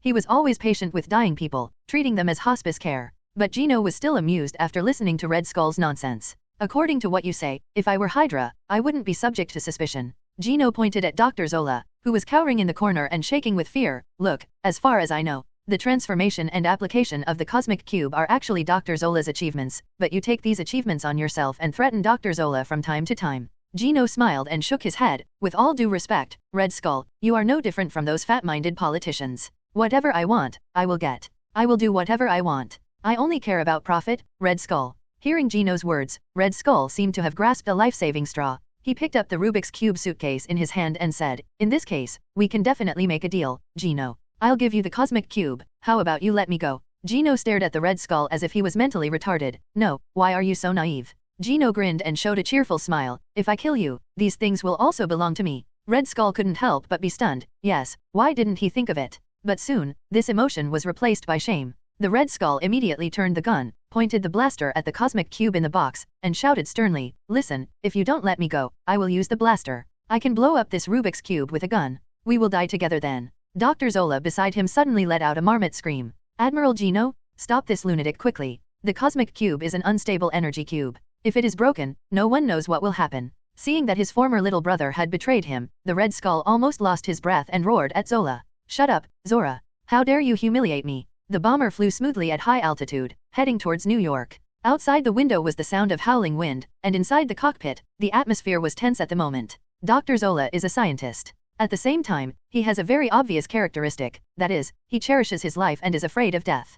Zola couldn't care less about the cannibalistic look in Red Skull's eyes at this moment, and said quickly, Schmidt is a madman, you must stop him. Haha, it's too late. Since you all want me to die, then let's die together with me. The Red Skull's eyeballs were smeared with bloodshot eyes, and when he saw that he was about to pull the trigger, he heard a flash of wind, and the Red Skull felt a pain in his chest, and the arm holding the gun was brutally broken. Gino's speed is far beyond the Red Skull's imagination. The chest under the windbreaker was penetrated, exposing a wound the size of an arm. Countless blood dyed the Vibranium suit red, and then slipped off the suit and dripped on the ground. Gino stood in front of the Red Skull at some point, with a smile on his face and twisted his arm, causing the Red Skull to open his mouth and spit out a large mouthful of blood. Cough cough. A look of disappointment filled the Skull's head. Facing Gino, he couldn't even shoot? Gino twisted his arm with a smile on his face, grabbed the beating heart under the Red Skull's chest, and said goodbye to the Red Skull with a smile on his face. Have a good journey, Red Skull, and be a good person in the next life. Oh. The huge force crushed his heart, and Red Skull's life ended abruptly at this moment. With his eyes wide open and full of unwillingness, he fell to the cold iron plate, and the big hole dug out by Gino was constantly spraying blood. It's over. Gino shook off the blood on the Vibranium armor. The Vibranium armor stained by blood looked a little dull and exuded a faint fishy smell. Complete the mission, kill the Red Skull. Reward, compound no. A tube of blue fluorescent medicine appeared out of thin air in his hand. Gino casually inserted the potion into the storage compartment of his belt, stepped past the Red Skull's body, and walked towards the box containing the cosmic cube. Gino gently opened the box, and a blue cube with a magnificent luster lay quietly inside the box, with slender blue current flashing through it from time to time. It looked beautiful and mysterious. Gino did not choose to touch it with his hands, but just looked at the mysterious Rubik's Cube quietly. It's so beautiful, don't you think so, Dr. Zola? Gino closed the box, lifted the Rubik's Cube, and his peripheral vision fell on the bald doctor in the corner. The bald doctor quickly apologized and said, yes, the mystery of the Rubik's Cube is intoxicating. It is a treasure of the world. Gino smiled lightly, walked to Dr. Zola, smiled and stretched out his hand to help Zola up. Don't be afraid, doctor. I always respect scientists. Apart from anything else, Dr. Zola's scientific research ability is very strong and he is a rare talent, but his own Tianjian Bureau is currently short of talents. Zola was a little flattered. You must know that he lived a life of being beaten or scolded under the Red Skull. He was in fear all day long, fearing that the Red Skull would be unhappy and kill him. It can only be said that there is no harm without comparison. Look at Admiral Gino's attitude towards scientists, and look at Red Skull. It's really annoying to compare people to each other. It's no wonder that Red Skull failed. This way of life just doesn't work. Gino smiled and patted Zola on the shoulder with a gentle tone. Dr. Zola, are you interested in working for me? Not to mention anything else, just the application of the cosmic cube is enough for Gino to win over Zora. And to be honest, scientists are much more honest than politicians and less frivolous. Zola nodded hastily. Of course, Admiral Gino, of course I'm willing to work for you. Just kidding, the Red Skull's corpse on the ground hasn't cooled down yet, so of course Zora chooses to join in. And with Gino as his backer, who would be a Hydra. In fact, Zola also wants to be a good person. Then, Dr. Zola, let's drive this plane back the way we came. Gino smiled with his hands behind his back, and his peripheral vision fell on the body of the Red Skull. Well, maybe his head would be suitable as a souvenir. When Dr. Zola flew the fighter plane back, Gino naturally confiscated the Valkyrie missile and the head of the Red Skull on the plane. Of course, the most important cosmic cube was also secretly hidden in the third underground floor by Gino. Scientists recruited by the Skyward Sword Bureau, led by Dr. Zola, began to study it secretly. At the same time, the news that Gino once again saved the world once again appeared in newspapers around the world. With the death of Red Skull, it was announced that the war had come to an end. The remaining resistance was unable to stir up trouble, and the Allied victory was imminent. For a time, the whole world was talking about Gino Wilson's name. Fanatic fans are all over the world, and people call him the God on Earth and the messenger of justice. At the White House on the same day, President Laudu arranged a press conference for Gino. At this moment, Tianjian Bureau. In Gino's office, Natasha lowered her head, bent over, and was busy arranging Gino's armor with her little hands. Peggy walked over to Gino with a stack of manuscripts. Here are the prepared remarks. Gino raised his eyebrows and put away the speech that Peggy handed him. Are you ready? Natasha licked her lips, suppressed the heat in her heart, and looked at Gino. Gino smiled faintly, opened his arms and hugged the two women. Of course the world will remember my name and this is just the beginning.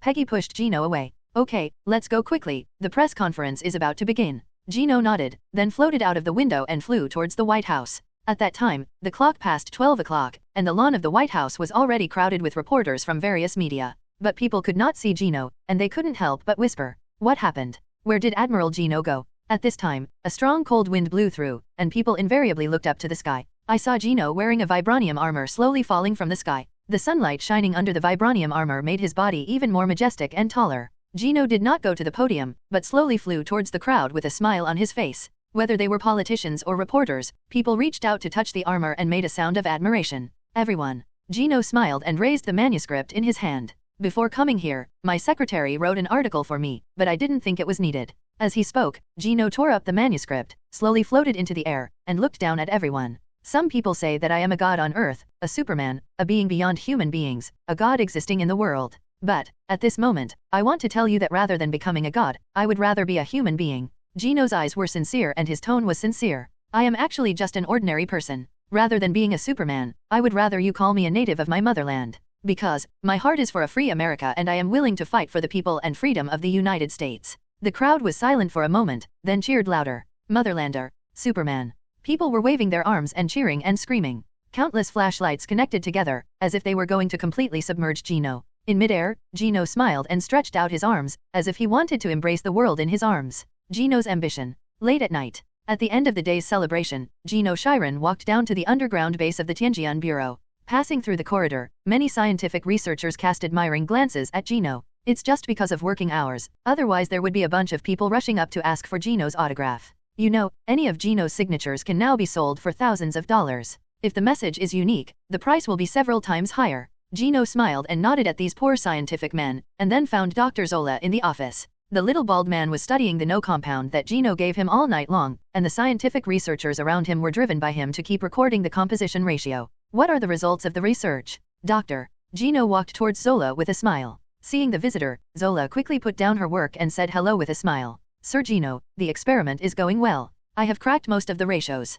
However, if there are capable assistants, perhaps the speed can be faster. Gino raised his eyebrows. A capable assistant? Aren't these scientists good? Gino pointed to the assistants around him. Dr. Zola sneered, shook his head, and mocked without mercy. The heads of these guys are no different from piglets. Even simple tasks require me to teach them repeatedly. Listening to Zola complaining, Gino understood it. Many scientists, like Zola, are more or less arrogant, and Gino is not surprised by this. In this case, I will find a helper for you, who is also a serum genius. I remember you two were colleagues before. Dr. Zola immediately thought of a name and said in surprise, Dr. Erskin. Both of them were once German scientists, but Erskin had a sense of justice. After feeling that what Mustache and Red Skull did was not human, he quickly jumped to Eagle Sauce. However, Gino felt that Erskin just jumped from one cesspit to another. The essence of the old American was not much better than that of Hydra, otherwise the future Hydra would not be able to thrive in free America. In short, Gino felt that if he were Erskin, he would jump to the big eastern country next door. The eastern country in this world has the Divine Spear Bureau that has been passed down for thousands of years.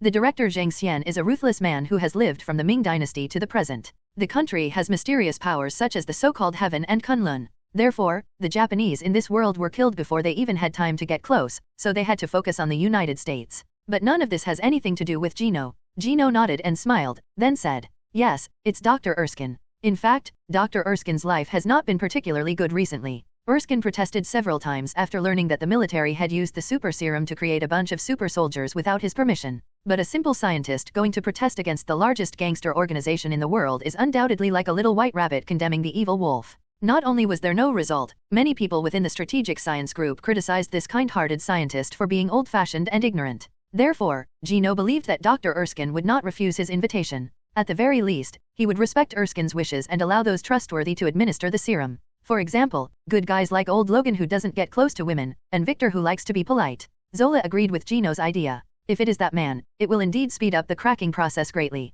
Gino stretched out his finger and shook it. No, Dr. Zola, I want more than that. I want you to combine the super serum and the compounds combined to create a superior serum. The disadvantages of compound number 24 are obvious. The superpowers obtained are random. When adults use it, they will gain superpowers for a short hours. But at the same time, this kind of medicine often puts a huge burden on the body. Usually, 5 or 6 injections will kill people. To obtain stable and powerful abilities, it is usually necessary to inject compound No from childhood. However, Gino is not so cruel, so Gino wants to improve this potion, neutralize it with the super serum, and create a more stable and powerful serum. And this will be an important step in laying out your future. Gino came back to his senses and said goodbye to Zola with a smile. Okay, Dr. Zola, wait for my good news here. I will ask my old boss for someone. After leaving the underground base, Gino flew high into the sky and flew towards the strategic science group. It slowly landed outside the strategic science core base. Although the war is coming to an end, the status of the Strategic Science Corps has not declined with the end of the war.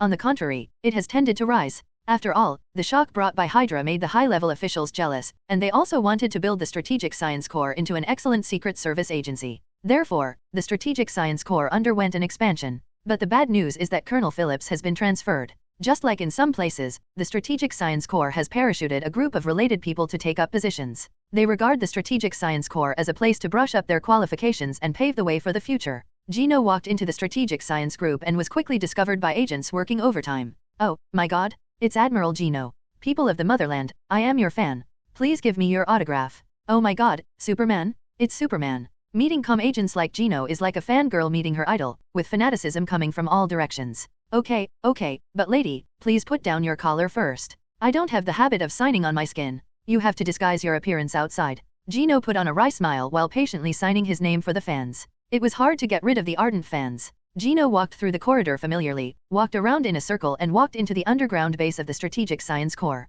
Gino stopped a scientific researcher with a smile. Where is Dr. Erskin? The scientist was a fan of Gino, and he quickly took Gino to Erskin's laboratory with enthusiasm. Haha, thank you for your help. A free America needs talents like you. Gino smiled and patted the man on the shoulder, drew a pie and let the man leave with satisfaction. Dong dong dong. Before entering, Gino knocked politely on the door. Please come in. A hoarse voice sounded, and Gino smiled as he pushed the door open and entered the office. Gino. Erskin was a little surprised when he saw the person coming. He pushed up his glasses with a smile on his face. Why are you here? Seeing this super soldier who fights evil, Erskin seemed to be in a good mood. After all, Gino used his own serum to become stronger, which made Erskin feel that he shared weal and woe. Long time no see, Dr. Erskin, how have you been lately? Gino smiled, opened his hand, and patted Erskin on the back. Steve and I miss you so much underground base. Erskin rubbed his nose and said in an awkward tone, actually, it's not a good life. A trace of anger appeared on the old man's face. Those guys in the military actually abused the super soldier serum.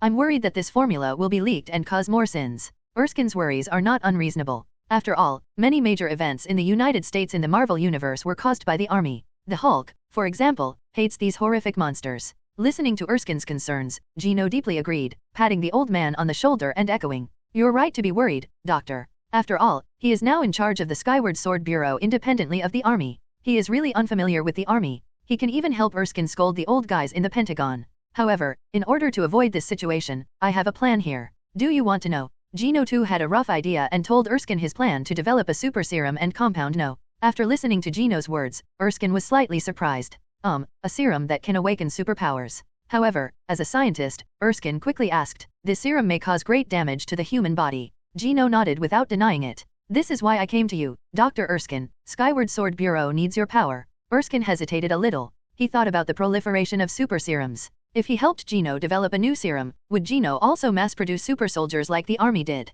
Gino squinted his eyes, as if he could see Erskin's heart clearly, and smiled to comfort Erskin. Haha, I know what you are worried about, Doctor, but I can assure you that the new serum will never be used in batches. Gino took out a document and handed it to Erskin. The manufacturer who uses the new serum must have good moral character, a kind character and a passion for justice. Saying that, Gino puffed out his chest and showed a solemn expression. Don't you still believe me, Doctor? Erskin immediately thought of Gino's deeds, the light of mankind, the god on earth, and the defender of the American people's freedom. The long list of titles was enough to prove the other party's noble character. Seeing that Erskin was still hesitant, Gino curled his lips and said, besides, those super soldiers in the Army are unstable factors. If these people lose control one day, the super soldiers we created can also counterattack those people. Gino's words were like the straw that broke the camel's back on Erskin's inner scale. The old doctor sighed, and then his eyes became firm. You are right, Gino, I am willing to join the Tianjian Bureau. Very well, Doctor, you wait here for a while, I'll go find the new director to talk about the handover. Gino left Erskin's office and quickly approached the director of the Strategic Science Corps. The director is also a smart man, and the Strategic Science Corps already has the formula for mass production of super serum. Erskin himself is not of much use. After all, the other party is already very resistant to working for the Strategic Science Corps. He can't keep people in his heart, so he simply used Erskin to sell Admiral Gino a favor. As a result, Gino successfully obtained Erskin's dismissal documents and took Erskin back to the Tianjian Bureau experimental base that day. Outside the experimental base, Zola and Erskin met, and they were both a little embarrassed. Gino did not interrupt the greetings between the two old men, but just told him to start work on the new serum as soon as possible, then left the basement and came to the first floor of the building. The office area in the lobby on the first floor is full of busy Skyward Sword Bureau agents. These people were interviewed by Gino firsthand to prevent Hydra agents from sneaking in and completely guarantee their loyalty. Gino's eyes fell on the display cabinet on the left side of the Japanese demon. There is a ferocious head of the Red Skull, sealed with ice, which provides constant air conditioning to prevent flesh and blood from rotting.